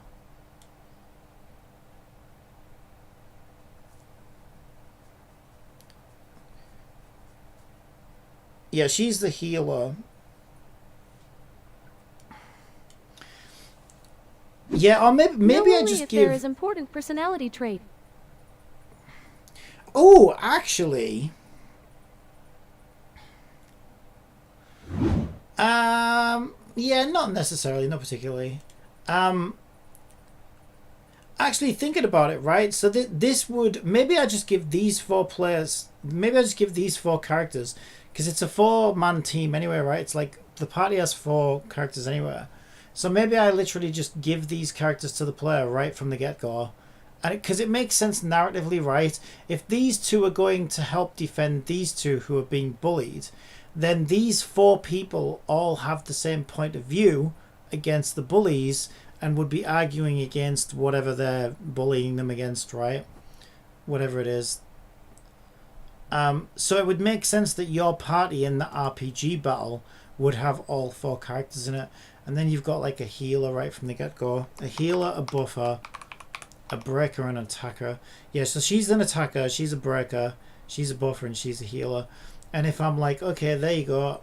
You've got 4 characters right from the get-go. Let's do your first gacha pull. Then you get your 5th.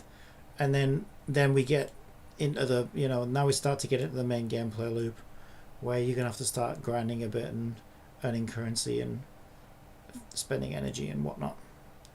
Alright, do you need to know about these other ones as well? I put healer. Why did I put healer? I'm an idiot! It's the name you want, isn't it? Izumi. This one is Setsu. Setsu.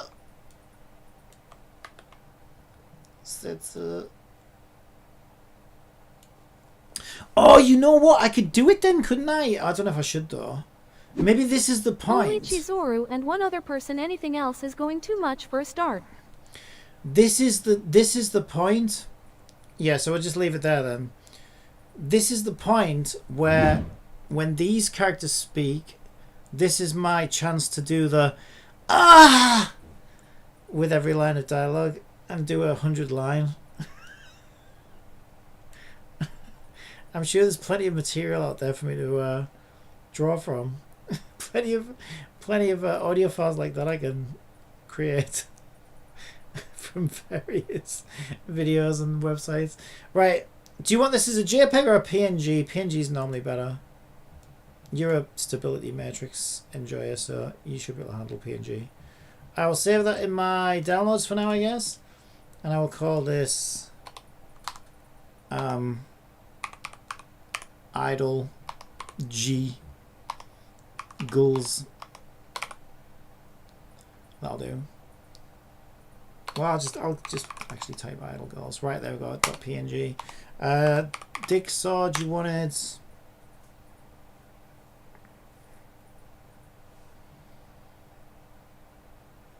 I gotta find you now. Is that you at the top? Yeah, it is. Okay, excellent. So I should have a file now in downloads.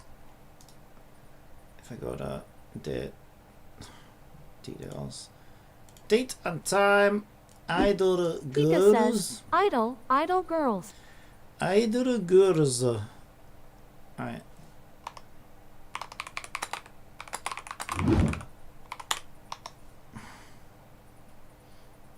Beautiful. I should have gone across.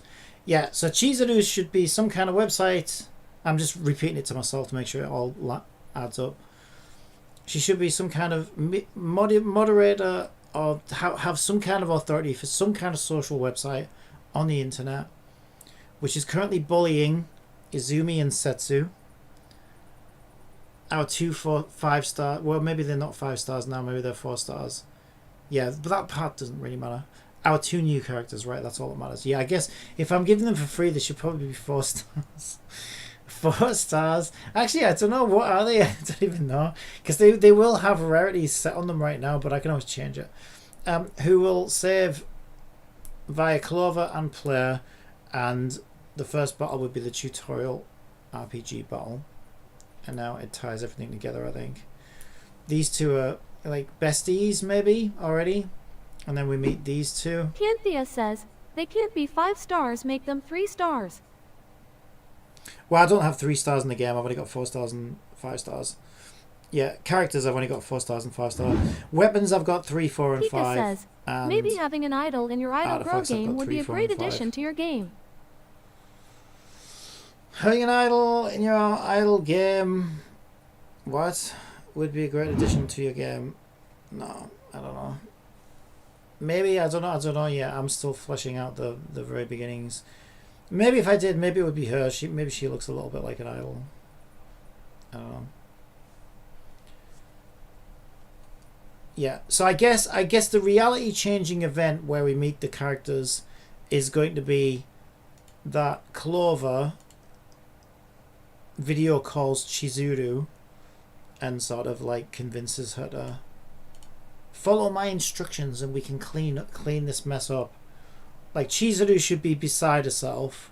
So when she gets this phone call, she'll be like, look, I don't know who you are, a random person calling me, but you don't think I've lost sleep, like, you know, you don't think I've been losing sleep over this?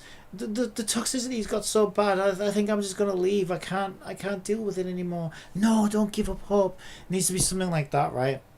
There's still a chance to save this. Just trust me and do what I say. And this gives her a bit of, this is quite nice because it gives me a little bit of foreshadowing from the mascot. If she's very like manipulative and sort of like, just make sure you do everything I ask of you and don't ever question me, then suddenly it's like, oh, that's so a lot of power you're giving in your game, Cappy? That's a lot of power. And do you need this one as well? I don't think you need this one really. That was just me figuring out where things were going to sit in the fictional world. Yeah, what did I say these were? I said she's a 4-star. Okay, these are all 4 stars already. Yeah, these were all 4 stars already. I haven't even made a 5-star yet. Okay, good stuff. Turn test. He should be gone now. He doesn't need to exist anymore. Alexandria says, no, the characters are important because I need a start foundation and someone has to be the catalyst. Wait, why is there a... What is that?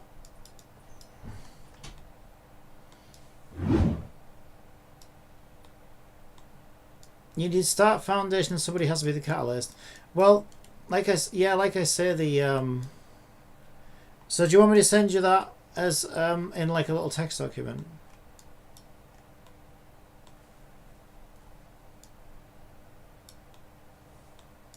What is that I'm looking at? Is that the canvas? Oh yeah, that must be the canvas. I see. Yeah, okay, I see where I am now. Yeah, okay. There we go.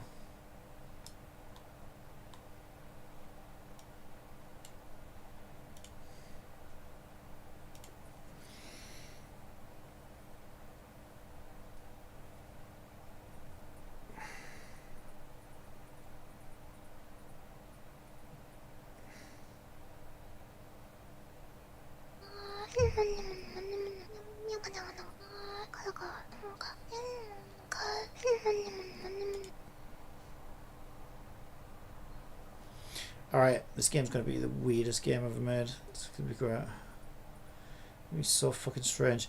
Right, so do you need anything from me right now? Oh no. We got an error.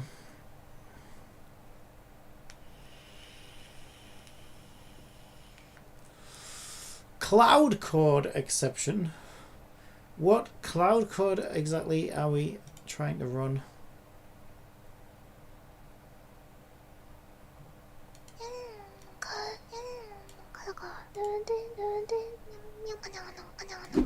Nope, all good. I will just play with what I got.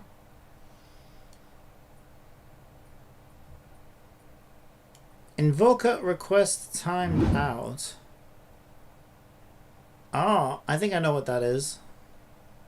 That is my render ping, I think. Okay, so I need to make sure the Can't render be as strange ping. as TOF or Woo with Cappy. I think I need to make sure. Oh, there we go. Render ping successful. Yeah, I think that was just a render ping. Maybe not. Yeah. I'm going out run and I'm going to go and see Bill. Alright. I rang up earlier and I couldn't understand the bloody nurse on. She's foreign, I think. Hmm. But what I could wean out of her. She had to Just stay mute for this. 3 times.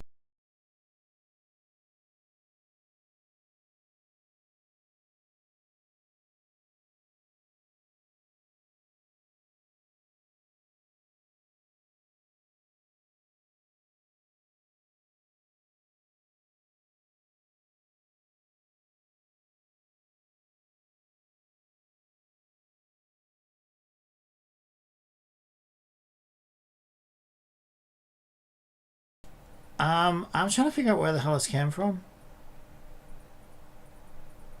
Why isn't it giving me the full stack trace?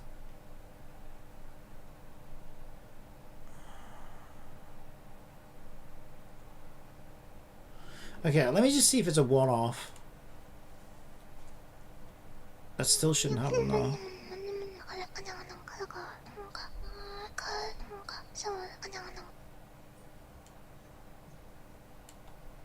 See, I was working on my energy system last night and I thought I had it working, but it's not updating. Why? Yeah, now we've got this weird unprocessable entity. Well, it's not the render ping, because there's the render ping. But why aren't I getting a full stack trace on this?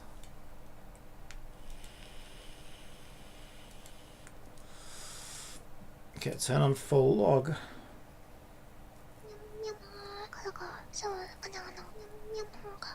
Okay, it worked now. I hate it when that happens. Oh yeah, like right now, I don't want to work and then suddenly it just works. Yeah, it's worked. I got my energy system. I'm up to 116 energy. That was 20 when I logged off last night. And in 4 minutes I get my next energy. Yeah, that seems to be working great. Cool! I got my energy system. Yay! That was a pain in the ass, the energy system. Fuck me. Because you can't trust the client at all, so I have to do like server date time requests. And then I have to run through all these fucking calculations and authorize this and authorize that. It's a right pain in the ass. And it's all very timer based as well, so it was kind of tricky. But looks like it's working. Well, kind of, though. I got those 2 weird errors the first 2 times. Yeah, so our accumulated energy was 85 and we added it to the account. Nice.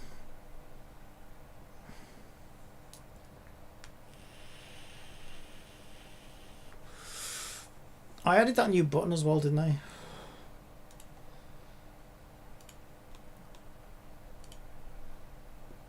button or recruit. Right, where does goals want to be? And do we have to put in goals? So goals is going to be my achievements.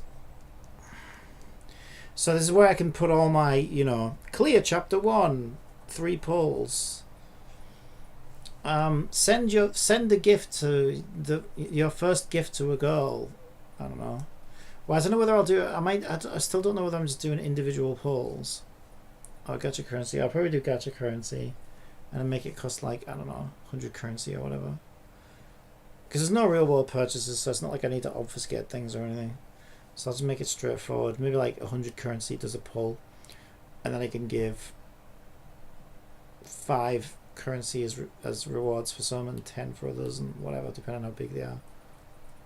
Yeah, I think I'll just make a new button for that though, because it's not part of story, it's not part of gear, it's not part of stash, it's not part of party, it's not part of recruit. It could maybe be a part of wiki, but I don't think it really should be. I don't even know whether I'm going to need a wiki. If I can get the chatbot for Clover to work well enough, I might be able to make it so that the player can just ask Clover. This is my goal, but I don't know whether I'll be able to pull it off. My goal is to make it so that you can just ask Clover, okay, how do I upgrade my gear or whatever, and she'll just tell you. She'll be like, yep, there's a wiki article on that. Let me just summarize it. There you go. That's how you do it. That would be fucking awesome. I don't know whether that could be a pain, but I might be able to do it. I mean, it might be good to have a wiki anyway, just so that I could really write, because she's going to need some data to feed off of anyway. Okay, so I'm going to put it above the wiki, I think.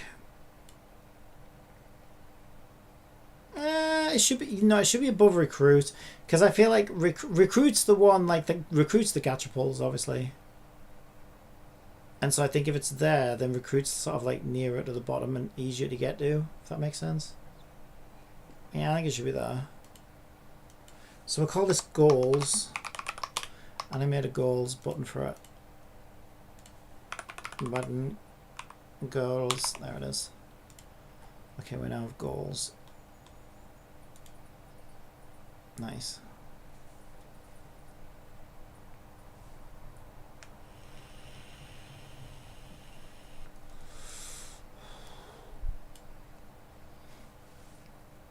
Right, I do need a pee. I will be right back. Oh.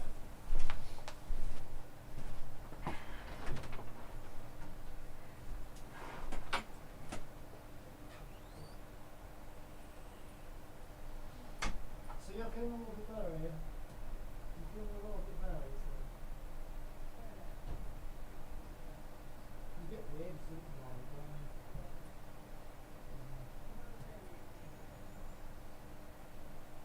Yeah.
bloody one.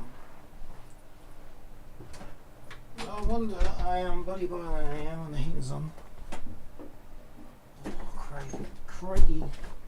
Let's put that aircon on. Oh, shit. Try not to take the fucking camera away. Right, I'm gonna turn this on, cool down a bit. Right, I made a button class, which I might, if I put them all on there, we can set things up. Right, let's see if I can remember how this works. Where did I use the button button class previously?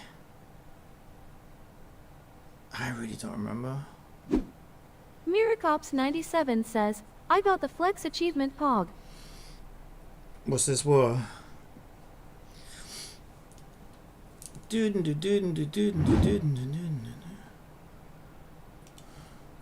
What am I doing?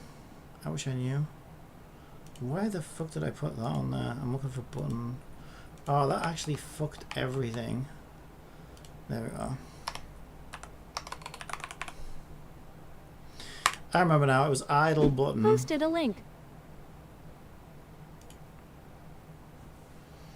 Clear final floor of any tower in the hazard zone without sustaining any damage. Yeah, and you're a casual player. Yeah. Pretty sure that's not a casual achievement. Don't think I'd be getting that. Right. Wiki.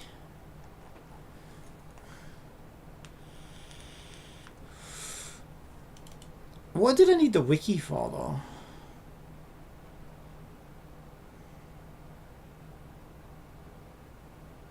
Do we even use that?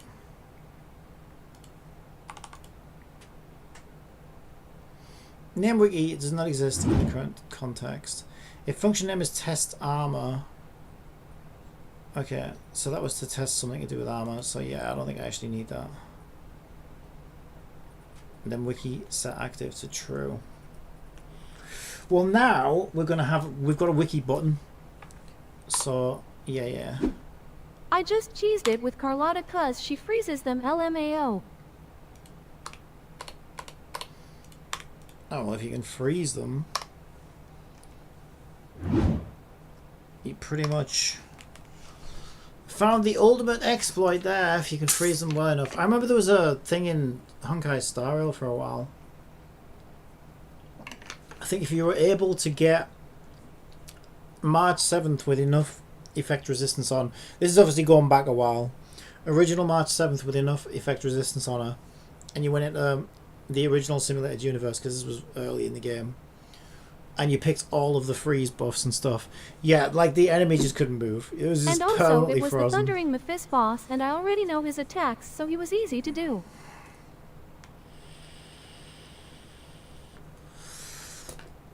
Right, so we've got function name, image normal, image hover. So this is where we can just put all of our function names in and then set them up. Okay, yeah, I like that. That was a good move.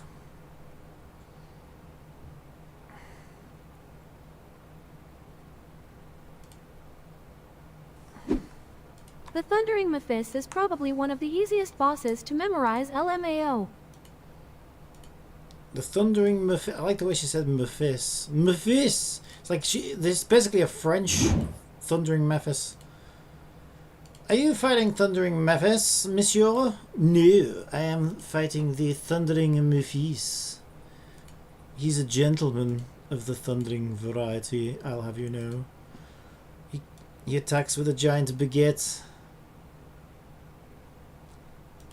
I actually like baguettes, so I wouldn't want to be hit aggressively with one. Depends what's in it. I mean, if it's tuna mayonnaise, that would be better than getting hit with a... Oui, monsieur. Yeah, he's the French Thundering Mephis. The Mephis. Monsieur Mephis, do not hurt me.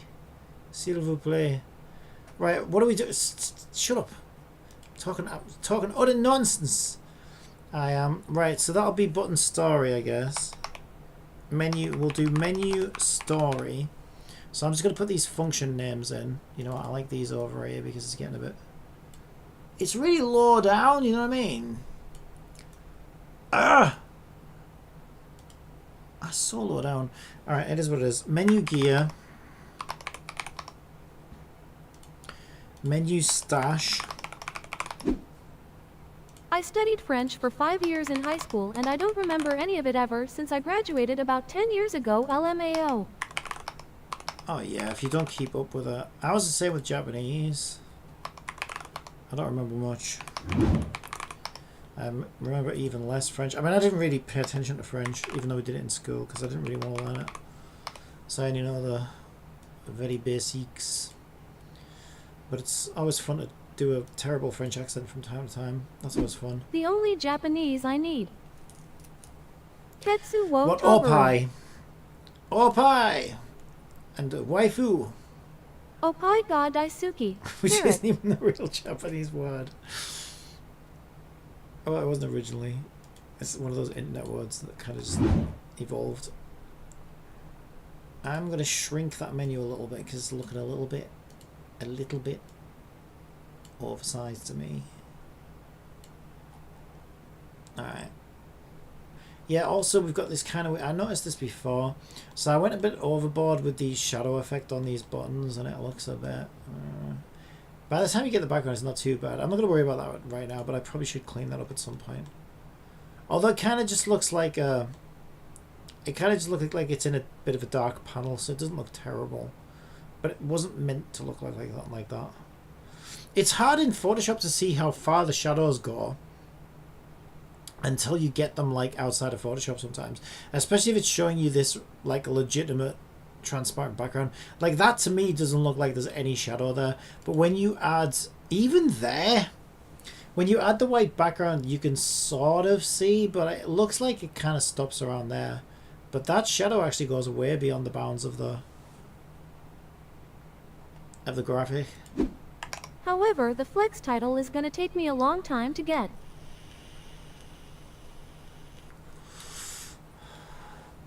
Well, it's not much of a flex title. That's why it's a flex title.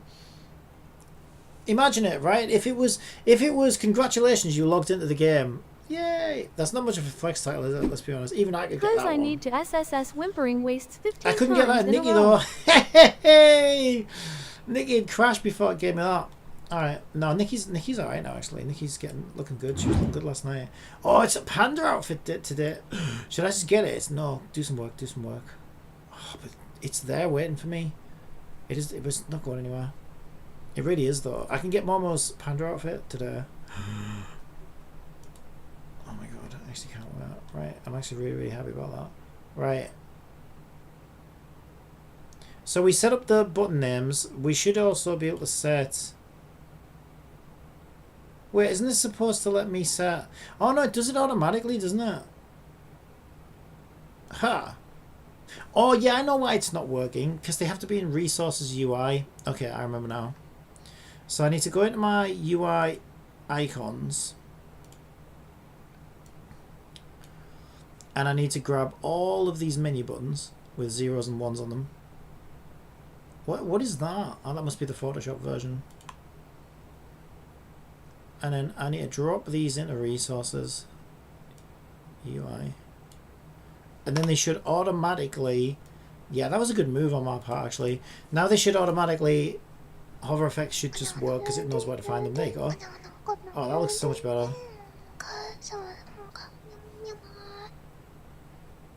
Yeah, okay, that feels pretty good. Okay, so now I just need to hard code my button links and things.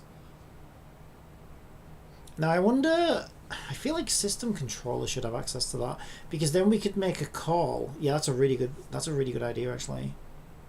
Oh, check it out. Okay, here's what I'm going to do. This is actually a pretty good idea.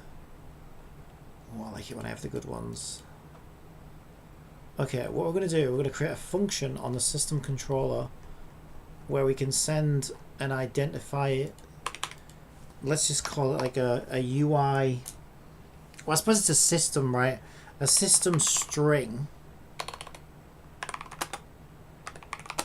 And it just says open, is it a page? Open page, open panel, open screen, open. What do I want to call it? Open or show? Okay, I'm going to call it show panel.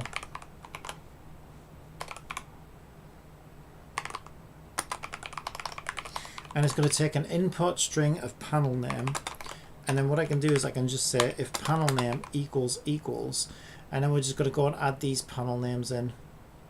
So we want story. We'll do it all in lowercase because it's easier to program. Alright, so we'll go and put all those in. So how many do we have in total? We've got story 2, 3, 4, 5, 6, 7. 2, 3, 4, 5, 6, 7. Alright, so we're going to have story, gear, stash, party,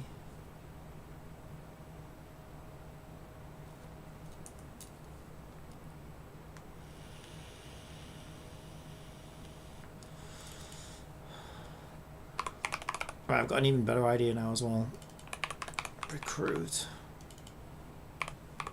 wiki. I missed goals. Oh no, goals is there. Okay, now I want to change the function name.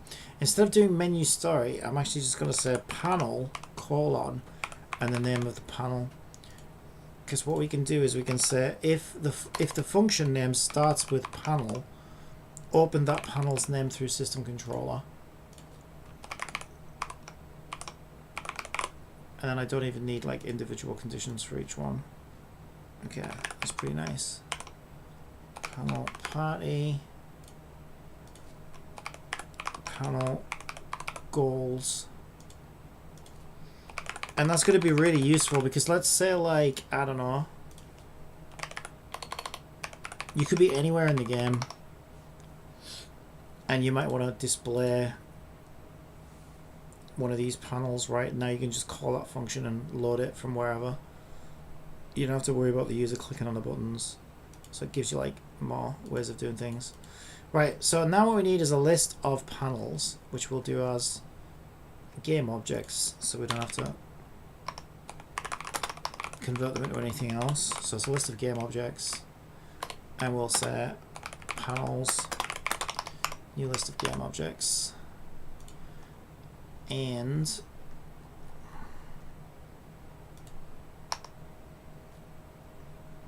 here we're gonna say panels 0 set active to true.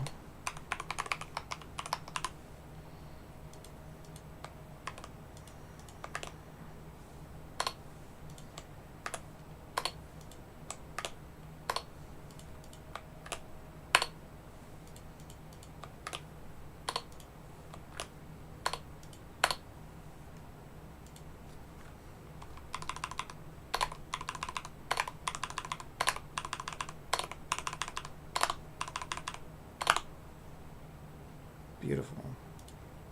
And then we just need to set that up on our system controller. And we can actually just drag and drop these onto that list. Where is it? Panels. Boop. And then in our button Alexandria function code, says, big rainy day good for writing. oh yeah, I know what you mean.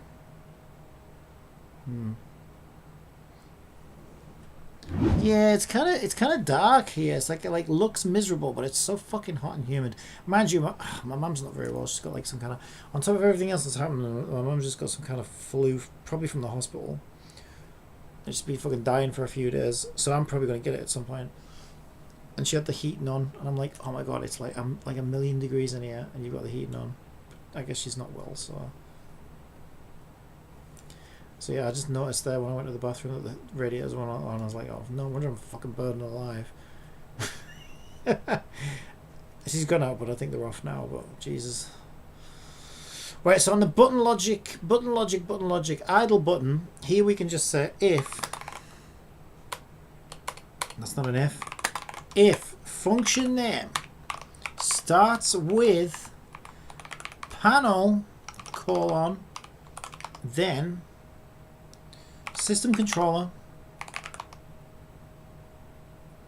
wasn't open panel, show panel, and we're going to say function name replace panel colon with nothing. Send that across. So now the name is inherited from the game object's public property, so these should automatically just work.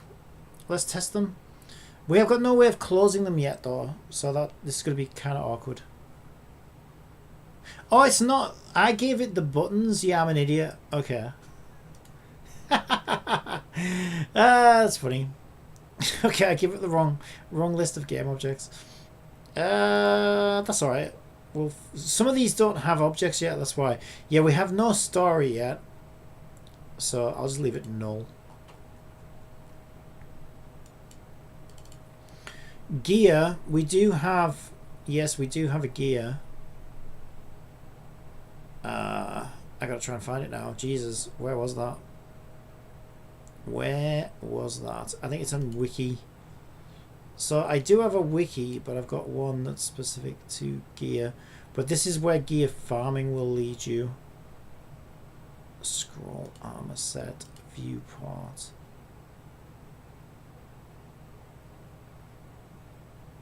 We would probably need to open the wiki for now. Yeah. Stash is inventory.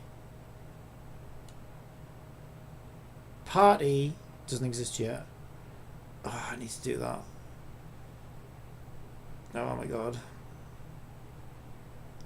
Goals doesn't exist yet. I might do that next actually. Recruit, I do have a gacha. I wouldn't open the gacha pull directly, obviously. I would show a banner first. But I haven't made the banner yet, so I'll just open the gacha pull for now. Yeah, okay, so we'll just open gacha. And wiki is wiki. Okay, so some of these should work and some of them won't. Just like Infinity. Alright, so gear? Yeah, oh yeah, okay. Why do I keep wanting to call her Madoka? She's not Madoka, you fool. That would have been a great name for her though, if only that wasn't. It's too thingy now though. If I called her Madoka, like everyone would be like, "There's no fucking Madoka." Because I think Madoka is an actual like normal Japanese girl's name, but like now you hear Madoka and it's like, no, that only means magical girl Madoka. Because it's the only time I've ever heard it really. But I think it's an actual normal Japanese girl's name. No, Clover. I think Clover's a good name for her. I like Clover's name. But yeah, Clover's still open, but it did open the gear panel.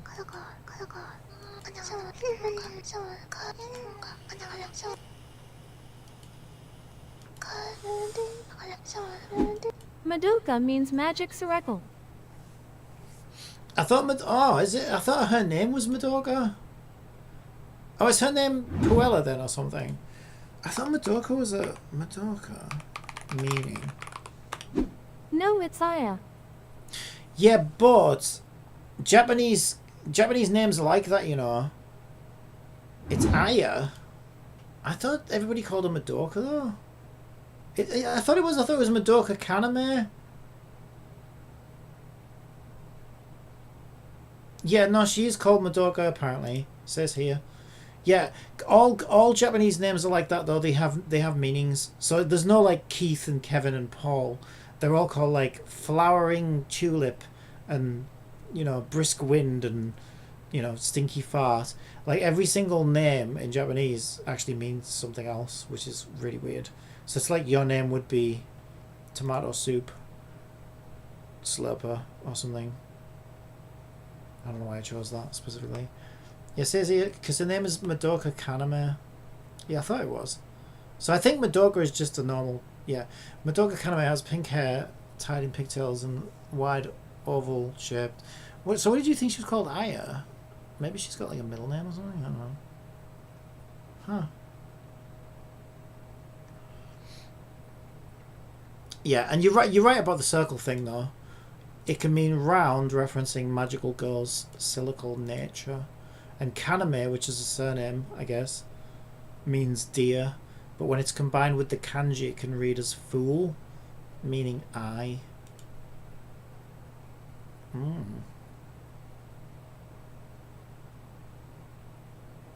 Cool.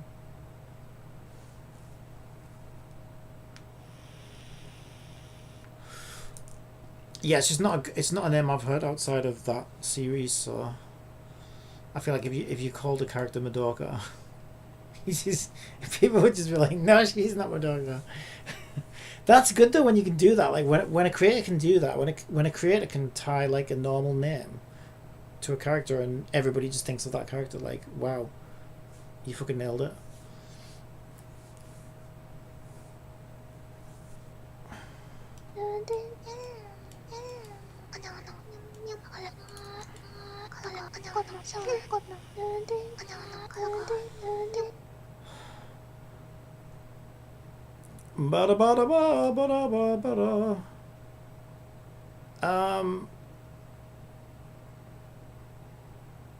Yeah, I want to make a goals thing. Right. Okay, so how do we make a goals thing? Alright, this one's fun actually. I like these. It's tying them in that's tricky, so I'm going to try and think of a way to do that. That's kind of clever. But I don't think there's really any way to get around just hard coding them. Alright, so we're going to start with a canvas, an empty game object. Or we'll do a raw image or something. Sure. Yeah, it's also figuring out, like, so Clover, at the moment, Clover is on top of everything else, which she probably shouldn't be. We'll leave it there for now. But I want achievements to be on top of her. Okay, so I need to create it between these two objects here for now. I'll do a raw image component because that gives me a background. And we'll put it between Clover and top. And I'm going to call it goals, because that is the name of our thing. And then we could pick a background. I've actually got a really nice, I don't know whether I want it to be like this or not though, but this image here I've actually got as like, well, let's see what it looks like. Actually got it as a separate background thing. There should be in here somewhere.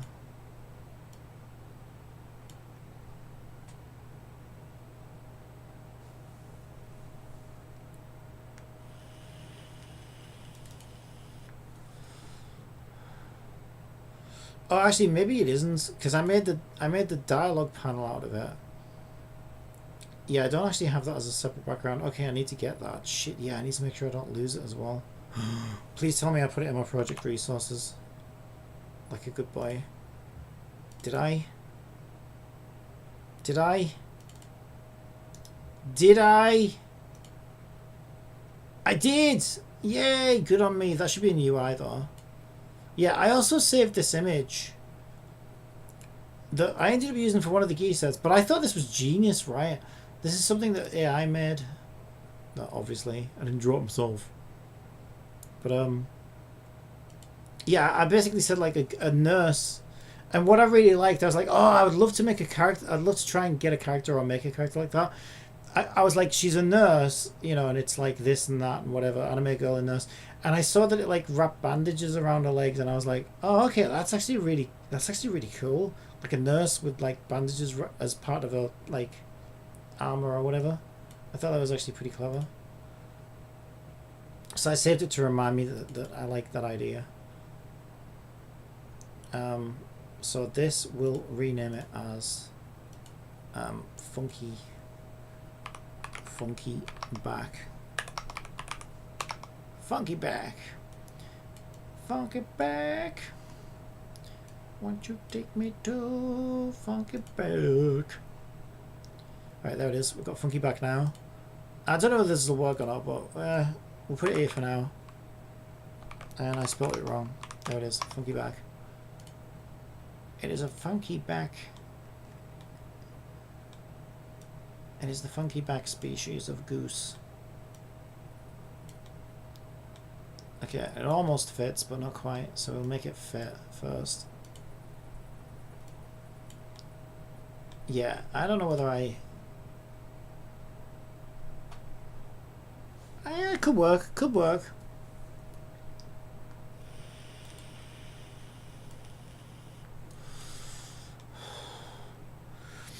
Alright, so the next thing we want is a grid scrolly layout view. So we can create an empty game object. We'll just call it grid. Actually, no, I'm learning. Don't do that. Here's what we do.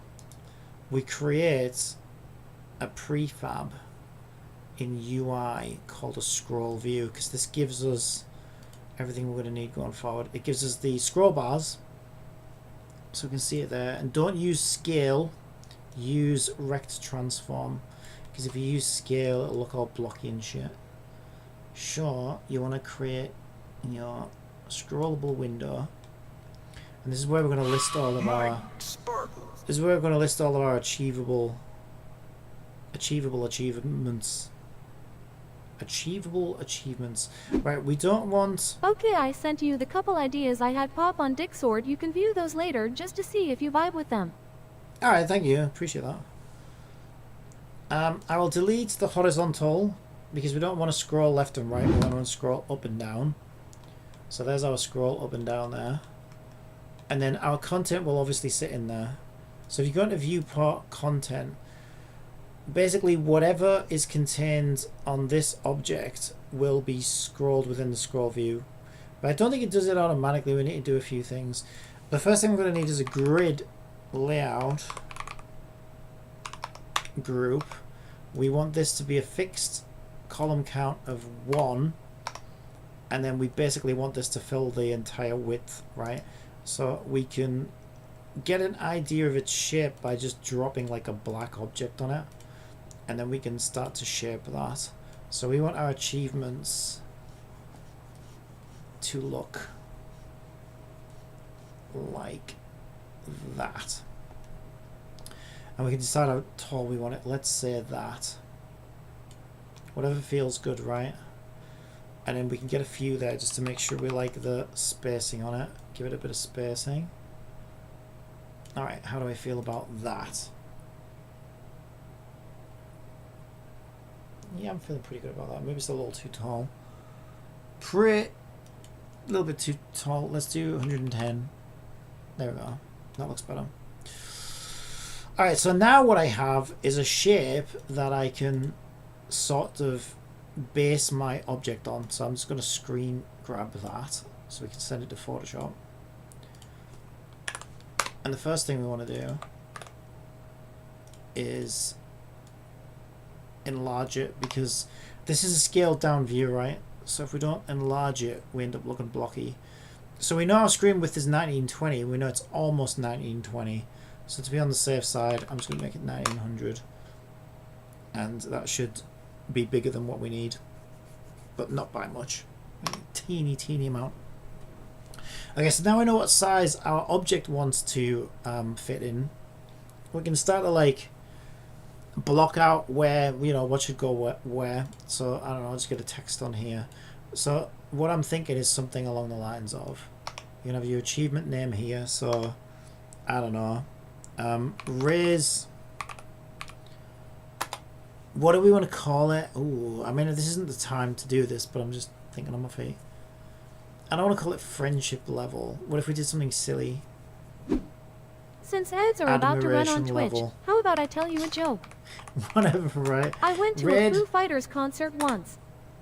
It was everlong. Like your jokes! Right, raise admiration level to 10 for any girl. As an example. This is an example, obviously. Okay, so we have an achievement that's clear what you're supposed to do. Listed clearly there. I'm not sure about the color yet because I don't know what the background's going to look like. So we have our instruction for the player there on how to obtain it. I think it's nice when achievements give you like a progress bar. That's always cool, but they're kind of tricky. So, because you might have one that's like, let me just duplicate that.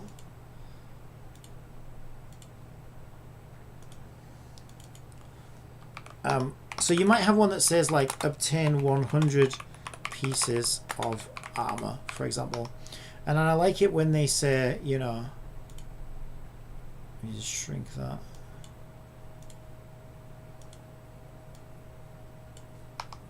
$56 of 100, and it shows you like your progress, because then when you're looking through those you can be like, oh, if I just farm a few more of those I can get, oh, it needs to show the reward as well, doesn't it? Yeah, it's true. Okay, yeah, I like that. That's doable. It's doable. Also, you've got to decide here, like, do we want to... I think we need to claim these, right? So I guess that would be there. So we also need a claim button. So let's say our claim for when they've done it. We need a claim. So... yeah, what is that? What is that? Just type, goddammit. Claim. Okay, beautiful. A little progress bar there is nice. So let's, why doesn't it like that? It did it as, did it do it as a text object? Oh, it's because we're on a text layer. Okay, I need to create a new layer. There we go. And this would be something like dark green there.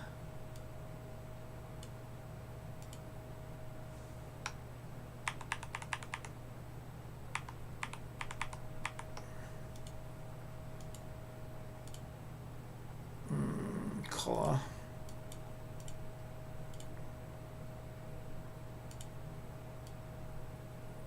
Again, I'm not actually building the interface, I'm just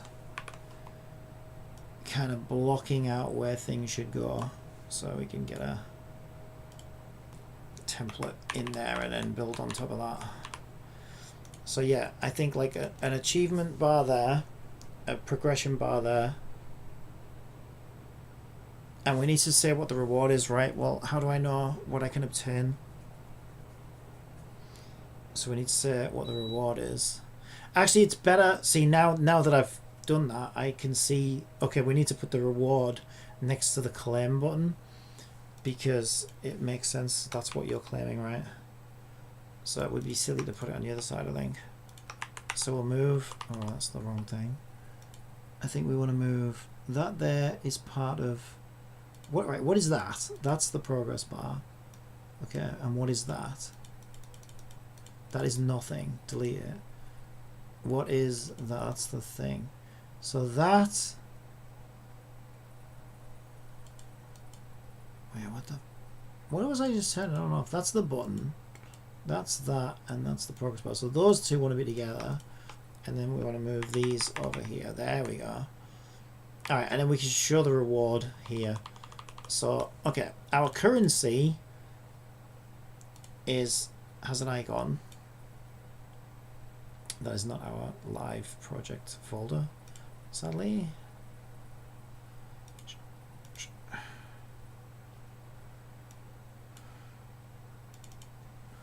Right, there we go. So I think it makes sense to show the currency visually, and then we can just display a number under it. It'd be nice to put it in some kind of shiny container. Alright, let's zoom into this so I can get a bit more. Alright, so we can player will recognize that as currency by conditioning them and brainwashing them and controlling their mind. It's perfectly legal. And I can say, I don't know, we'll give you 20. I'll give you 20 if you do this. Maybe I put X20. X20 looks weird. It's fine. Okay, where's my little marshmallows? Yeah, move that up a bit. Alright, let's look at it. Okay, so I can clearly, easily see. Okay, I can get 20 marshmallows, which is the gacha currency. I'm halfway there, and all I have to do is collect 100 pieces of armor.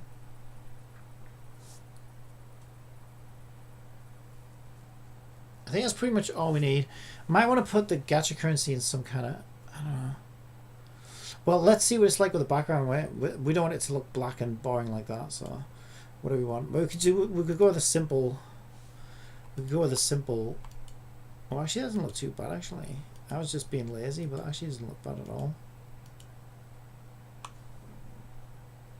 I'll change some of these colors around though.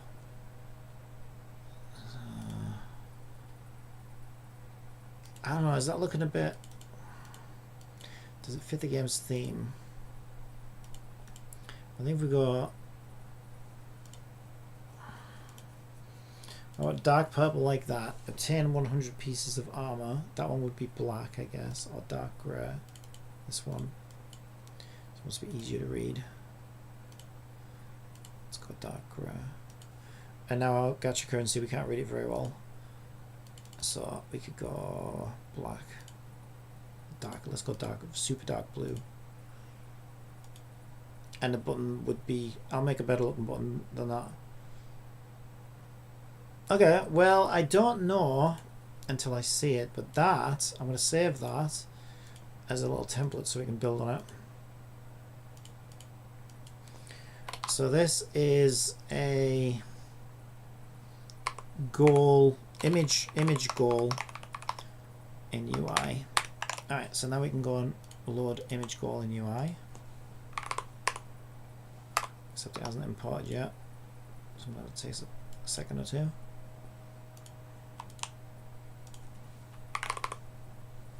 Did I save it in the right folder? Maybe not. Let me check. Yes. Did it though? It did. Yeah, sometimes it takes us. Yeah, there it is. It just takes a little bit. Alright, that's. Let's see. I actually think that looks pretty good. Obviously, we can tweak things later on or whatever, but as a starting point, that looks pretty good actually. Maybe I would be tying these slightly closer to each other. Yeah, I think that looks pretty good.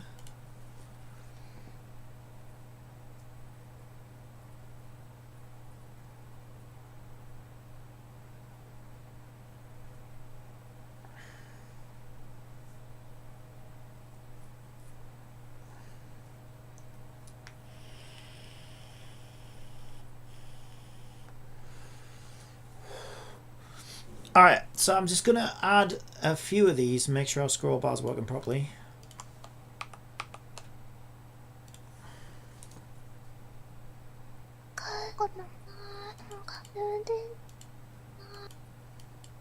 It's not. Yeah, I was worried about this. Right, okay, so we have to make sure this is set up correctly.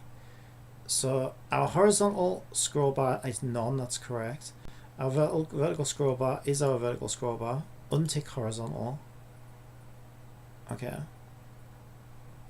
And there should be a content. Content is content, rect transform. Oh, I know what it is. Right, on content we need a size fitter. Content size fitter. Vertical fit preferred size. There we go. I should fix that. There it is. Okay, so we can now scroll up and down the list. Nice. This could do with like some separation on it. So like this is a bit too raw dog for me. Okay, maybe that's not a good way of describing it, but like it's, you know, basically all I'm saying is if we get a raw image. Yes, I told you it was raw. A raw image. We'll make it less raw by adding more raw. How about that? That's how Unity likes it. Unity can never get enough of that raw, unadulterated. Ha! Interesting. So I guess the viewport's probably got a mask on it then. What about that? Okay, that doesn't. Okay, so we can just give it a little bit of a... Why is that? What are you doing to me? There. And then we can decide whether we want... I think we want some opacity on that. But very little. Alright, how does that feel? How does this rawness feel to you? Does it feel good? I think that feels really good. We could fuck with the colour if we wanted. Blue.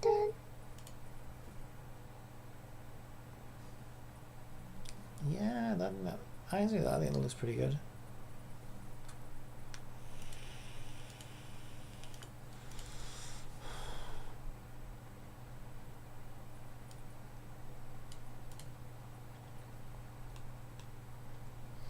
The whole thing wants to just move, right, so this is like a background.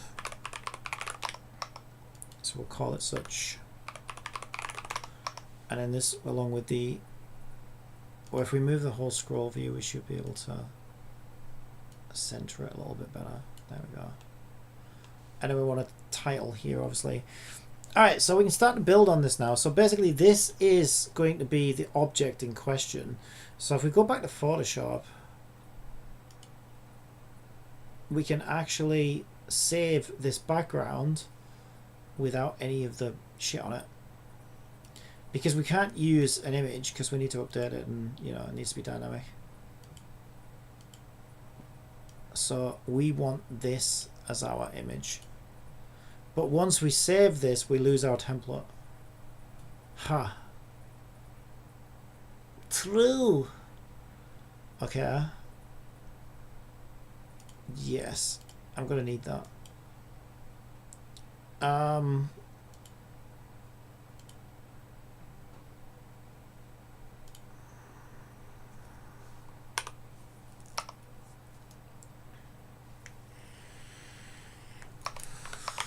Okay, I'm gonna call it image goal BK for image goal background, and I'm gonna keep the original image goal, because otherwise it's going to be difficult to build on top of this and keep it looking as awesome as it does without breaking things. So I'm going to change that to image goal background. That hasn't imported yet. Great. Right, we'll call this a UI goal.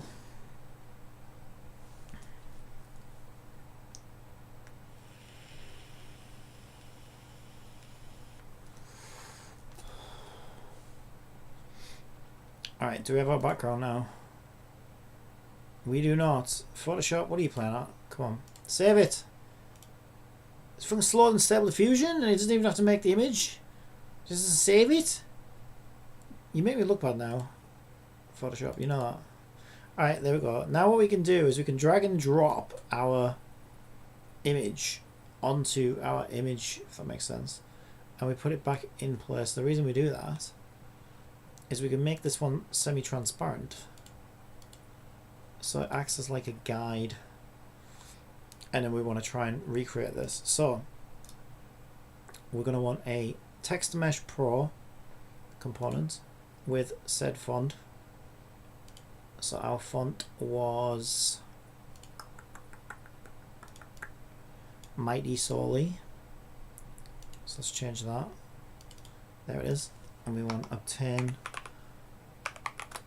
100 pieces of armor, which I spelled British, which I wouldn't actually spell it the British way when I'm instructing the player, because those Americans get very confused, you know.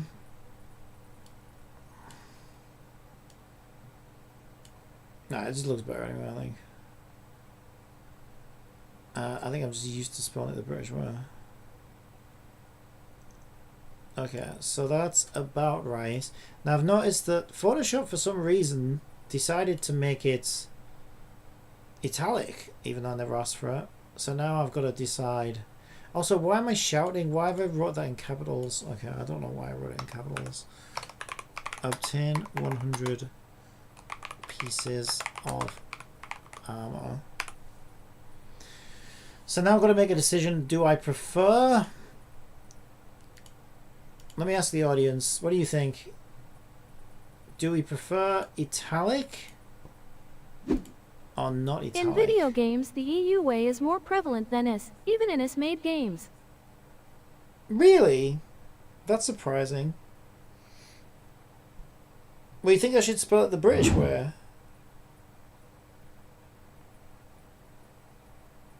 I think it looks worse though, to be honest. Like behind the scenes it is spelt mostly British, but yeah, I think in that case I think the U is kind of unnecessary in armor. I actually don't like the way we spell it. I actually prefer... Did I type that in capitals as well? I think I did.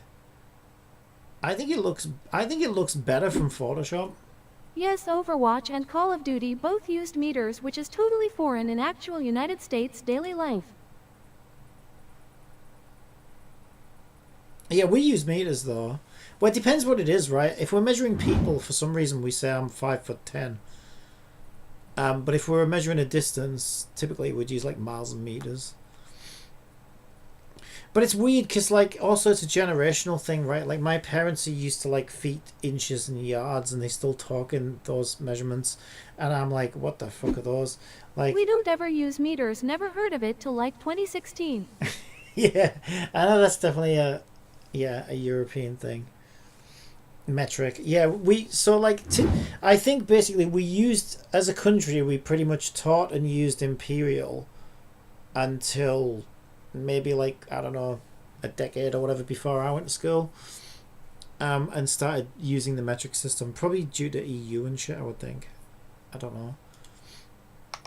Yeah, I think the Photoshop one looks Splits better. and yards, lol. The other day Toker asked me if I knew what a yard was. I said 12 inches, lol. I thought that was a foot. Maybe, well, yeah, we probably... I have no idea what a yard is. I've heard of it, but I don't know what it is. I don't have a clue. It's 36 inches. What? Why? Why would you need that as a different measurement? That makes no sense. That makes no sense.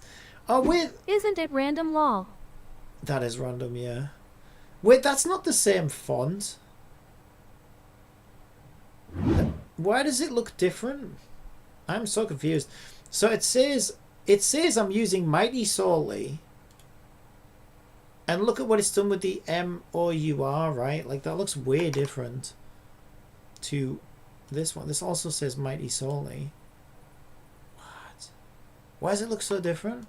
And it's not the fact that it's block capitals. Because if I do it in non-black capitals, I get that. That is so weird. Why does it say it's the same font when it's not? That's a shame because I definitely prefer the Photoshop one, but for whatever reason my TextMesh Pro version is it capitalized? Nah, I tried that look. No matter whether I do it capital or not, it doesn't do it like that. Yeah, I've noticed that though. It's weird. In Photoshop it does do that. It looks really cool actually. But it might be because like TextMesh Pro wouldn't be able to recreate that, because what TextMesh is it's a visual, it's like a visual render of the letter. So because it has to put letters next to each other, I don't think it can join them up like that. So maybe it's got some weird way of avoiding that, and that's how I end up looking different. I don't know. No idea.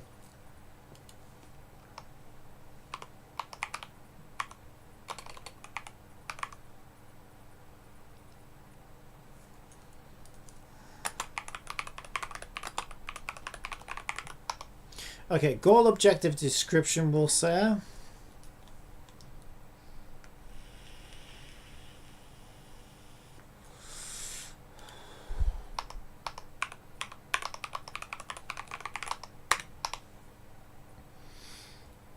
Okay, then we need to go do a progress bar. These ones are fun. So what we do is we make a UI image.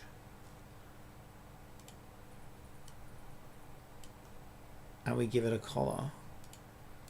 Set dark green. Very dark green.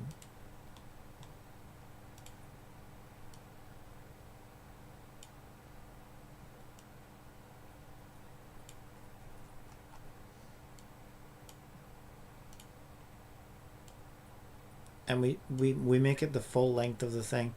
Right, so we call this one image. Well, I'll do PRG for progress. Progress back. And we'll do progress. I'll just say progress actually. Well, image progress. To keep it in line with my naming scheme. And then what we can do with image progress is we can say we want it. Oh, this is where things get a little weird. Do I have my white thing in here? I should do. Blank, empty. There it is, blank.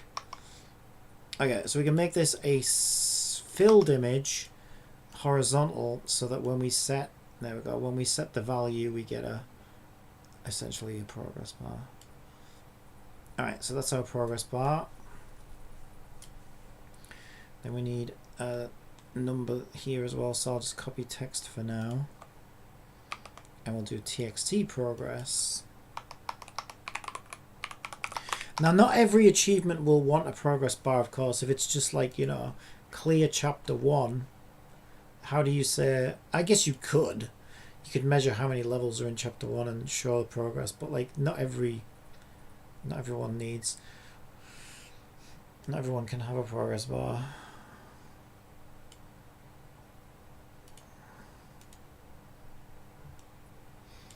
Like, okay, a better example would be, you know, pull once on the gacha system might be one. You can't really show. See, there'd be no point in saying 0%, 100, going straight to 100%. So yeah, not every single one makes sense.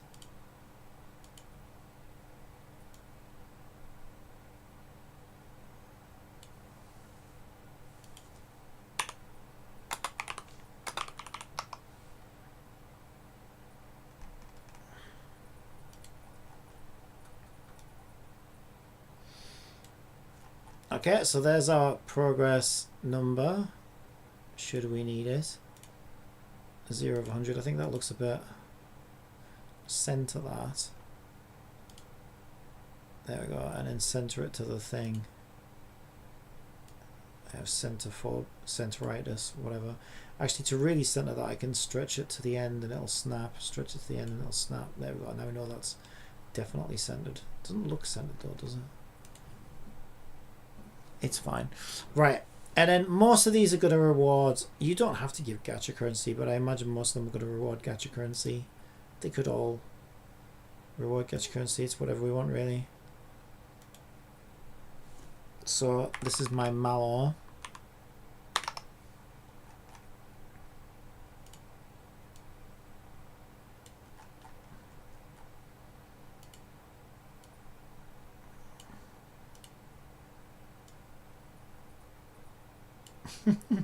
I think it's super cool how I've got like a little rainbow marshmallow as the gacha currency. It's so fitting for this game, especially with a silly little mascot that we've got. It's pretty good.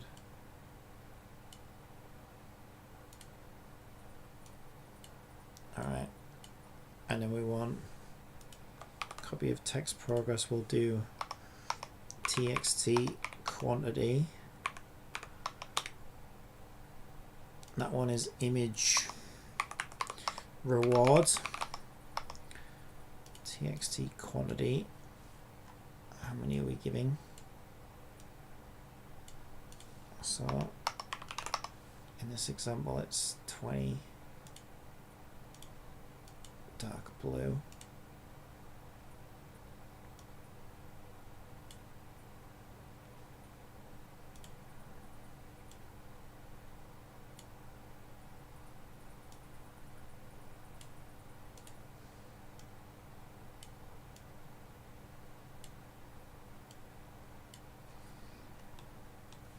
I might try a different font there because that just looks like X20 to me. It doesn't look right. I don't like it. You also don't want this one in italic either. Let's try different fonts. Or I might just put the number. Yeah, I think once I get into other fonts, it looks a bit weird. That one doesn't look too bad. Posted a link. That one doesn't look too bad. Oh my god, I love it. Oh, that's so cool. Oh, man. I can't wait until... Right, what I really want, I just wish I could make her a freaking 3D model. I would definitely add her to the game. She's so great. She's actually perfect. Yeah, I love fucking Archer characters. Yeah, really, really good. Yeah, I'm sure it's only a matter of time before we can do that though. Yeah, I like that one a lot.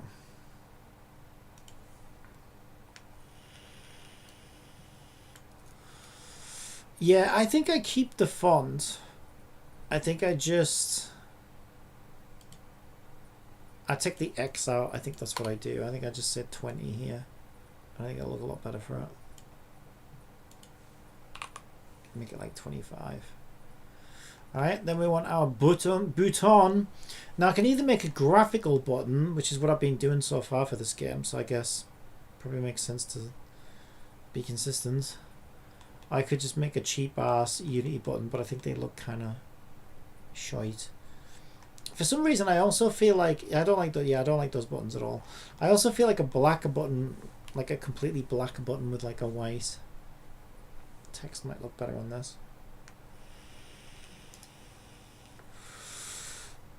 It probably wouldn't look bad for this. All we're doing is adding a button for claiming, right? So let's just see what a standard... Oh, that's the wrong component. Let's see what a standard button looks like. So UI, button, text mesh pro. There we go.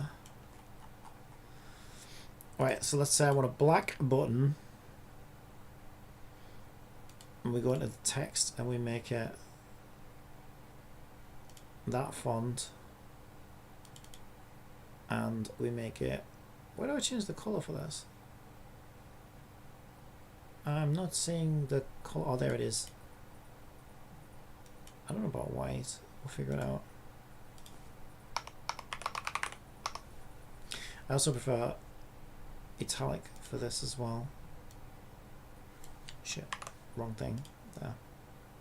Oh no, what have I done? Oh no, what have I done? There we go, fixed it. Alright.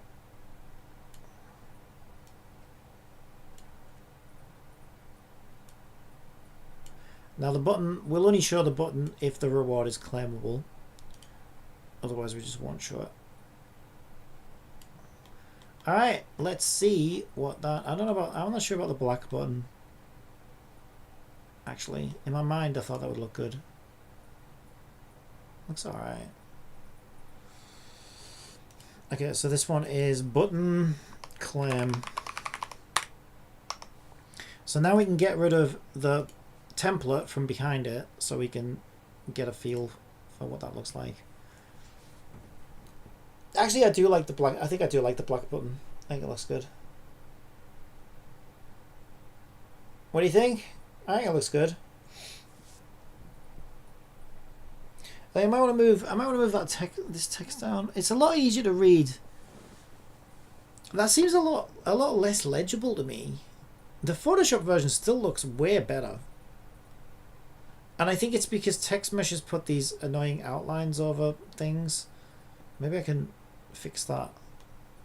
Yeah, it's put like black outlines around everything, and it's made everything look a bit... Is it doing that by default? Extra settings. There's nothing in there. Yeah, I can't believe it's doing that by default. It's kind of weird. The taupe version has extreme pixelization I can see thanks to my weird PC. Yeah, it probably would, because it doesn't anti-alias anything. Photoshop, like, anti-aliases everything. But Unity doesn't. Unless you set it up.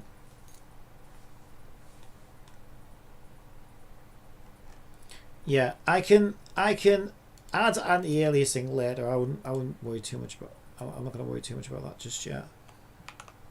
Shit. I'm more worried about the outline right now. The outline.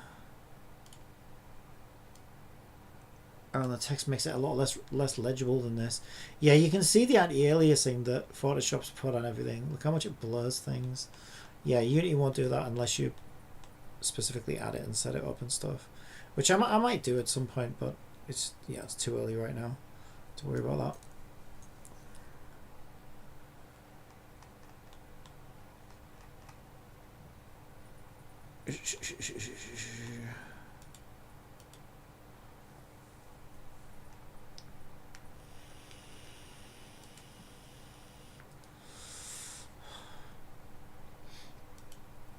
Oh wow, you can actually do color gradients in text mesh now. That's actually pretty cool. Huh. What does that look like? 4 corners gradient. Vertical gradient? And then I could just, can I use that? Yes. Ooh. Okay. That doesn't...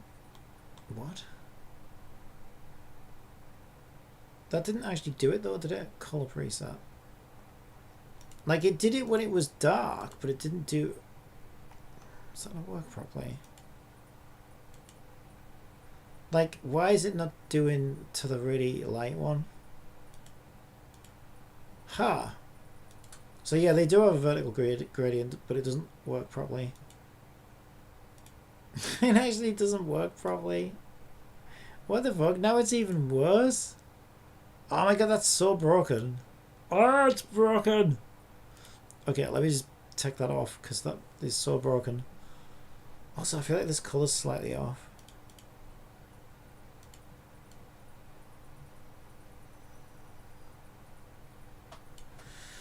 I'm trying to get rid of the fucking outline. Why can't I get rid of this horrible black outline? It makes it look so much worse. I mean, like you said about the pixelation, it's probably making the pixelation look worse as well.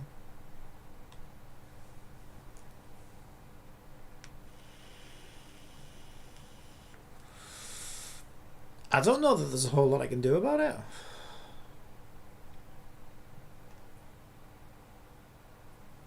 I don't even see where it's doing it.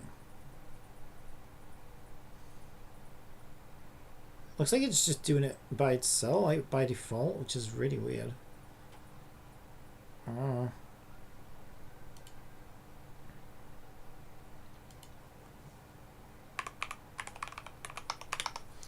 Alright, I think that'll have to do. I think it looks decent.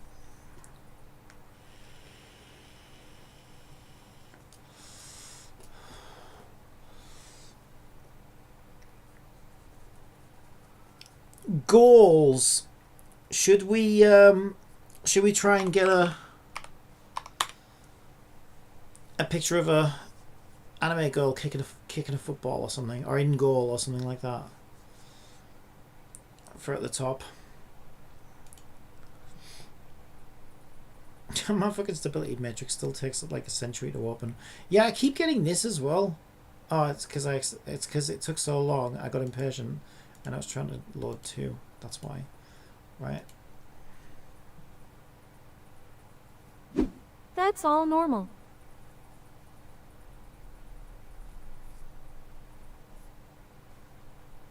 I clicked launch, nothing's happening. Oh, now both closed. Are you kidding me? Oh my god, stability matrix, why do you hate me so much? Right, launch. There we go. Right, so I need like a title for the top of the page. So I don't know, for now we'll just put some random ass numbers in here. 666. There we go, just so I can get some text in here. I mean, sometimes I use 3D cool text. Cool text can be a good place to start. Goals. Also as a warning, when opening or closing Stab Matrix it can force close every program on your PC, so be careful to save backup beforehand. Oh, mine's never done that. I shouldn't have said that out loud. I should not have said that out loud. I mean, okay. That would, oh my god, that would be so bad. I would get so mad at that. Oh my god. I don't really know that they are matching my thing. Okay, so what do we want? Anime. Oh, hang on. I did this. Yeah, I liked your prompt thing that worked. There we go. Alexandria. Give me a good place to start from. That was so weird. I think that somebody just made a noise next door, like footsteps. And it fucking sounded like it was coming from in here. That happens sometimes. Right, so what do we want? Anime screenshot, safe ready, masterpiece, blah, blah, blah, blah. Solo. Right, I think I was doing medium, short was helpful. Girl kicking football. Oh no, because it'll think American soccer ball. Or maybe I just said ball. Am I over designing it? Right, I don't do the high res though. I don't do upscale. 720 by 720. Or maybe it's 768 by 768. I don't know. 720 was working for me though last night. Right, that should be alright. I'll do like 5. Oh wait, I don't have a model selected. Was I not even using... Oh, what the hell? Which one do I want? There's 2 there. 35.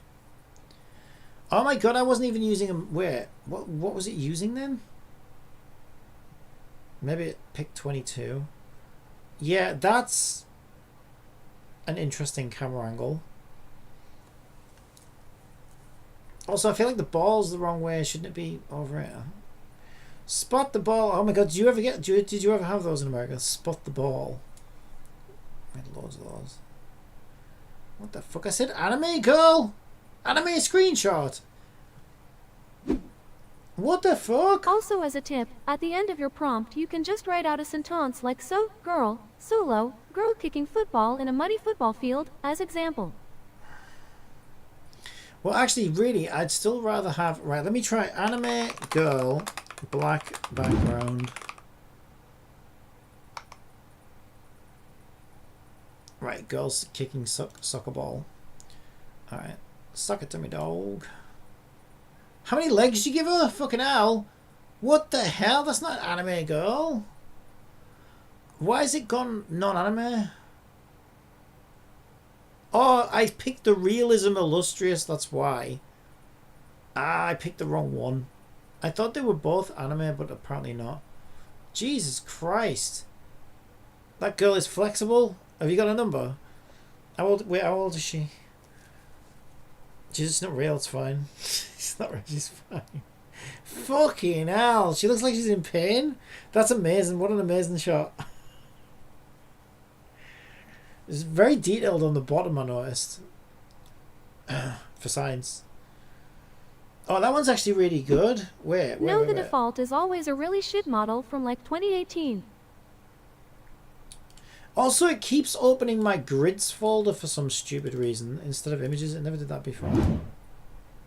Alright. Wait, there was one there that was pretty good. This one was pretty good. Got cut off a bit though.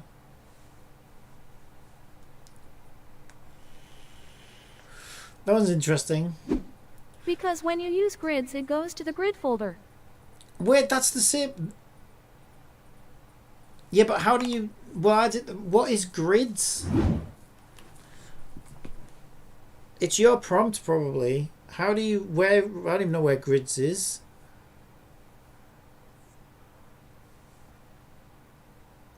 How do I take it off grids? When you generate more than one photo at a time, it is called a grid. Yeah, but no, that shortcut never took me to grids previously, and I've always generated multiple. I feel like something's changed. Something to do with your prompt, maybe. I don't know.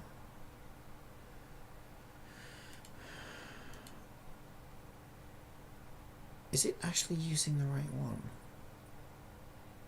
What's this? I don't know what that is. Okay, anime girl, black background.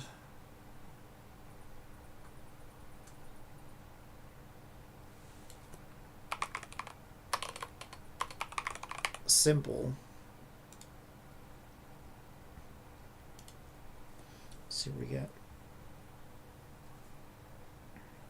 Jesus Christ! I didn't realize I was a gynecologist. Holy fuck. Fucking gynecology football match? What the hell? Oh, that one's... it would be good with the... My prompt turned the pussy and ass off. I kept your negative prompt though.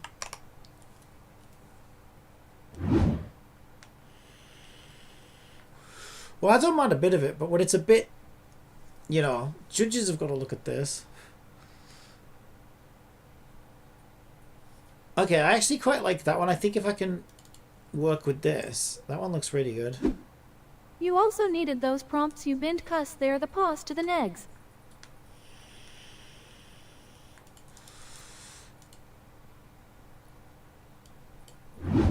I don't understand.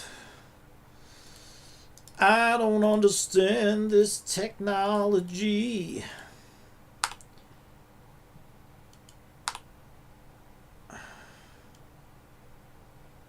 Oh, she's got a decent hiney there.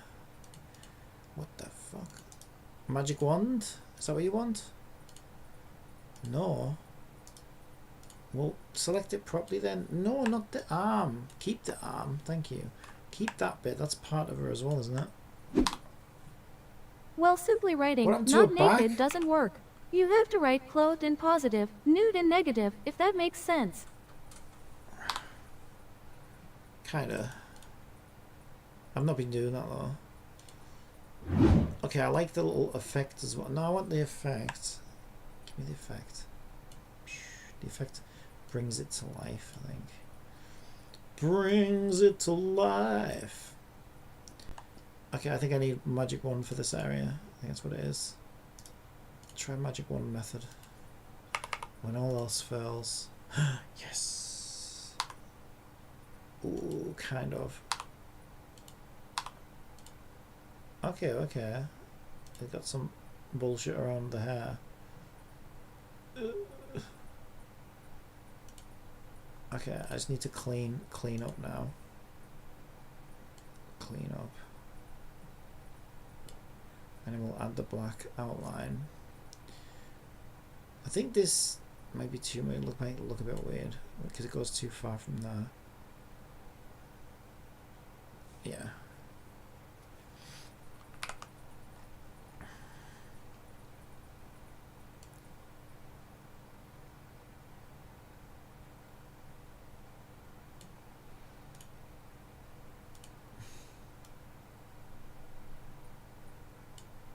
Just giving you a haircut, love. Don't worry. I've not done this before, but you'll be alright. Actually, I just got out of the prison for Decapitators Anonymous. You don't mind if I just give you a quick haircut, dear love? You know, I've been locked up for so long. I can't remember the last time I saw such a pretty head as yours and held such a sharp pair of scissors. Is that your natural hair colour, love? It's very nice. Would look good in my trophy collection. Ah, nothing.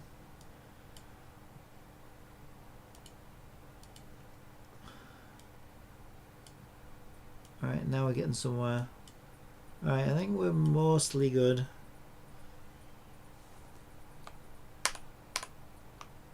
Okay, so if we grab that.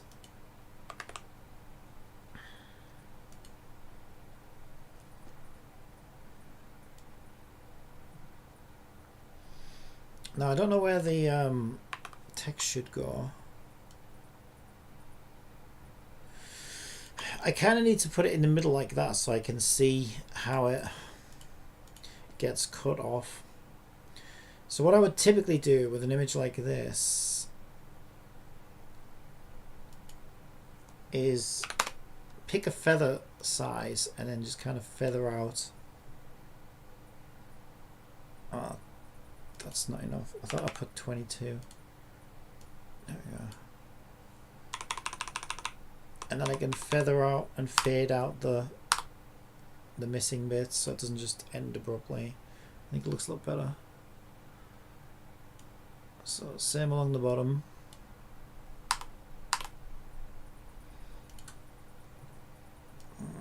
Maybe a bit less there because it's kind of like that's the important bit there.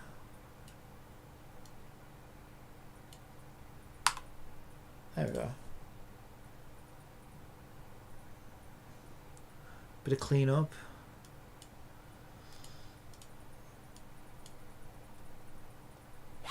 My sparkles. Yeah, I think it's alright. I'm not sure where the, like I said, I'm not sure where the text should go. I think I'll need to see it in my interface to know where that should go. Maybe. Let's just save it as it is for now. I could just use Text Mesh Pro, I guess. Well, if I'm going to do that then, I might as well add the black outline. Boop. This is where we need a bit more cleanup as well.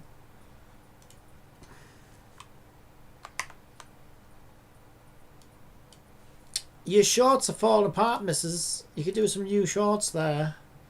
You got some frayed bits. Right where your coochie cooch is. Of all places. Alright, so I think we're looking good. For the most part, that's a bit hairy. You got a bit of a hairy ball. Could be grass. That could be grass that's stuck to it, you know. Alright, I'll give that bit a little. But then when you add the when you add the black outline, you can't fade it anymore. Obviously, because it's has to have sharp edges. Shit. Yeah, that's true. I don't know how this is gonna work. I guess I could. Yeah, I should have added the black outline before I did the fade. That's why. I'm such a fool. What a fool I've been. Yeah, I know. Okay, let's go back. Let's go back. I hope I can get back to before I added the fade. Can I? I think I've lost it. Why am I such a fool? Oh, I needed to add the black outline first. I'm an idiot. Fuck. Oh no, there it is. I've still got it. Oh, yes, yes, yes, yes, yes, yes, yes.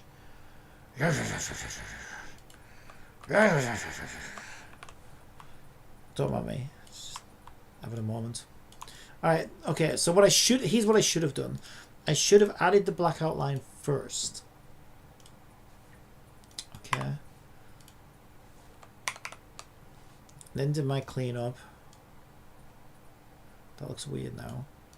Oh shit, sorry, didn't mean to take your pussy out. Alright. Clean up. Clean up. Clean up. Hairy ball.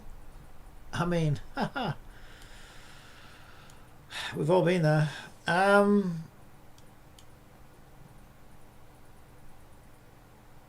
little bit around here as well. Okay, then I copy merged and paste Since the merged. ads are about to run on Twitch, how about I tell you a joke? Oh, you and your fucking jokes! Why is the new Kindle screen textured to look like paper, so you feel right at home? Boo! What a bad joke. Jesus. Who wrote that? Unfunny Optimus the Third.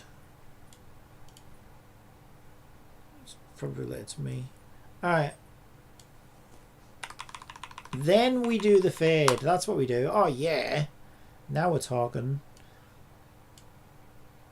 Alright. Now we go for like a 16 here maybe. Wah!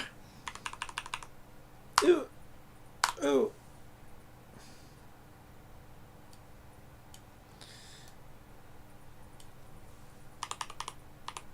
Ooh. Ooh. I think that looks good. Yeah, I think that looks good. Now we can invert it, the selection, and crop it so that we don't have wasted space. There we go. Beautiful. Beautiful. You are so beautiful. Alright, we'll call it Ball Girl. Ball Girl it is. God damn, you just can't resist, can you? Even that one, I mean... Why are they always... Like, I need to ask that question. Why? Why are they always pointing up at the old coochie there? Can you explain that one to me? Sir Hoyoverse. Can't even blame Hoyo for that. I'm going to get blamed for that. That's the problem. People are going to look at me. All these angry, concerned parents are going to come to me and be like, how dare you objectify? How dare you objectify women in this way? Explain yourself. I'm like, it was AI, it was AI. Who prompted the AI? That's what they'll say. You've got to believe me. We had negative prompts for pussy and everything. We can show you screenshots if you don't believe me. You took the positive prompts out though, didn't you? Convenient. Well, I didn't know that. I only know that now. Anyway, whatever, right? Where's poor girl? I think she's way too big. We haven't got anywhere near enough. Although we could. Actually, yeah, maybe I could do something kind of fun with that. Whoa! You look a bit blue there, darling. You feeling alright? What's wrong, darling? Whoa, jeez, get your ass out my face. Fucking hell, what is this? Snowbreak? Holy shit. I thought it was in Snowbreak then.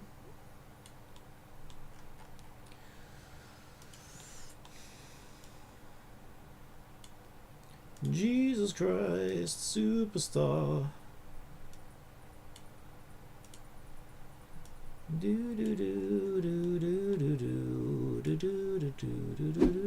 Her ass looking like a KFC drumstick lol. Ooze? A KFC drumstick? You made me hungry. I think we want this on top of top. Because we don't have enough room for the energy bar. And you don't need to see your energy when you're in here anyway. I might need to shrink this whole... Here's what we need to do. We need to shrink this whole achievements thing. It's a bit much.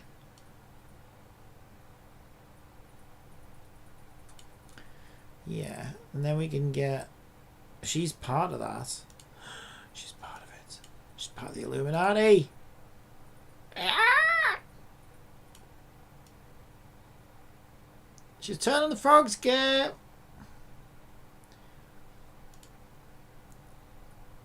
Okay, I'm going to move that one down and make a bit more room. We're now struggling for room here. She was better at space, like space and stuff. Oh, now her leg goes over the background, so she needs to be behind the background. There we go. Ball girl. Image, ball girl. No, that'll be alright. I just need that text now.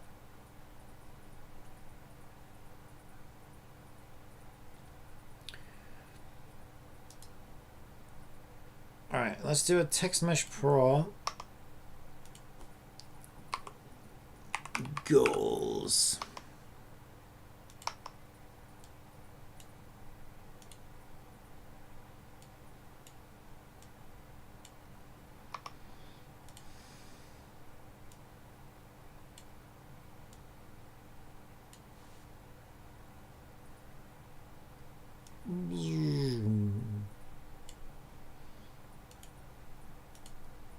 Bangers?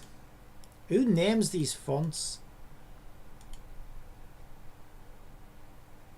That one actually looks good, but it's now it doesn't look like an RPG idle game anymore. It looks like fucking, I don't know, Mrs. Pac-Man or something. It looks like an arcade game. Yeah, we should keep with the theme, otherwise it'll look confusing. Yeah, I think we just use that one still because it's like...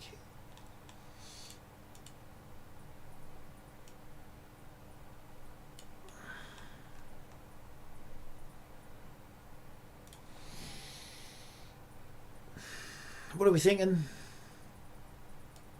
Move that up a bit.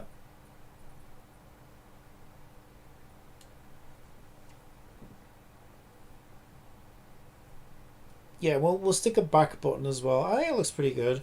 Does it look a bit like does it look a bit too much like Euro?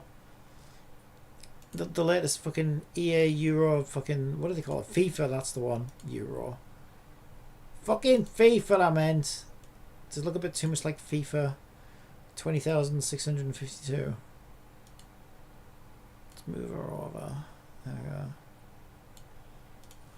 Anime FIFA. I think it makes sense. It's alright. I don't know. I'm kind of on the fence about it. The thing that's it's just she's in an awkward EA position. lost the right to FIFA, now it called college football or something long. Oh yeah, they did, didn't they? I forgot about that. Unbranded Football Simulator 2026. They still have all the big names in them though, don't they? They just lost the brand, the trademark, I guess. I think is how it worked. How did they lose it? I can't remember how they lost it.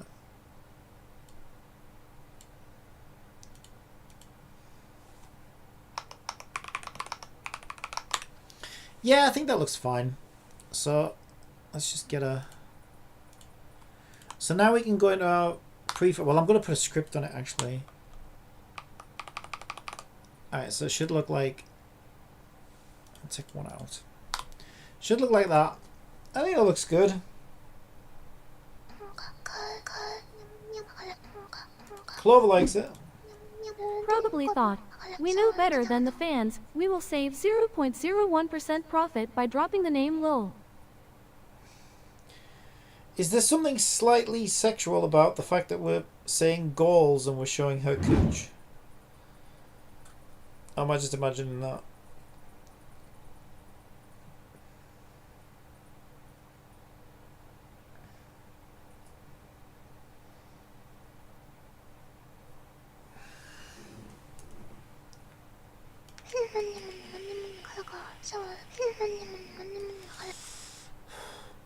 I think she's a little bit too big. Here's what I think. I think she's a little bit too big.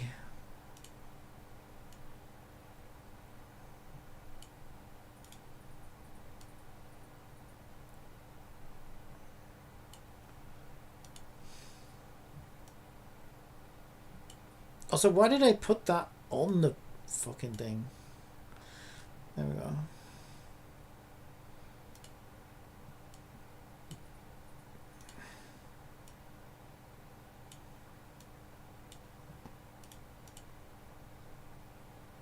Yeah, I think it's alright.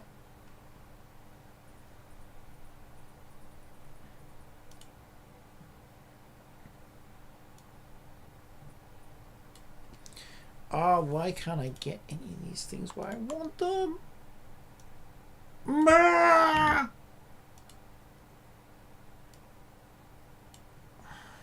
There. I do fuss over these things a little too much. Right. I like things to look good though.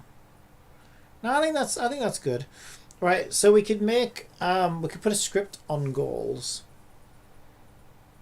Or we could just like really these are visual anyway, but then again we'd need like an identifier or something like that.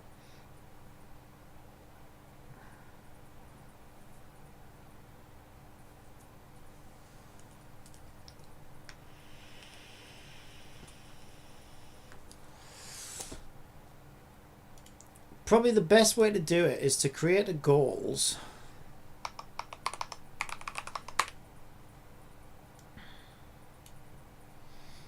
Object on in-game data. And then we need a goal class.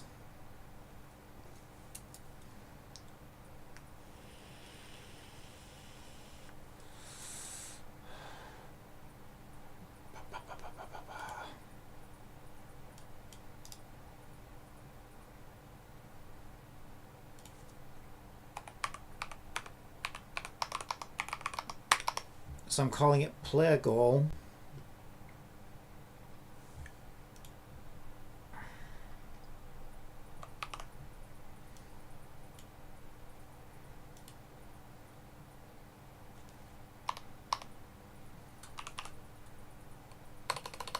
Right.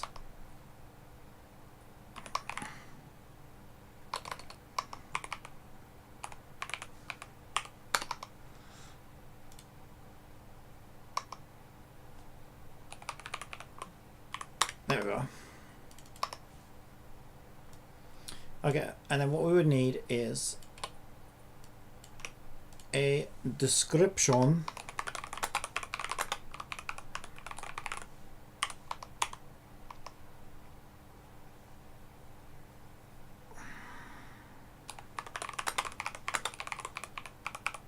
progress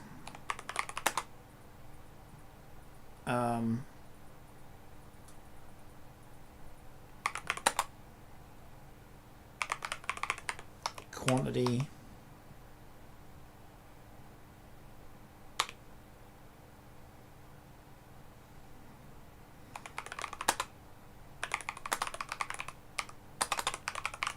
and do a bool of claimed equals true or false. Probably make the most sense.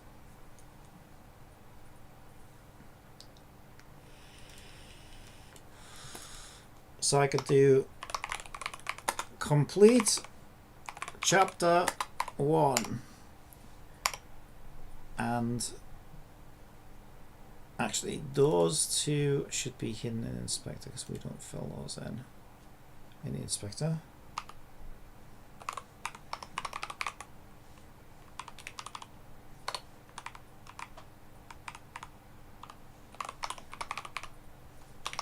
And I should probably put description and quantity next to each other because the other ones is like system related.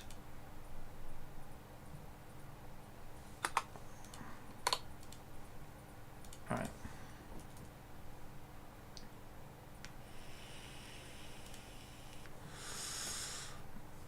So I could say complete chapter 1 for 100 currency, 2, 3, 4, and then it's this easy for me to set them up. 3, 4. Obviously I don't know how many chapters we're going to have, so it's hard. I was doing this as a test really. Complete chapter 3. Complete chapter 2. So I'll just think of some other random ones just to test it with. I don't know.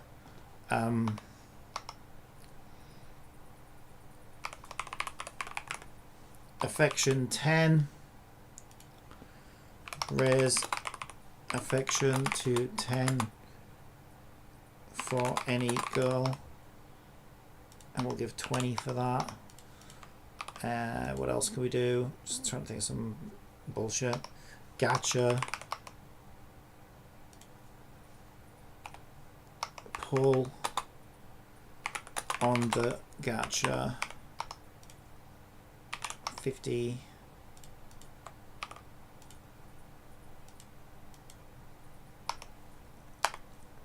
Gacha 5 star. Obtain your first 5-star girl, I guess.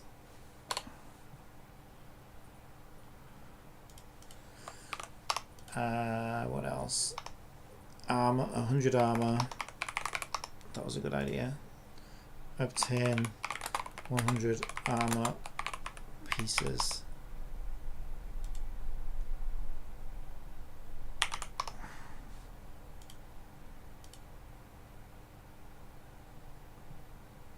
Yeah, that's a bit too generous. I don't know. What did I say? That was 100 for a pull. That'd be half a pull.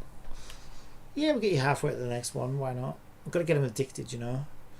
Got to give them a little taste. Give them a little taste. And they get a free pull every time they clear a chapter. That makes sense. Alright, so then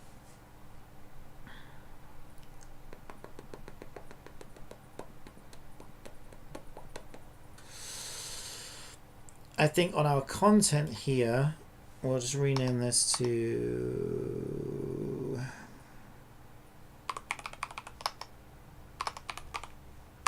goals grid. We want a girls script. I'll call it UI goals.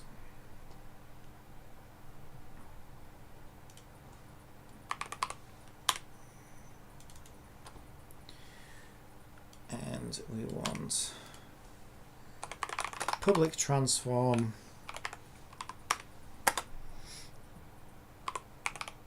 of goals roots.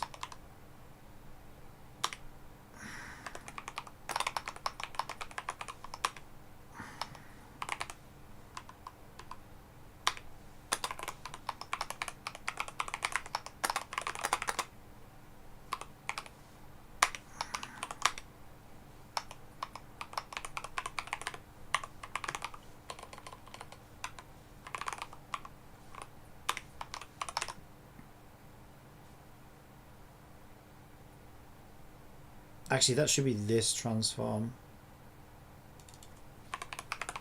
Yeah, then we do for each transform. For each transform goal in goals root. We'll say instantiate. We need a prefab public game object. UI prefab instantiate UI prefab this dot transform, and then we want to say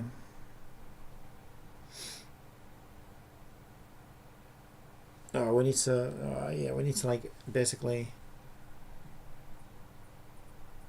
grab the goal, play goal,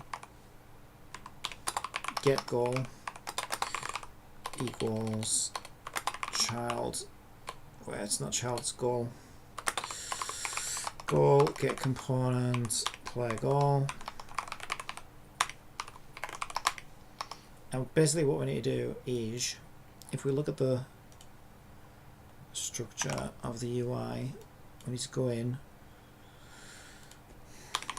we need Unity Engine UI and TM Pro. We want a Text Mesh Pro UGUI TXT description equals, actually I need to give it a, I need to instantiate it as a new game object, new UI equals, then we can do new UI dot transform find TXT description, get components text mesh pro UGUI, then we can say text description dot text equals goal dot get goal dot description. Alright, that's the description set. Oh, actually, yeah, maybe what I should have done, or it depends, right? I could have set these up so they all had like an image icon, because sometimes I can make things look kind of cool.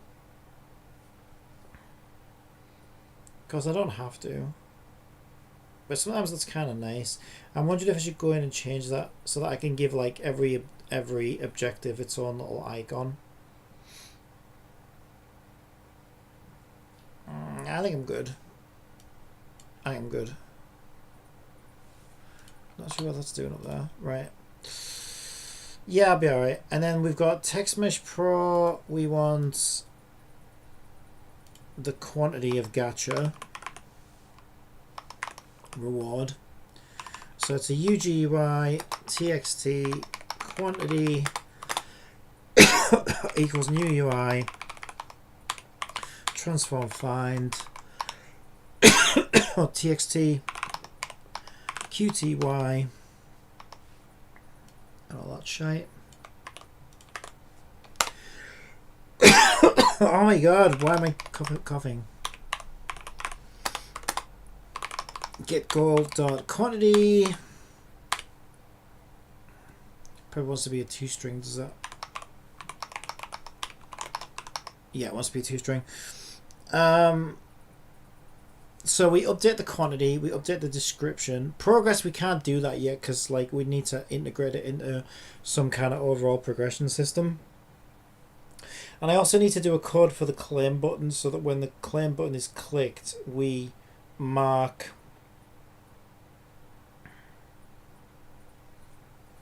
Yeah, there's all sorts of ways we can do this. We mark the claimed bull on here. I also need to like list all of these and then save them in player data so we can track what, you know, obviously which ones of these have already been claimed or which ones haven't. What they tend to do, yeah, that's actually a good point. There is something I'm missing here.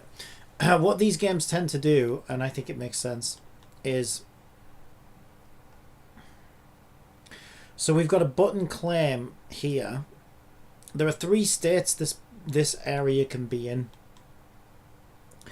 So if it's not claimable, it should basically look like that. If it is claimable, it should look like that.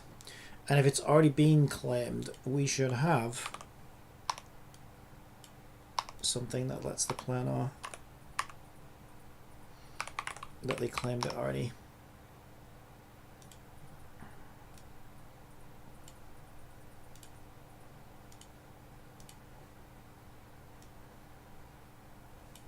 Fuck, I'm on the wrong thing. Ah!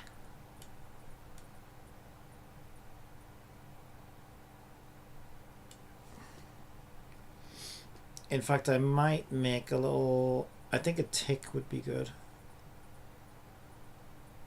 to go with that.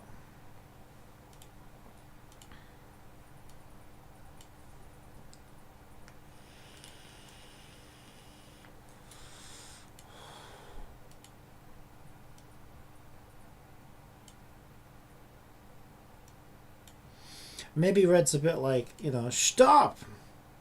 We'll do green, because green normally means like go or whatever. Like, you already did it. It seems like less aggressive. I know it sounds weird. But yeah, red, like, normally you reserve like red in UI for like, you know, you must not do this, or a big cross or something like, you know, unavailable. So like, it's like a traffic light thing, isn't it? You use green for go. Now, really, technically, we already went, but I think green makes sense because it's like, it sort of conveys the same thing, right? It's like, we already went, so it's claimed. Yeah, because I was going to do it in red, but then I realized red is kind of like, stop, and it's like, I don't know. I overthink so much stuff. It doesn't matter. I think it does make a difference, though. Right. There's like color. There's like a thing called color theory as well, which I should study that at some point. Also, this graphic is way too big, bigger than it needs to be. So I think something like that size might be better for what we want. Because all this stuff needs to be included at assets and packed and everything else. Right, I just want to add a little tick to that claimed. So let me get a tick. Clip out tick. If I'm going to make a graphic, I should probably just make this thing a graphic, actually. Yeah, so I suppose, because like you could, do you see what I mean though? I think I'm right about that, right? If you made it red and you put a cross and said claimed, like it's almost like, you know, fuck you, you're not getting this again. Like, do you know what I mean? But if you do it the other way around and tick it and then say claimed in green, do you know what I mean? It's like a friendly way of saying, hey, you already got this. Do you know what I mean? Whereas the other one's more like, fuck you, you can't have this again. And it's like, I know these things sound like so unimportant, but like I really think they make a difference. Like you stack these things. It's one of the reasons why Infinity Nikki's like so fucking hated right now, is because it's just all these things stacked like really bad, like, you know, sort of messaging and stuff. So I know this shit like really matters, and a lot of it might be subconscious a lot of the time when you're playing these games, but if they stack enough times and they haven't thought about it, I think you could end up in a bit of a... And I know it's like my game's just a fucking thing for judges to look at, but still, I like to think about these things. Alright, so I've got my tick. I'll make it way bigger than it needs to be just because that tick's so fucking huge, but we'll... Now, I don't know, now I'm thinking like green claims text. Oh, it's not doing it now. Well, I suppose it depends what letters we were doing. We did an A and an L. Ooh, that's so weird. Now Photoshop's doing the text like...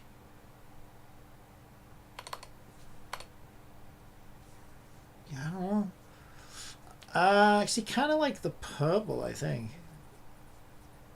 Yeah, because what I'll probably do as well is I'll probably put the text like either behind it or in front of it or something, so that we can save space. I don't know yet.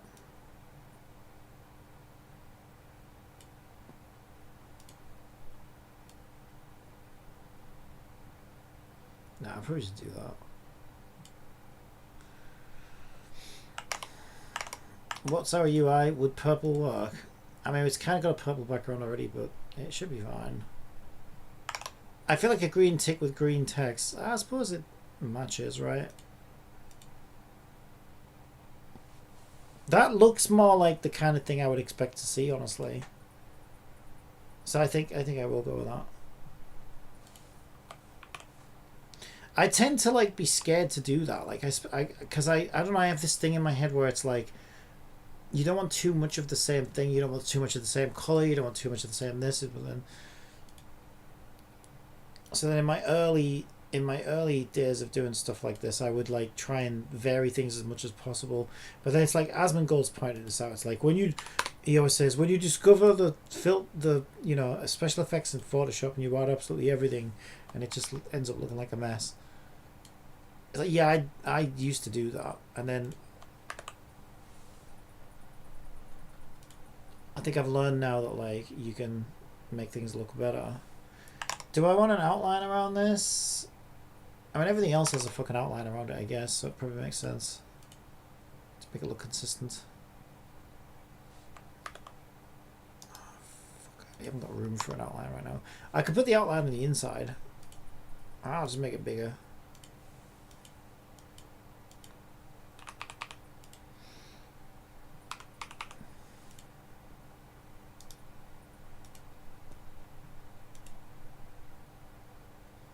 That tick looks a bit gnarly. And obviously this is way too big. I'm going to shrink it down. Why is that? That's anti-aliasing that. That's what that is.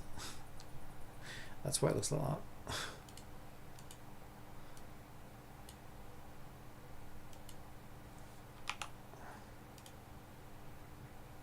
It's so hard to...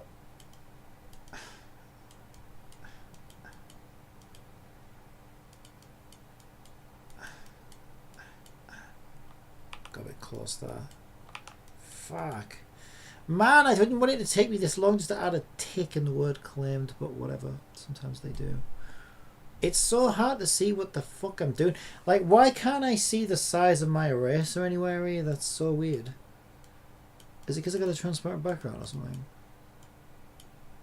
Shouldn't I get some visual representation of the size of the fucking tool that I'm using right now? Yeah, I don't know why I don't get that.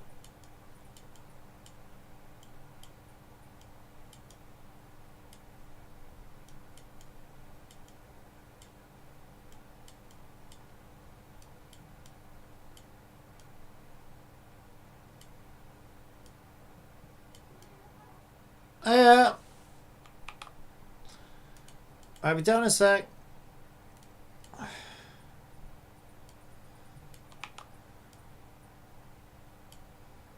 Just clean that bit up.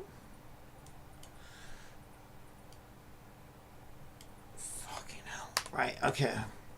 That looks good. Right, we'll shrink that down. The 120, more than big enough, yeah. Alright, brilliant. And then we can put that as image claimed. I was gonna go check up on mom, see if she's alright. I will be right back. Get a bit of drink as well. So take that down.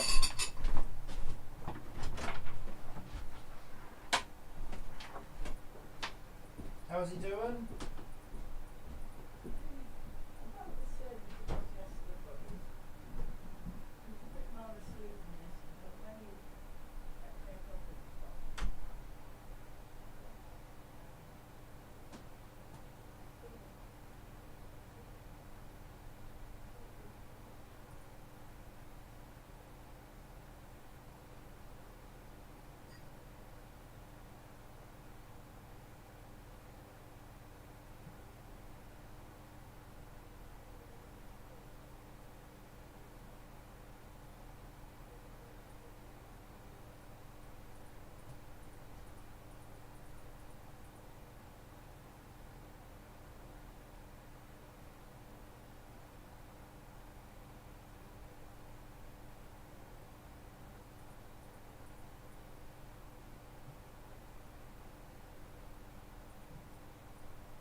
not surprised you're not good.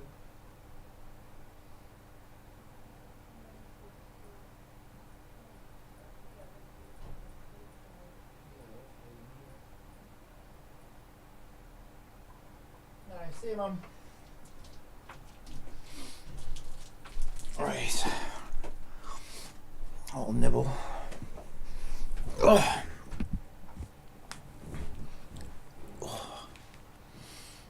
Right, so we add that instead of that claim text, which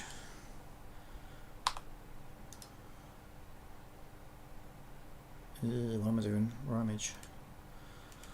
Image claimed. Where is that? There it is.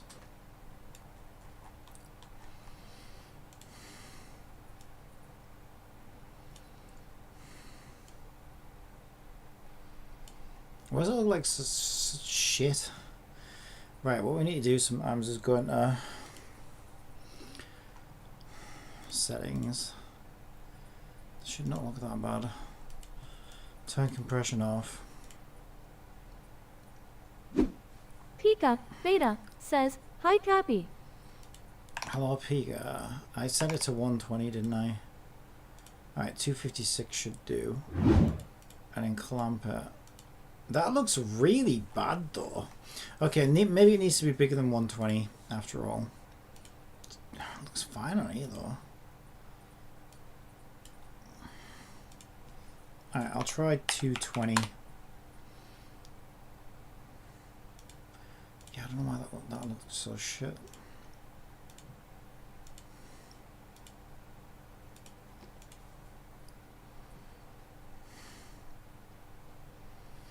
Alright, it should re-import on its own. Look a bit better. Right, so now we've got, and obviously we've got an image claim, so that's just going to let us obviously toggle between the three states. So we can show whether it's claimable, whether it's being claimed, or whatever.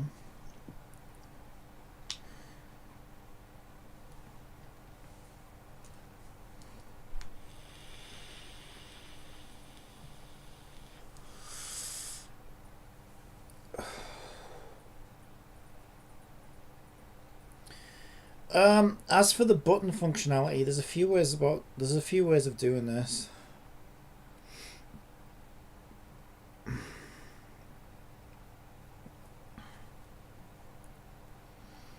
So we need to go to prefabs, and we need to make this a prefab. We need to give that prefab to the UI goals script, which isn't saved yet, I'm guessing, because we haven't got anything in the inspector. Just give that a quick save.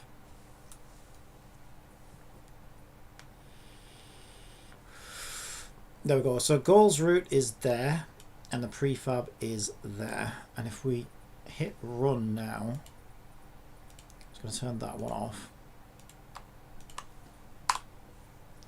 It should find the objectives by itself. There we go. So now all the objectives that we set up there. Pika says, "How?" How what? Are you being Indian, or are you just asking a legitimate question? Yeah, so now we've got all our objectives from our objective database.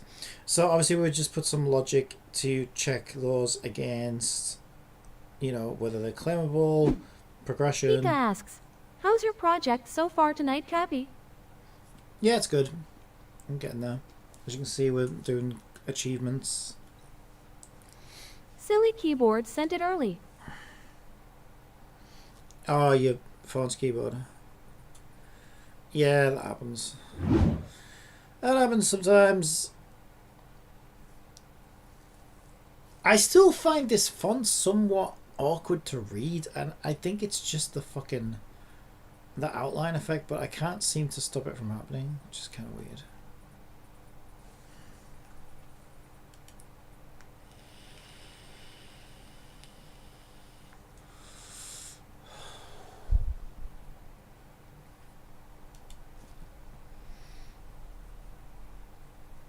Alright, so we can set those up now anyway. And we should be able to link that to our core. So button goals now leads to goals. So if we press play, we can click that and get into our goals. We still need a way to come out of these screens, so I need like a universal back button or something. Yeah, I think because actually what I might even do, I might flip her. Something really rubs me the wrong way about this image being here and the way it's lined up and stuff. So I might flip her and put her on this side.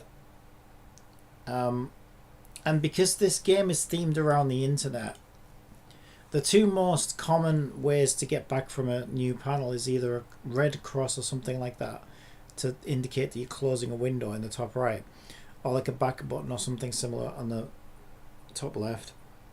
So since the game's internet themed, and I prefer it anyway, I want to go for like a back button in the top left. So if she stays there, then she's not going to really leave much room for that.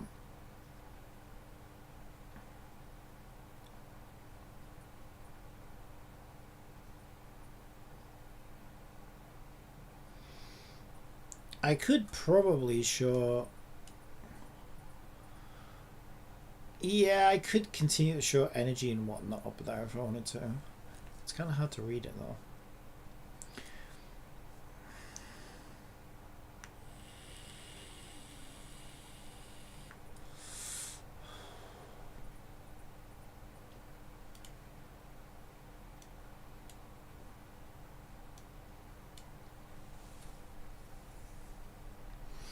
Anyway, that's pretty good. Let me get Alexandria's... I don't understand why. Can I not... Oh my god, this actually drives me nuts. Right. Is it this stupid Cortana thing? Can I get rid of that? Does it let you do Windows packages? Windows apps.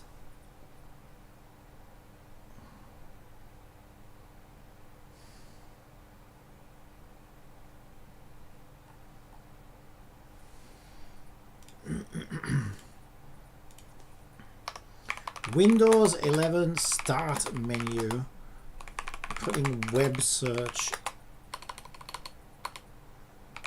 at top. Drive me fucking nuts. Why the fuck would I search for on there? To disable web search suggestions, you can adjust settings in registry editor or go through group policy.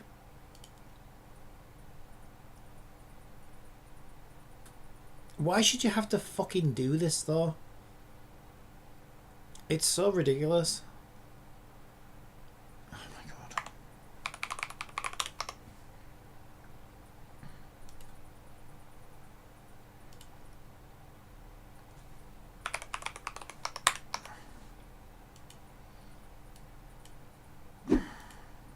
I remember a bit of the fourth weapon name in the recent SSR box for TOF, and it had the word tiger in the name. He's still on about that. Go to H key. User. Yeah, I don't know what it is. I don't know what that is.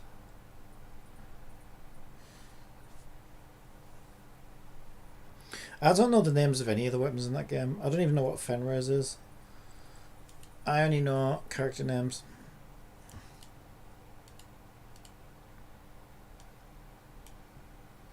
Right, it's H key current user.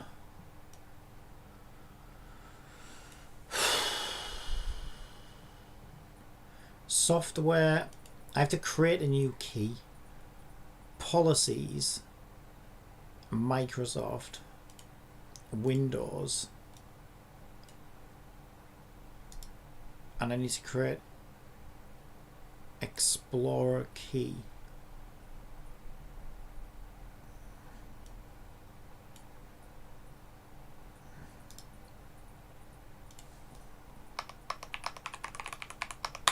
This is so dumb. Create disable search box suggestions value. Right click Explorer. Select new D word. So it's a D word 32-bit. Okay, we want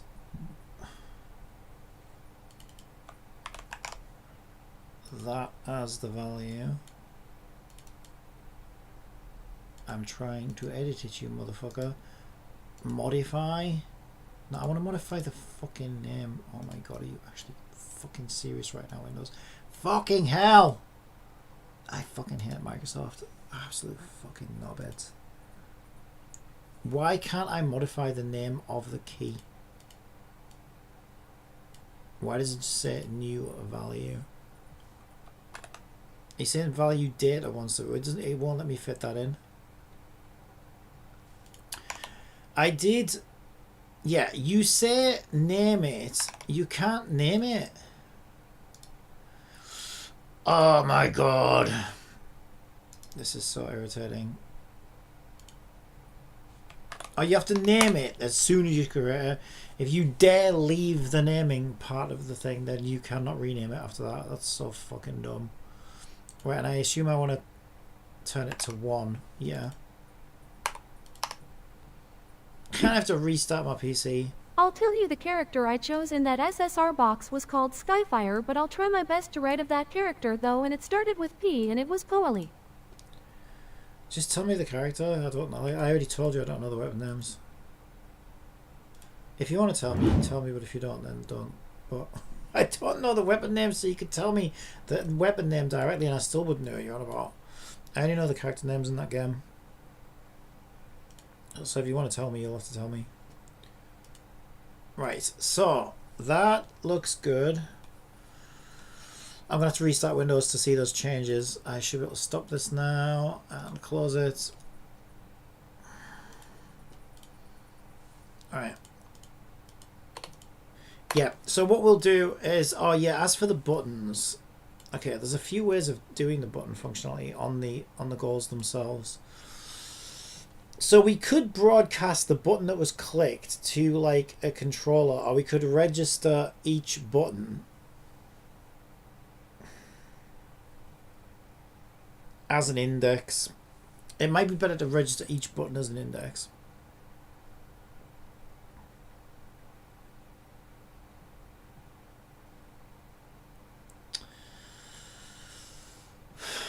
This is super fucking awkward.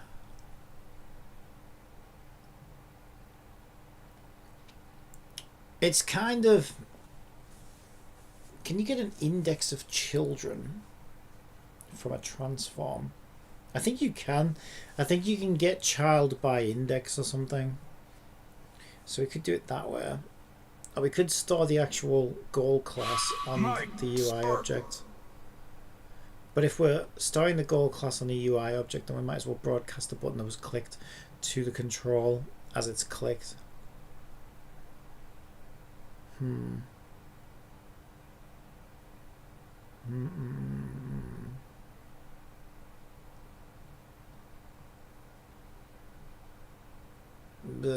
me think about this.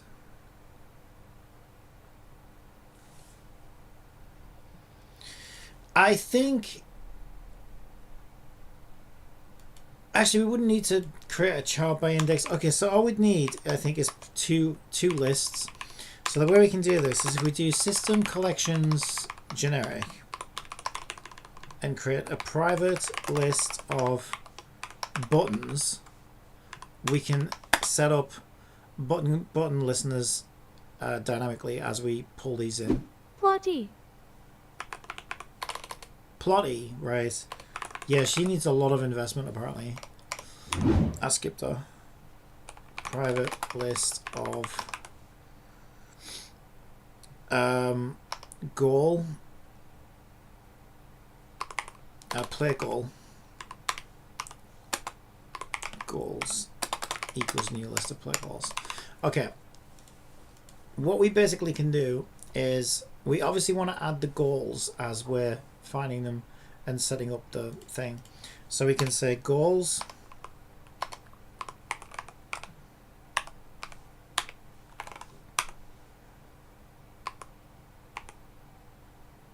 I should have said get goal. Also, we haven't gotten that component yet. There. Okay. what we also want to do, since we're doing this as an unenable, we need to make sure we clear our goals. And we need to make sure we're clearing our buttons. I think I'm definitely getting what my mum's got. My fucking throats. I'm really struggling right now. So this code here clears old. Right, so this clears old instance.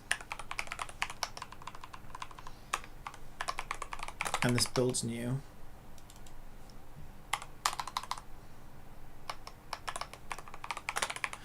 Right, and then what we can do is we can find the button. So if we look at the structure, okay, so I'm just going to unpack, no, I don't need to unpack it, I need to turn it on so I can see it. There we go. Alright, so we want a button, get button, wants to equal Since ads goal. are about to run on Twitch, how about I tell you a joke? Right, the Where did object is Captain new Hook UI. get his hook? From the second-hand store. So the button should be button claim, shouldn't it? Yeah, it's button claim.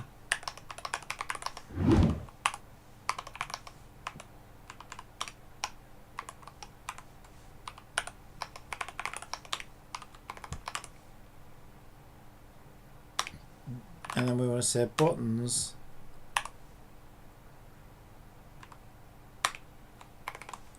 add get button. Right, so I'm just going to quickly ask Jupiter because there's a lambda expression we need, and I can never fucking remember what it is. Build does not. It's because it fucking added that because of a typo. I hate the way it's so over the top like that sometimes.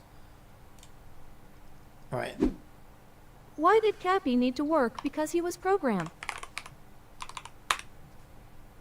What? Programmed.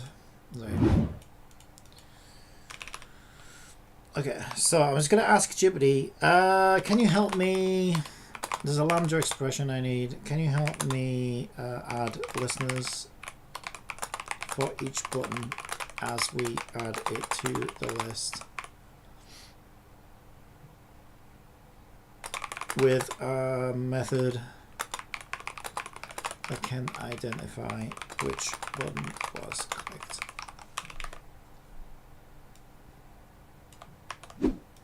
DegreeThePax.yt degree asks, how are you? How am I? I'm okay. I think I'm coming down with something, but aside from that, yeah, I'm alright. Thanks for asking. To add a listener that knows which specific button or goal was clicked, you can use a lambda, that's what I thought, to capture either the get goal or an index.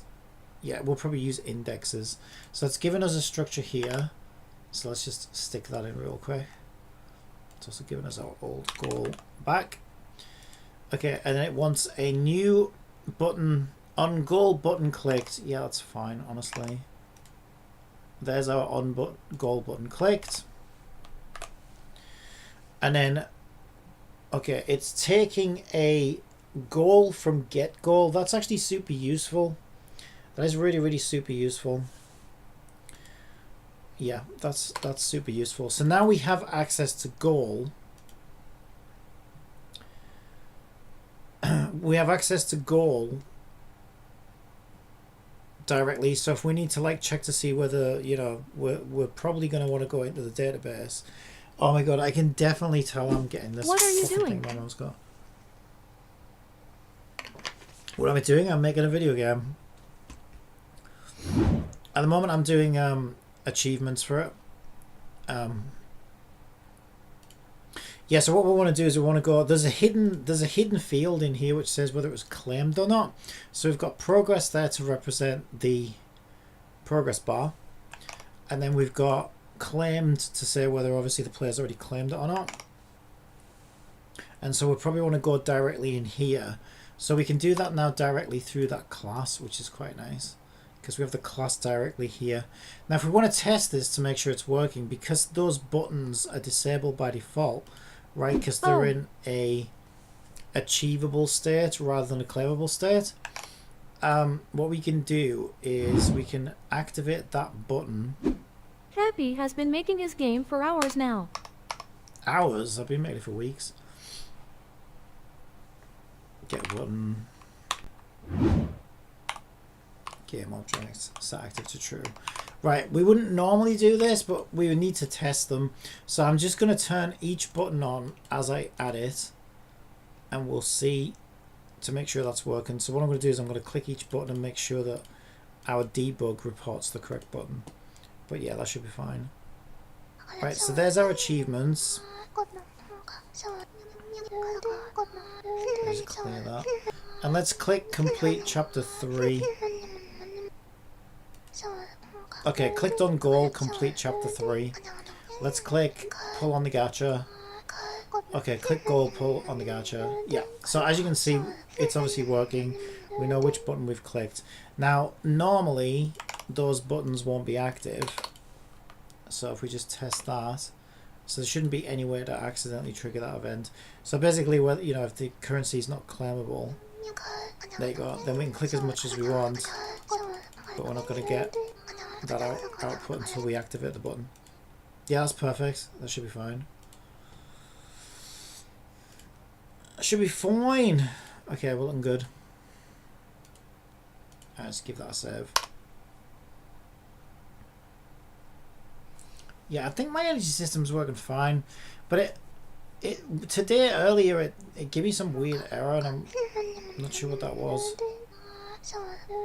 But yeah, it's getting it, because you can see there I've got 134 energy now, and the next one's due in 6 minutes and 50 seconds. So it seems to be working fine now.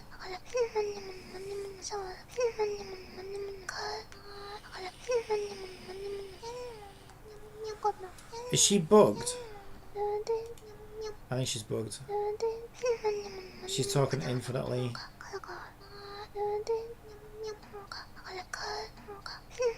Uh-oh. Okay, I need to try and stop that from happening.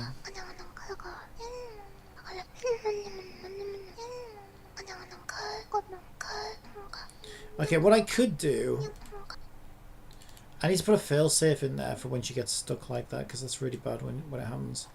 Let's have a look. I've got a private code routine, speak routine, voice routine. What we'll do a private float, which is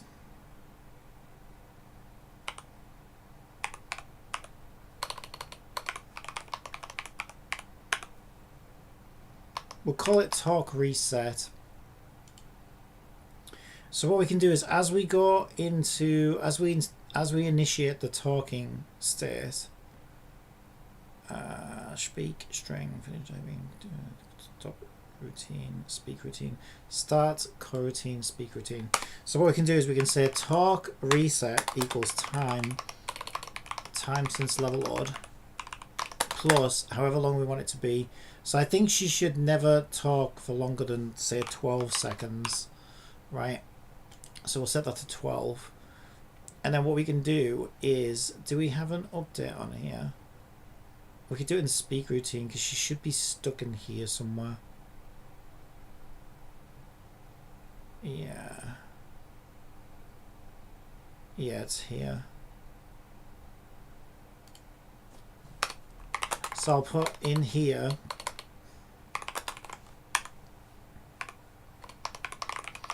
I want if time since level load is greater than talk reset, then we basically want to force finish typing to true, which will break us out of that loop. We could also force a break as well, just to be extra safe.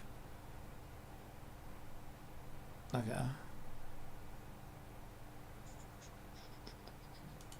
Okay, let me test that. That should stop it getting stuck in an infinite talking state.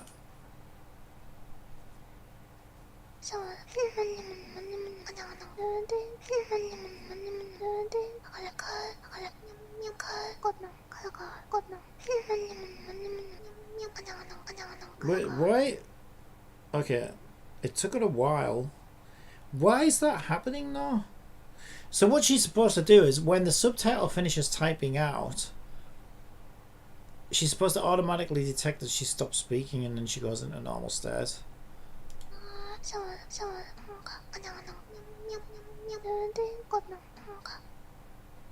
Yeah, there is a bit of delay on it, but it's not. It's normally that long. There's something weird going on there. I don't know whether we're stacking core routines, maybe.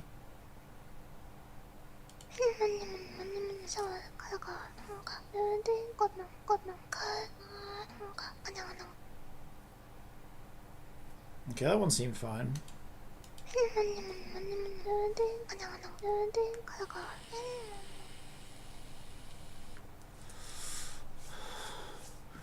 Yeah, she seems okay. Well, she never got stuck this time, so I'll just have to keep an eye on her.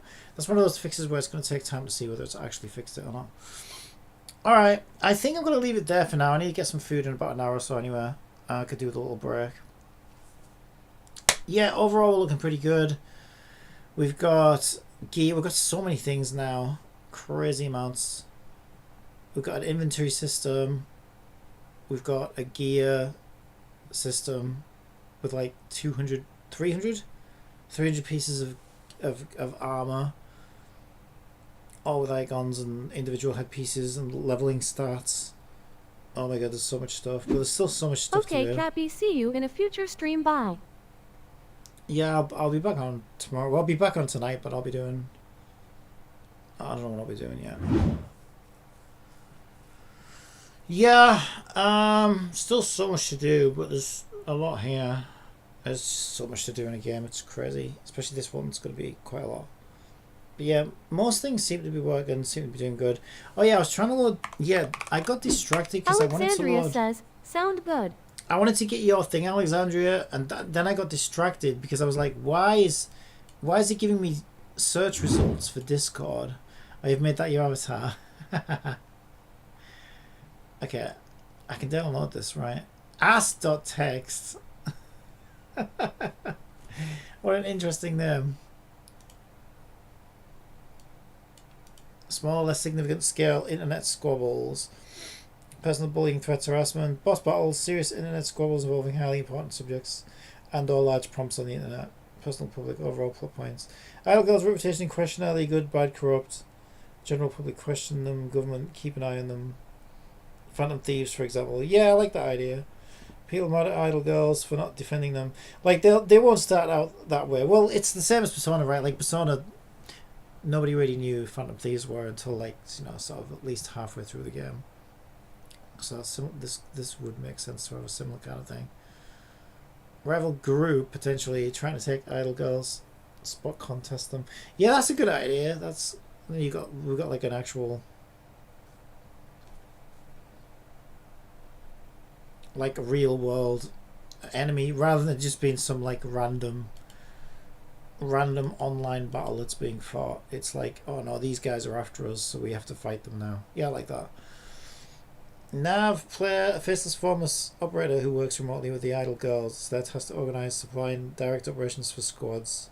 Player will be Chizuru's. What's an AAV? Neural avatar visualization. Oh, you mean like their appearance? Yeah, you mean like Terra Fantasy Simulacra?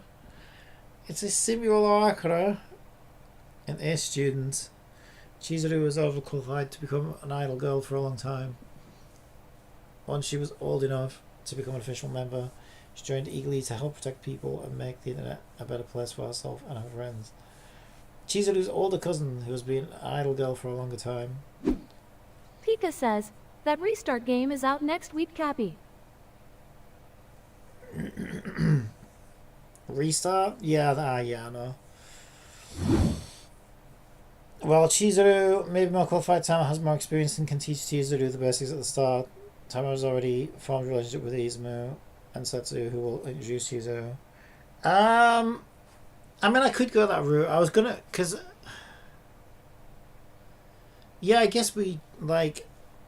I never even thought of that. Yeah, it could be that like idle girls like this thing. See, when I was fleshing it out there in real time, I was thinking, how do we explain how these things link together? and I kind of just took the shortcut and to see how that felt.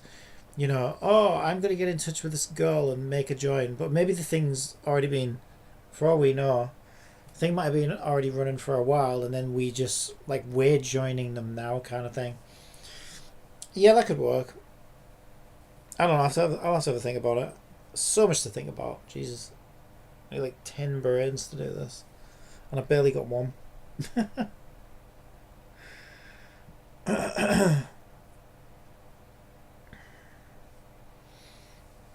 Yeah, I don't know. You said next week. I'm not sure what date that is. Is it the 10th or something? The theory restart. Release. June 5th. Yeah, I was right. 5th. So that is... Yeah, that's not till Thursday. It's a week on Thursday.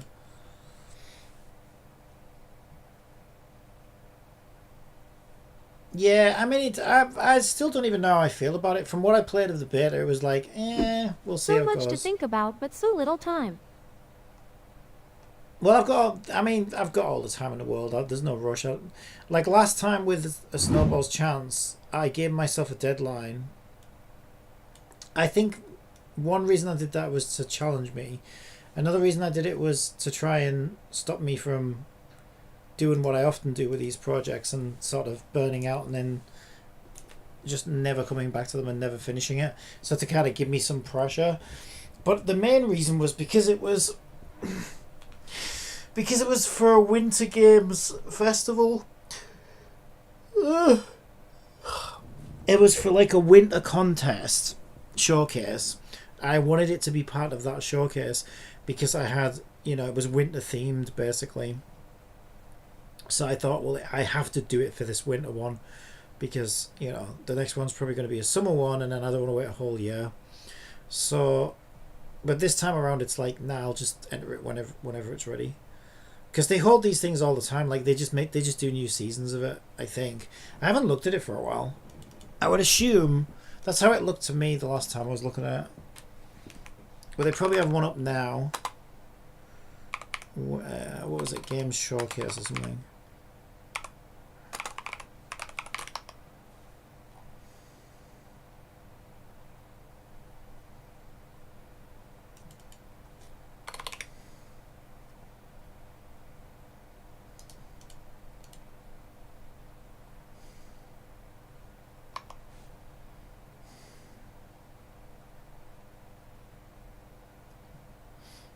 Oh, did they show mine? Mine should be in here somewhere then, right?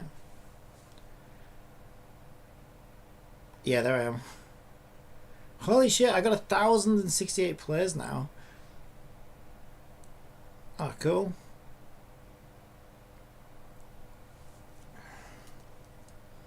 Nice. Yeah, so we'll see if we can get idle girls in here as well. I want to try and win first this time.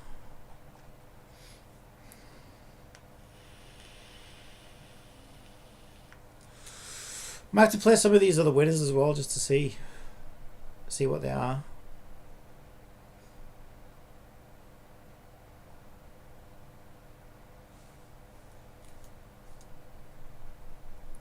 That looks very Fall Guys like.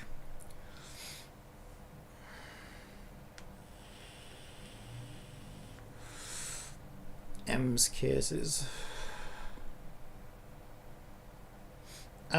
So where are the... Yeah, that game you made for a winter event. Yep. So they've got a global game jam adventure showcase 2025. Okay, yeah, they've got a... So right now they've got a summer showcase 2025 which runs until June 24th. There's no way it'll be ready by then. Nowhere. But it may be ready for like the next one. So it'll probably be Winter Showcase 2025, I would think. Yeah, it'll probably be Winter Showcase 2025. So hopefully we can get it in for that one, which will probably run till the end of January next year, I would think. That gives me plenty of time. That gives me like 7 months, so I should have it. Hopefully, should have it done by then. But yeah, it doesn't even really matter for this one. Like if it goes beyond that, that doesn't really matter.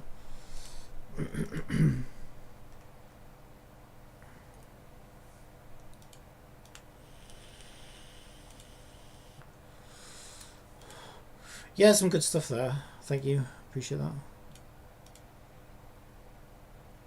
Okay, I think my energy system is working. I just don't know what those errors were. I need to keep an eye on that. Oh my god. Yeah, it's coming together. There's so much. It's like, oh my god, there's so much to do. It's crazy. There's so much to do. But I have got a lot here. Like there's quite a lot in here already. And it's all like fucking handcrafted as well. I'm not using a single plugin. Actually, is that true? Fuck me. No, that's not entirely true. I'm using the text animator plugin. That's about it though. Text animator product plugin. Am I using any of the plugins? No, even my GPT API is handcrafted by me. Me and GPT, I guess, to some degree. Yeah, holy shit, that's nuts. The only plugin I'm using is text animator. And I mean, if I wanted to make my own one of those, I could, but why bother? Well, you don't need to. That's actually kind of crazy when I think about it.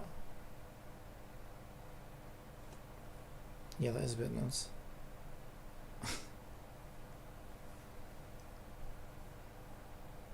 Yeah, I got a ways to go yet though.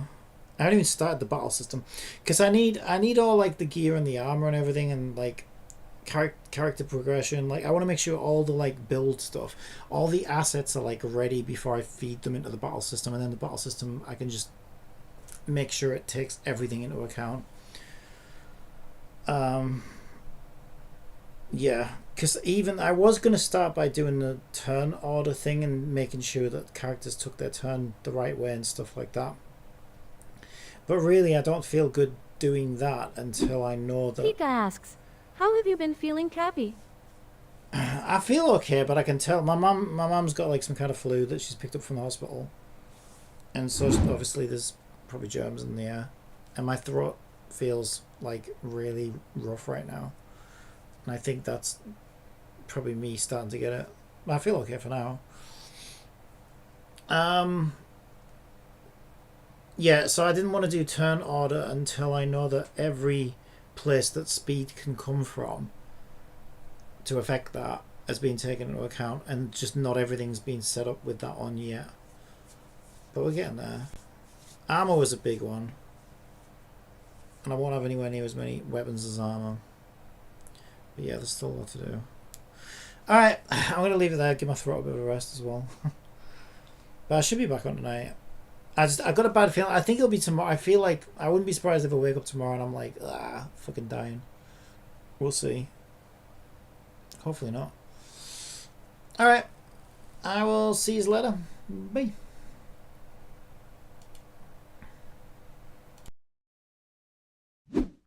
Okay, Cappy, have a nice day, bye.